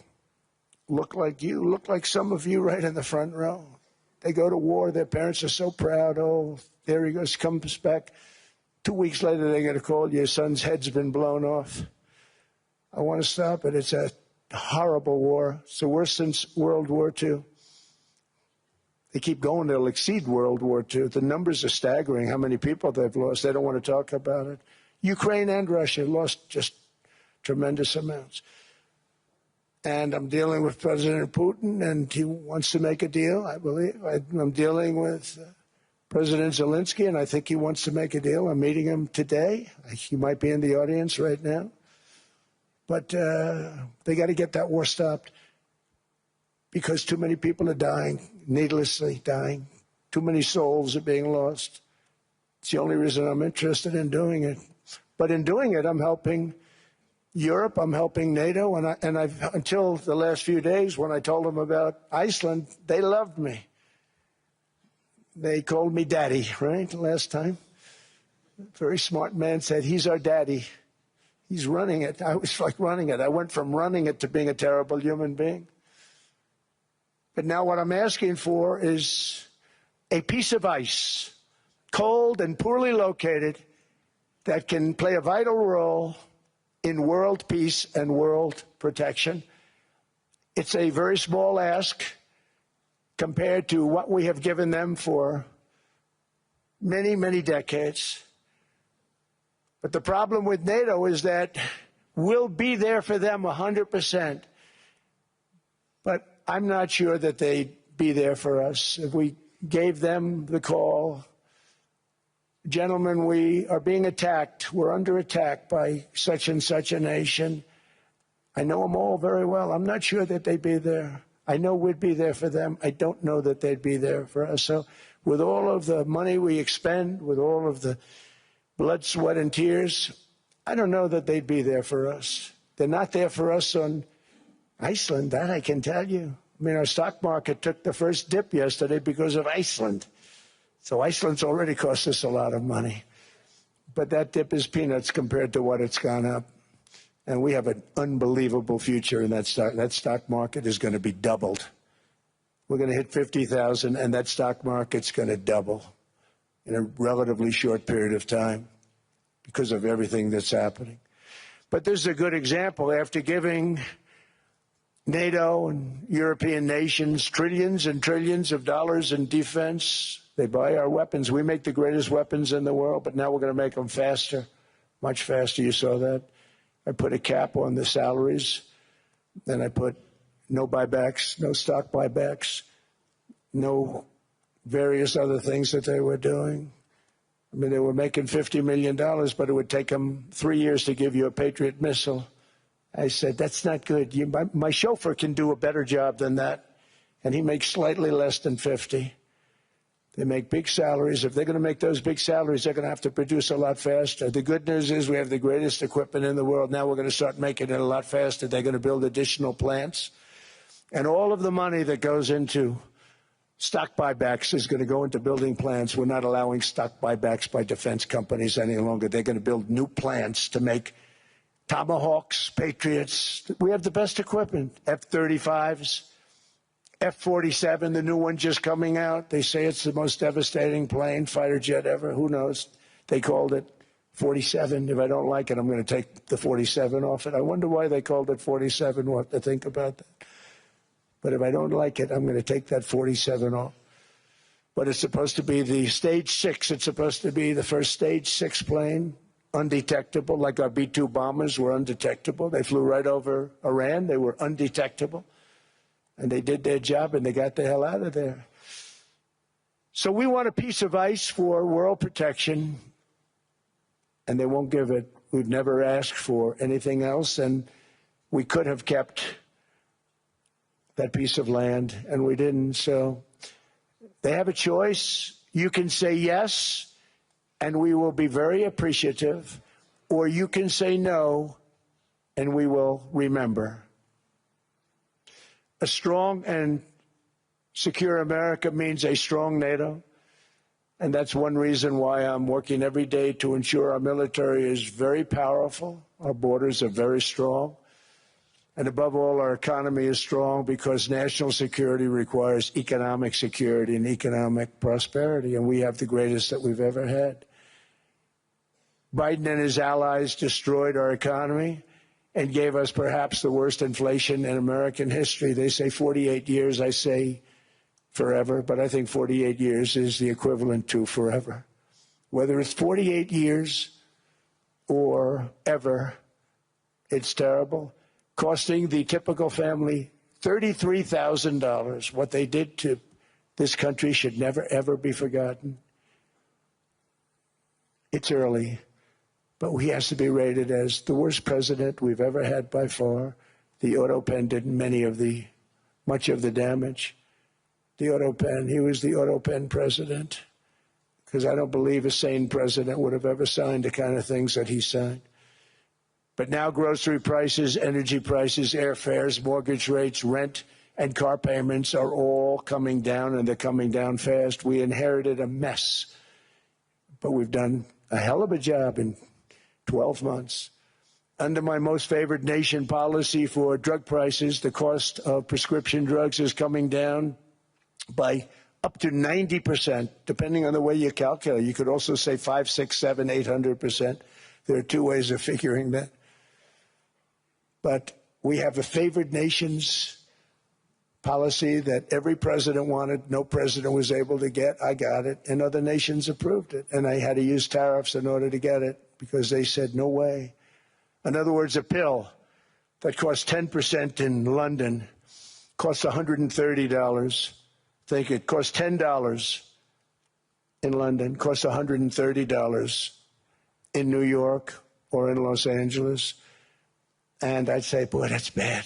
Friends of mine would say, you know, we go to London, you can buy the stuff for nothing. We go all over the world, we could buy it for nothing. Because basically America was subsidizing every nation in the world because presidents allowed them to get away with it. It became very tough. So when I called up Emmanuel Macron, I watched him yesterday with those beautiful sunglasses. What the hell happened? But I watched him sort of be tough. But he was at $10 for a pill. And I said, Emmanuel, and I have all the big pharmaceutical companies are in total agreement. It wasn't easy, by the way. They're tough, smart. They've been getting away with the scam for a long time. But they gave it up. But they said, you'll never get the countries to approve it. I said, why is that? Because they won't. They always said, we're not paying any more. Get the rest for the United States. So over the years, they stayed the same. We just went up, up, up. And I mean, we would pay 13, 14, 15 times more than certain countries would. So I said, no, they'll approve it 100%. Sir, you'll never get them to approve it. I said, I guarantee you. But I actually started with Emmanuel, who probably is in the room too. And I like him. I actually like him. Hard to believe, isn't it? And I said, Emmanuel, you're going to have to lift the price of that pill to $20, maybe $30. Think of that. That means it's a doubling of prescription drugs. Might be a tripling, might be a quadrupling. It's not easy. No, no, no, Donald, I will not do that. I said, yes, you will, 100%. He said, no, no, no. You're asking me to double. I said, Emmanuel, you've been taking advantage of the United States for 30 years with prescription drugs. You really should do it, and you will do it. I have no doubt. In fact, I am 100% sure you're going to. No, no, no, I will not do it. Because, yes, in all fairness to him, he has to double or triple. Because the world being a bigger place than the United States, it's not that you meet in the middle. You just have to go up some, and we come down a lot. They go up a little, we come down a lot. So we're at $130, they're at 10. So they may have to go to 20 or 30. No more than that. I said, Emmanuel, you're going to be doubling or tripling? No, no, no. I said, here's the story, Emmanuel. The answer is you're going to do it fast. And if you don't, I'm putting a 25% tariff on everything that you sell into the United States and a 100% tariff on your wines and champagnes. And that's about 10 times more than what I'm requesting. And you're going to do it. I don't want to go public with it, but you may make me do that. No, no, Donald, I will do it. I will do it. It took me, on average, 3 minutes a country, saying the same thing. You will do it. They all said, no, no, no, I will not do it. You're asking me to double the cost of prescription. I said, that's right, because you've been screwing us for 30 years. And they said, we will not do it. I said, that's all right. On Monday morning, we're putting a 25, 30, 50. I gave different numbers for different countries. This is also national security we're talking about. Not fair. We're not going to subsidize the whole world. And every one of those countries have agreed to do it. So one of the biggest things that I've done is the fact that we have now most favored nation. We will pay whatever the lowest price is in the entire world. So our drug prices are going to be coming down by staggering 90%. Again, you could say 1,000%, 2,000%. Depends on the way you want to figure it, but we'll go with the way the fake news likes it better because it sounds, can you imagine a 90% reduction sounds much worse. But drug prices are going to be coming down tremendously in all the nations, and I appreciate them doing it, but they did it. In all fairness, without tariffs, I wouldn't have been able to get it done.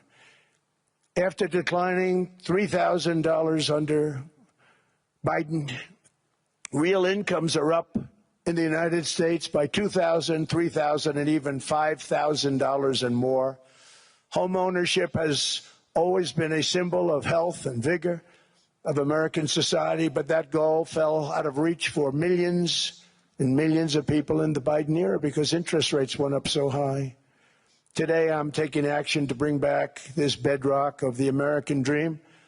In recent years, Wall Street giants and institutional investment firms, many of you are here, many of you are good friends of mine, many of you are supporters. Sorry to do this to you, I'm so sorry. But you've driven up housing prices by purchasing hundreds of thousands of single-family homes, and it's been a great investment for them. Often as much as 10% of houses on the market. You know, the crazy thing is a person can't get depreciation on a house, but when a corporation buys it, they get depreciation. Okay, that's something we're going to have to think about, too. I don't know if too many people think about that. You buy a corporation, they buy 500 houses. They buy hundreds of thousands. They buy 500 houses. They can take depreciation. A person sweats and works and buys one house. They can't. But homes are built for people, not for corporations, and America will not become a nation of renters. We're not going to do that. That's why I have signed an executive order banning large institutional investors from buying single-family homes. It's just not fair to the public. They're not able to buy a house. And I'm calling on Congress to pass that ban into permanent law, and I think they will. One of the biggest barriers to saving for a down payment has been surging credit card debt. The profit margin for credit card companies now exceeds 50%, one of the biggest. And they charge Americans interest rates of 28%, 30%, 31%, 32%. Whatever happened to usury? So to help our citizens recover from the Biden disaster, all caused by this horrible precedent, I'm asking Congress to cap credit card interest rates at 10% for 1 year. And this will help millions of Americans save for a home. They have no idea they're paying 28%. They go out there a little late in their payment and they end up losing their house. It's terrible. To unleash innovation in savings and financing, I'm also working to ensure America remains the crypto capital of the world.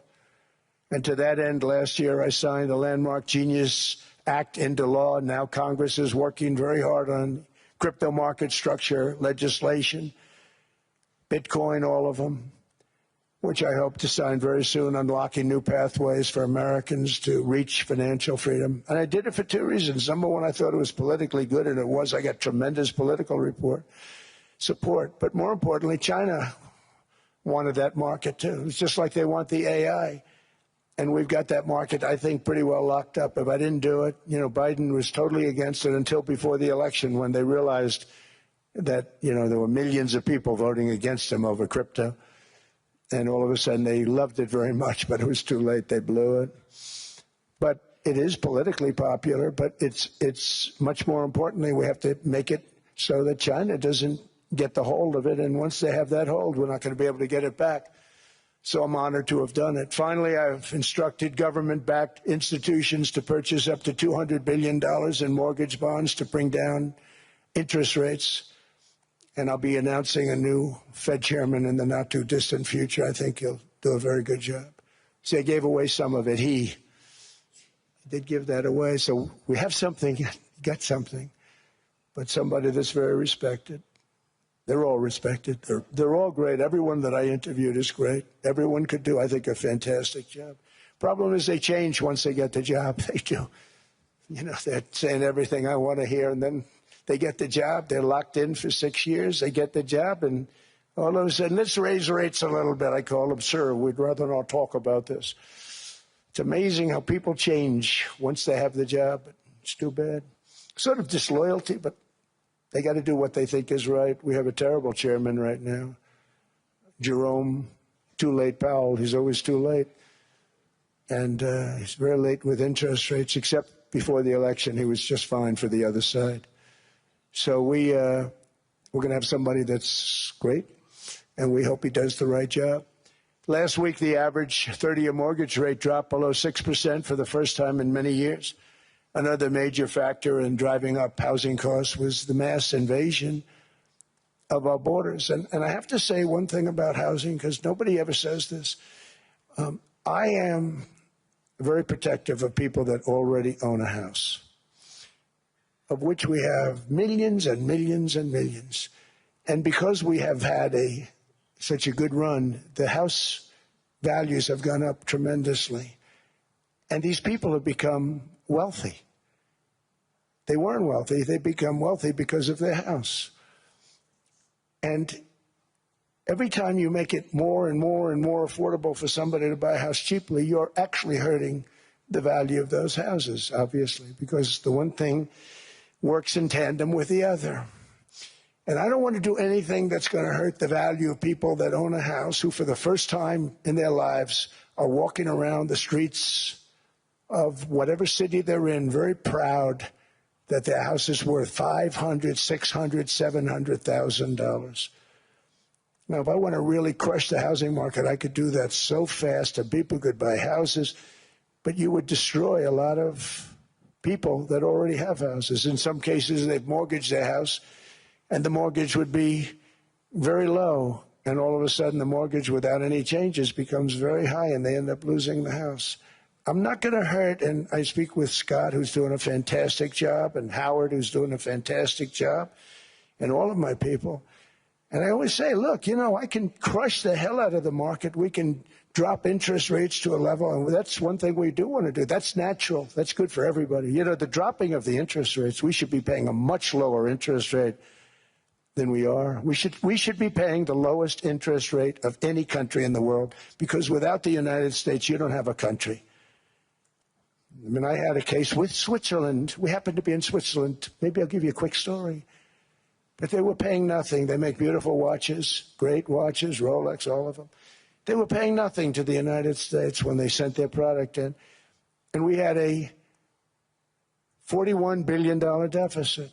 $41 billion with this beautiful place. Flew over it, isn't it nice?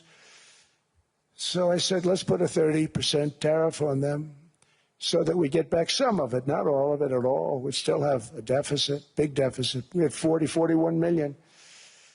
That's a big deficit. And I said, let's put a tariff on.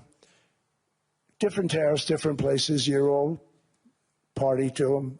In some cases, victims to them. But in the end, it's a fair thing. And most of you realize that. But we put a 30% tariff on Switzerland, and all hell broke loose. They were calling, I mean, like you wouldn't believe. And I know so many people from Switzerland, incredible place, incredible, brilliant place. But I didn't realize that they're only good because of us. And there's so many other examples. I mean, us, probably other places, but a majority of the money they make is because of us, because we never charged them anything. So they come in, they sell their watches, no tariffs, no nothing. They walk away, they make $41 billion on just us. So I said, no, we can't do that. So I'm going to bring it up. I still would have a deficit pretty substantial, but I brought it up to 30%. And I guess Prime Minister, I don't think President, I think Prime Minister called a woman, and she was very repetitive. She said, no, no, no, you cannot do that, 30%. You cannot do that. We are a small, small country. I said, yeah, but you have a big, big deficit. You may be small, but you have a bigger deficit than big countries. He said, no, no, no, please, you cannot do it. Kept saying the same thing over and over. We are a small country. I said, but you're a big country in terms of... And she just rubbed me the wrong way, I'll be honest with you. And I said, all right, thank you, ma'am, appreciate it. Do not do this. Thank you very much, ma'am. And I made it 39%. And then all hell really broke out. And I was paid visits by everybody. Rolex came to see me. They all came to see me. But I realized, and I reduced it, because I don't want to hurt people. I don't want to hurt them. And we brought it down to a, lower level. Doesn't mean it's not going up. But we brought it down to a lower level. But they pay now, tariff. But I realized that we have many places like that where they're making a fortune because of the United States. Without the United States, they wouldn't be making anything. Think of it. Switzerland made $41 billion on us. And as she said, it's a small place. And I realized with that, I don't know, it was so, because she was so aggressive. And I realized in that conversation that the United States is keeping the whole world afloat. Many places, I could give you 6, 7 places just in the people in this little area. I know every one of them. They're sort of, they're looking down. They don't want to see me and they don't want to stare me in the eyes. But they're taking advantage of, everybody took advantage of the United States. But I've been very fair, and I gave them a tariff, and it was fine. But I realized that without us, it's not Switzerland anymore. Without us, it's not any of the countries that are represented here. And we want to work with the countries. We want to work with them. We're not looking to destroy them. I could have said 39, 40%. I could have said I want a 70% tariff, then we make money with Switzerland. But Switzerland would have been probably destroyed, financially destroyed. I don't want to do that. But we should be paying the lowest interest rate of everybody. I hope Scott's listening to this, because we should be paying the lowest interest rate of everybody. Without us, most of the countries don't even work. And then you have the protection factor. Without our military, which is the greatest in the world by far, without our military, you have threats that you wouldn't believe. You wouldn't believe. You don't have threats because of us, and that's because of NATO. One other thing, and I have to say it so importantly, in the old days, and I used to say I'm the youngest in the room. Now I'm among the older. I hate to say it.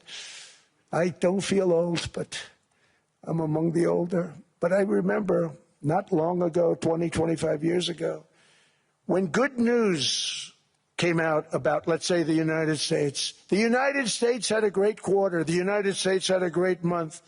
All the stocks went up. And that's the way it's supposed to be. Now when they say the United States had a record quarter, it's unbelievable how well it's doing, all the stocks crash because they say, oh no, inflation, they're going to raise interest rates. And they do. Some of these stupid people like Powell, they raise interest rates. And what they do is they stop you from being successful. It used to be when we had a great quarter, a great month, great earnings, great anything, any good news, the stock market went up. That's the way it's going to be. We got to do that again because that's the way it should be. Now when we have a great month, they want to kill it.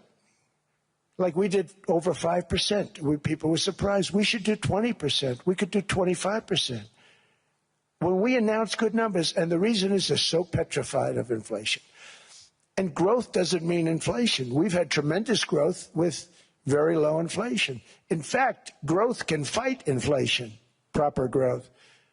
So we want to get back to the days when we announce great numbers because we're going to be announcing phenomenal. You know, all these factories that are being built at record, thousands of businesses are being built right now. Remember, $18 trillion is invested.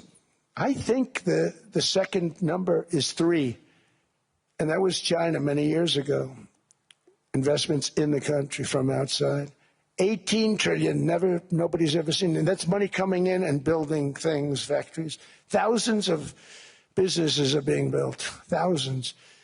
Hundreds of big factories, car plants are moving back to the United States. They're coming in from Canada. They're coming in from Mexico, from Japan. Japan's coming in and building plants here in order to avoid tariffs.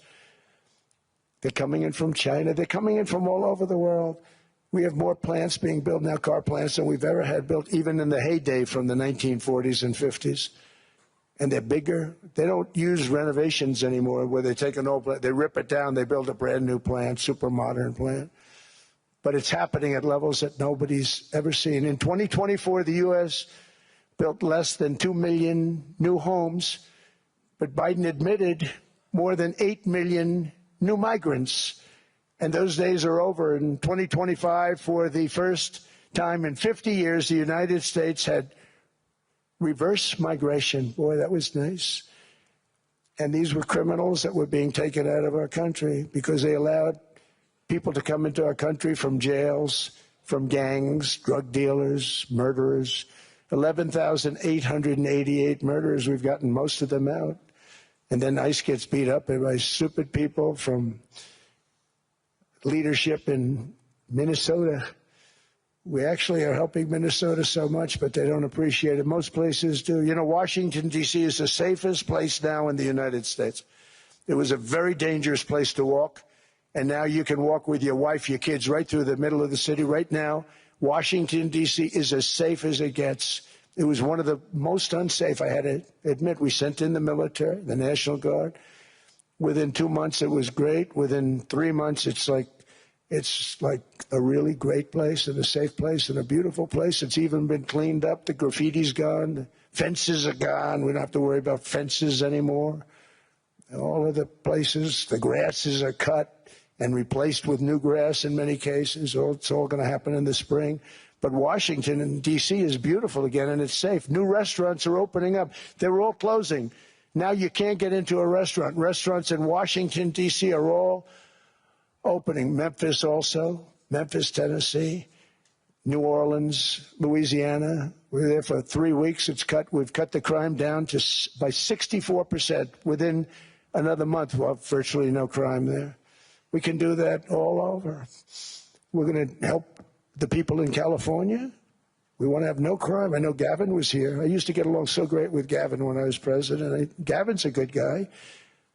And we're going to, if he needed it, I would do it in a heartbeat. I'd love to see.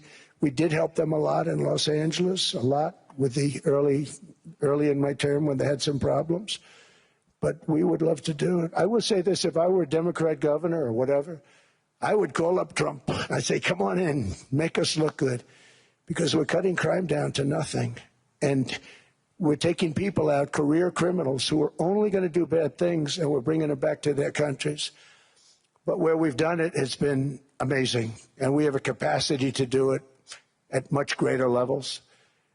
We're cutting illegal aliens off welfare and other government benefits, and I have directed that starting immediately, there will be no more payments to sanctuary cities because they are really just sanctuaries for criminals. They're really protecting criminals, and those are the ones we have to get out of the country: murderers, drug dealers, the mentally insane. They emptied their mental institutions into the United States. And despite that, we have the lowest crime numbers that we've ever had in the history of the country. Just came out. But equally importantly, we're cracking down on more than $19 billion in fraud that was stolen by Somalian bandits. Can you believe that Somalian? They turned out to be higher IQ than we thought. I always say these are low IQ people. How did they go into Minnesota and steal all that money? And we have, you know, they're pirates. They're good pirates, right? But we shoot them out of the water just like we shoot the drug boats out. They're not pirating too many boats lately, do you notice? When they go out into those boats, they want to take over $1.5 billion tanker loaded up with oil. And they say, we're going to blow up your boat. They have powerful weapons. You hit the side of the boat, you blow the whole thing up. The insurance companies are petrified. So they say, just give them the boat. We'll give them money instead. And I don't do that. We blow them right the hell out of the water. We see them going out, we blow them out of the water. We don't have any pirates so much anymore. If we do, they won't be there long.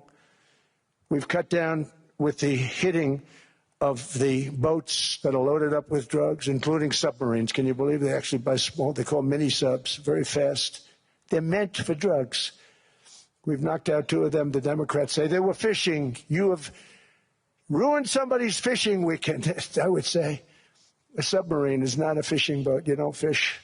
But we've knocked down drugs by water, the oceans, the sea, by 97.2%. Think of that. And I actually say, who the hell are the 3%? Because I would not want to be piloting one of those boats. We knocked them down, and now we're going to start on land. We're going to knock it all out. The land is the easy part. What we did on sea is incredible, and that's our great military. The situation in Minnesota reminds us that the West cannot mass import foreign cultures which have failed to ever build a successful society of their own. I mean, we're taking people from Somalia, and Somalia is a failed, it's not a nation, got no government, got no police, got no military, got no nothing. And then we have this fake congressperson who they just reported is worth $30 million. You believe this? Ilhan Omar, talking about the Constitution that provides me. She comes from a country that's not a country, and she's telling us how to run America. Not going to get away with it much longer, let me tell you. The explosion of prosperity and conclusion and progress that built the West did not come from our tax codes. It ultimately came from our very special culture. This is the precious inheritance that America and Europe have in common. We share it. We share it, but we have to keep it strong. We have to become stronger, more successful, and more prosperous than ever. We have to defend that culture and rediscover the spirit that lifted the West from the depths of the Dark Ages to the pinnacle of human achievement. We live in an incredible, changing period. It's an unbelievable time, but we have to take advantage of the time that we're in. In our hands are technologies that our ancestors could scarcely have. I mean, they couldn't have even dreamt some of the things that we see today. And so rapidly they're produced. I mean, AI, 2 years ago, nobody ever heard of the term, and now everybody's talking about it. And it can have some very good purpose. It could also have some dangerous purpose, and for that, we have to watch out. But some tremendous things are happening because of it. And we're leading by so much. We're doing so well. But opportunities that are bigger and grander than ever before in human history are right before us. It is the pioneers in this room. Many of you in this room are true pioneers. You're truly brilliant people. Just your ability to get a ticket is brilliant because you have about 50 people for every seat. I don't know what. That's Larry. Everything Larry touches turns to gold. He made this very successful. But you're in this room, And some of you are the greatest leaders anywhere in the world. You're the greatest brains anywhere in the world. And the future is unlimited, and to a large part because of you. And we have to protect you, and we have to cherish you. I always say we have to cherish our brilliant people because there aren't many of them. So together with confidence, boldness, and persistence, let us lift up our people, grow our economies, defend our shared destiny, and build a future for our citizens that is more ambitious, more exciting, more inspiring, and greater than the world has ever seen. We're in a position to do things that nobody else has ever even thought of before.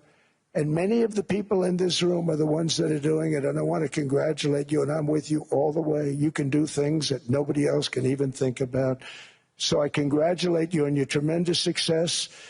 And the United States is back, bigger, stronger, better than ever before.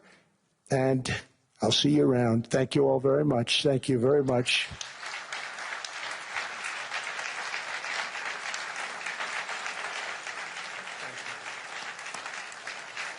Thank you.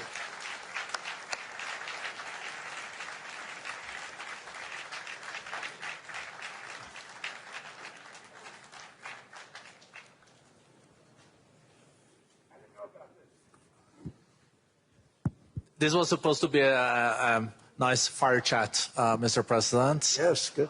I got set up. No, I did, though. You made the job for the moderator really easy. Thank you, Mr. President, for your speech. I do have a few follow-up questions, if it's okay. Sure. I don't think I should start with Greenland, maybe. I'll start with the economy. The U.S. economy is doing really, really well. But how to sustain this growth moving forward? Because there's always a recession looming around the corner. Well, you know, the one thing about economies and recessions is sometimes you get hit unexpectedly and there's nothing you can do about it. All brilliant people, but there's nothing. One example was COVID. We had an economy going at levels like nobody had ever seen my first 2.5, 3 years. And then I heard the word pandemic, not COVID. They came up with that name over a period of time. We won't get into that. But I heard the word pandemic. And I had a poll come out that was so strong just prior to that, and I was with the two best pollsters, McLaughlin and Fabrizio, and they said, sir, George Washington and Abraham Lincoln, if they came back and ran as president and vice president, they couldn't beat you. And then what happened is the following day, I was told to stay tuned because there's something really bad happening in China. There are bodies laying all over Wuhan, right around that certain building that we talk about. I always said it came from Wuhan. It did come from Wuhan. And they were body bags. We saw it by satellite. And they said, there are strange things happening in China. And so it began. And we ended up with the COVID, and the whole world suffered. We did a phenomenal job. I don't think we got the credit we deserve. We did something that Operation Warp Speed, which some people say was one of the greatest military feats ever. We did a great job. Used our military, used a lot of people. But sometimes you get hit with things, nothing you can do. You get hit with things like that unexpectedly. And we got through it. And when I left, the stock market was higher than it was previous to the COVID coming up. And I called it a great achievement. But things happen. Bad things happen. The things that we can stop are wars if we're smart. That we can stop. Those are a matter of being intelligent and having intelligent people on the other side. Because wars are the worst of all. Wars are worse than anything. But we can stop wars because that's sort of up to us. But things like dust flying in the air, wherever COVID comes from or whatever comes, sometimes you have to be a little bit lucky. But we are poised to have an economy like no other, not only in this country, but anywhere. And you know, when you hear the kind of numbers that I can tell you that Scott Bessent was with me the other day, and he's looking at numbers. He said, I can't. And that's all he's done his whole life, pretty much your whole life. Scott, you weren't going to be a football player, I don't think.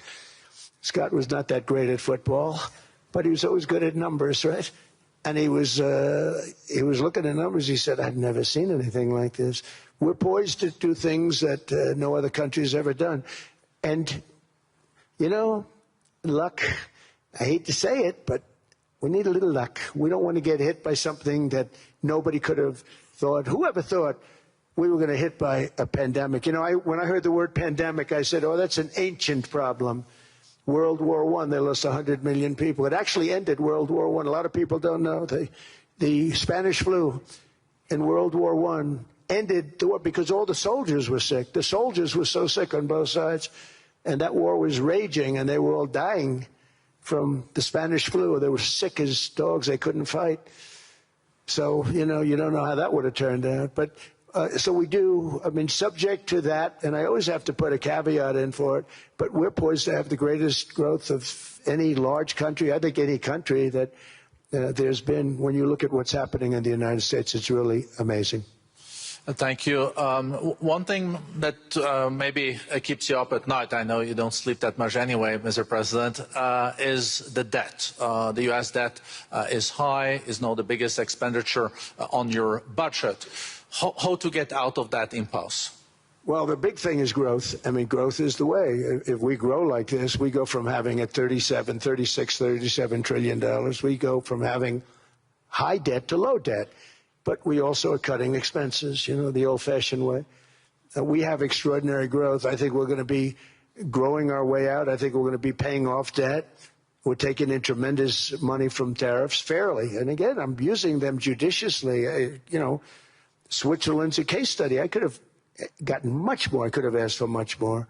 But we're using them judiciously. But I think growth, most importantly, and then cutting costs. Now, if you take a look at Minnesota, $19 billion in fraud and other things.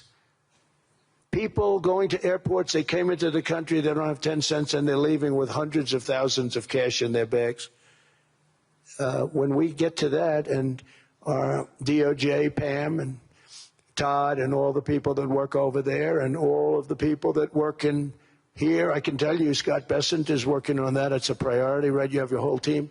We're in there looking for where this money is coming from, how much it is. It could be more than $19 billion. Can you believe that? That's just one state. If we were able to cut out 50% of the fraud, 50%, and we should be able to do better than that, we would have a balanced budget without having to talk about even growth. So we have a lot of options, but we're working very hard on that. That's a big deal. It's not just the protests, the fake protests done by agitators and, you know, professional insurrectionists. That's what they are. They're professional troublemakers. But we are looking very strong at the money too in Minnesota and other places. I think, Mr. President, also the $500 billion invested in artificial intelligence and the frontier technologies last year also were driving growth exponentially in the U.S. Well, AI has been a big factor. AI is massive. I mean, Mark Zuckerberg showed me a plant where he put it over a map of Manhattan, and it was basically the size of Manhattan. This is not, I said, you got to be kidding. It's a plant that was miles long, miles wide, very high. I don't think it was as high like the Empire State Building, but it was high. And it literally covered most of the island of Manhattan. That's called a big plant. And, you know, when I heard they're going to spend $50 billion building it, I said, you know, if you spend $50 million, you can build a nice little shopping center. If you spend $500 million, you can build a good shopping center. But how do you spend $50 billion? When I looked at this thing, I said, you think you'll be able to do it for that? It's amazing when, you know, some of the plants that I see, and I see them all. And again, so big is we're letting them build their own electric generation. This way we have no problem. And otherwise they'd be complaining. There'd be nobody able to, you know, we have an old grid system. And not only that, they're going to sell at a very cheap price the excess electricity that they create back into our grid. So that'll solve some problems for certain states that don't have enough electricity. We also know that on the AI there is fierce competition between the U.S. as the largest economy in the world 27% of the global GDP and 5% of the global population, not doing that badly, and China. And we know that that competition is very tough on AI. I know you're heading to a state visit to China in April. How do you see the US-China relationship moving forward? Are you able to combine this tough competition with also collaboration? So I've always had a very good relationship with President Xi and with President Putin. Talk about, you know, the larger powers. But I've always had a very good relationship with President Xi of China. He's an incredible man. What he's done is amazing. He's highly respected by everybody. And I do now. I mean, now I have good. It was very severely interrupted by COVID. I used to call it the China virus, but he said, do you think you could use a different name? And I decided to do that because why should we have a problem over that? But I would do that, and they were. You're a true diplomat, huh? I became a diplomat for the first time. Well, you know who taught me that? Marco Rubio. He said, let me teach you about diplomacy. Hey, any guy that gets approved by 100% of the votes, think of it, he got liberal Democrats and radical right Republicans to approve him. He's the only one. The next one was like lost 45 votes, right? But he got all 100 votes voting for him. And at first I wasn't happy about it. I said, wait a minute, I don't like that. And now it turns out that the Democrats probably wish they didn't do that. And Marco has been fantastic. Marco, stand up, please. You have done a great job as Secretary of State. He's going to go down as the best Secretary of State. And Scott, and we have Susie, who's the first female Chief of Staff, and she's the best Chief of Staff, too. And I see Howard Lutnick, who I know spoke. And Howard's fantastic. Some of the deals we're doing are great. And I want to pay particular attention because we have Chris. And Chris, you got up and spoke, I think. He's the #1 oil man in the world because I was going to put Doug Burgum, who's fantastic. I don't know if Doug's here. Is Doug here? Doug Burgum is fantastic. He said, sir, there's one man better than me. And he introduced me to Chris. And he turns out to be. So we're drilling more oil and gas now than we ever have by almost double. Is that right, Chris? And on top of it, we got a lot coming out of Venezuela. So anyway, so we're doing great. The country is just doing great. We have great people. Thank you. And I see other people. We have Steve Witkoff. We have Jared. I got so many people. I'm in trouble because when I go back, they're going to be people with long faces. Sir, you didn't introduce me. I got so many people. And we have a lot of the greatest people anywhere in the world. I know them all. So I won't continue because we'd be here all day. Thank you, Mr. President. We also know that you're a deal maker, and then maybe coming back to Greenland and Ukraine. What kind of deal in the end do you see between the U.S. And Denmark? Because, you know, I guess you see it now as a negotiation going on, or? Well, it's costing Denmark hundreds of millions a year to run it. And Denmark's a small country and wonderful people. But, you know, it's very expensive. It's a very big piece of ice. And it's very important. I mean, I don't want to repeat the speech, but it's very important that we use that for national and international security. That can create a power that will make it impossible for the bad guys to do anything against the perceived good ones. And it's a great block for Europe, just like, you know, Denmark was supposed to spend hundreds of millions of dollars. They didn't spend the money. They didn't spend anything, almost. And we'll see what happens. I just say this. NATO has treated the United States of America very unfairly. We never asked for anything. We never got anything. We actually took care of the needs of NATO for years and years, which I felt was always unfair. So I got NATO to pay because they're rich countries. But I think it's time that NATO step up. We're helping them with Ukraine. Without us, I think Putin would have gone all the way. I think we have it. I think there could have been a World War III, if you want to know the truth. If Kamala was elected, or Joe, any one of those, you know, those thinkers, I think you could have ended up in World War III. And I will say Steve Witkoff has been dealing incredibly with But we're not going to have World War III. We want to get it stopped, but we're not going to have World War III. I think if I wasn't elected, I think that could have evolved into World War III. It was a very, very bad situation, and it still is, but it's not that kind of bad. It's bad because so many young people are being killed. How close do you think there is on an agreement on Ukraine? I had the pleasure of speaking with Steve Witkoff and Jared Kushner yesterday. I know they're working hard on it. I know that they're also traveling now. Do you see this very close or still? Well, I hate to say it. I thought that was going to be so. I settled 8 wars plus. And I thought that was going to be one of my easier ones. Not the easiest. Some I settled in a matter of hours because I'm good at that stuff. You know, the United Nations should be doing this. I shouldn't be doing it, but it doesn't matter. It's got to get done, saving a lot of lives. We're saving millions of lives. With Ukraine, Russia, there's tremendous hatred between President Zelensky and President Putin. That's not good. That's not good for settlements. We know from dealing. There's abnormal hatred. With that being said, I think Russia wants to make a deal. I think Ukraine wants to make a deal. And we're going to try getting a deal done. We're getting, I think, Steve, I think I can say that we're reasonably close. But what happens is oftentimes we'll have a deal with Russia. Russia's set, and President Zelensky will not do it. You saw that when he was in the Oval Office. I was not happy. And then we'll have President Zelensky who wants to make a deal, and Putin doesn't want to make the deal. It's a very difficult balance, and it's big time, and it is, you know, to use a word, it's a bloodbath. It's horrible what's happening. It's a drone war. The drones are killing, you know, thousands of people a week, thousands. We have to get it stopped. So I believe they're at a point now. I'm going to meet with President Zelensky later today. I believe they're at a point now where they can come together and get a deal done. And if they don't, they're stupid. That goes for both of them. And I know they're not stupid. But if they don't get this done, they are stupid. So I don't want to insult anyone, but you got to get this deal done. Too many people are dying. It's not worth it.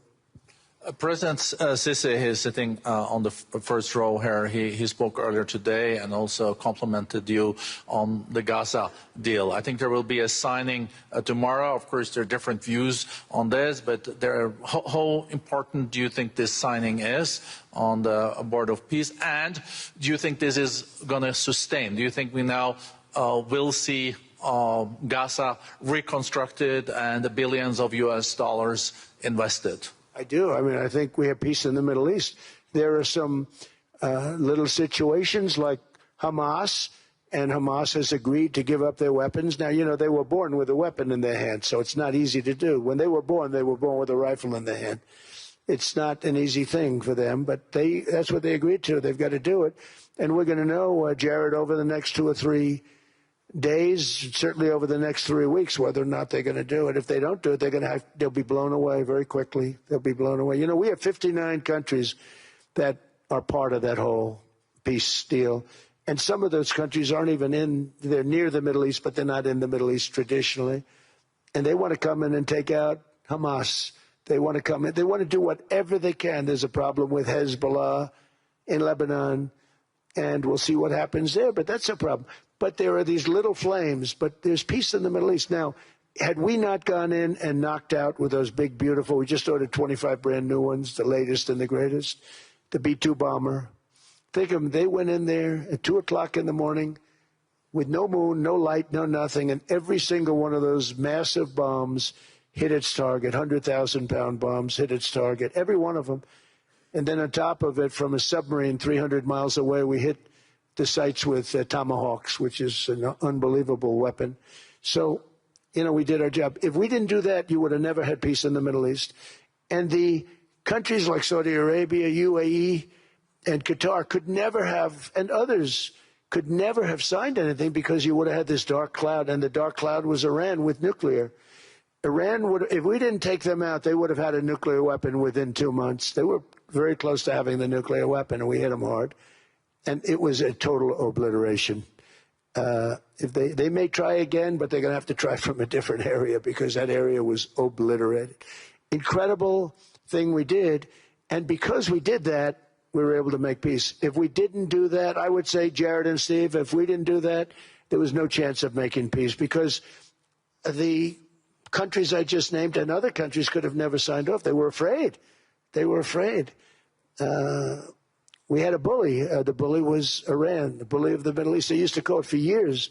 They were the bully of the Middle East. They're not the bully of the Middle East anymore. Mr. President, I know you even had to change plane last night, so I guess you didn't have much sleep, but I think you're... But your energy is still there. I know you have several bilateral meetings. I know you're also hosting a reception. So thank you so much for coming back to Davos. Thank you so much. It's highly appreciated. Well, thank you very much. Thank you, everybody, very much. Thank you.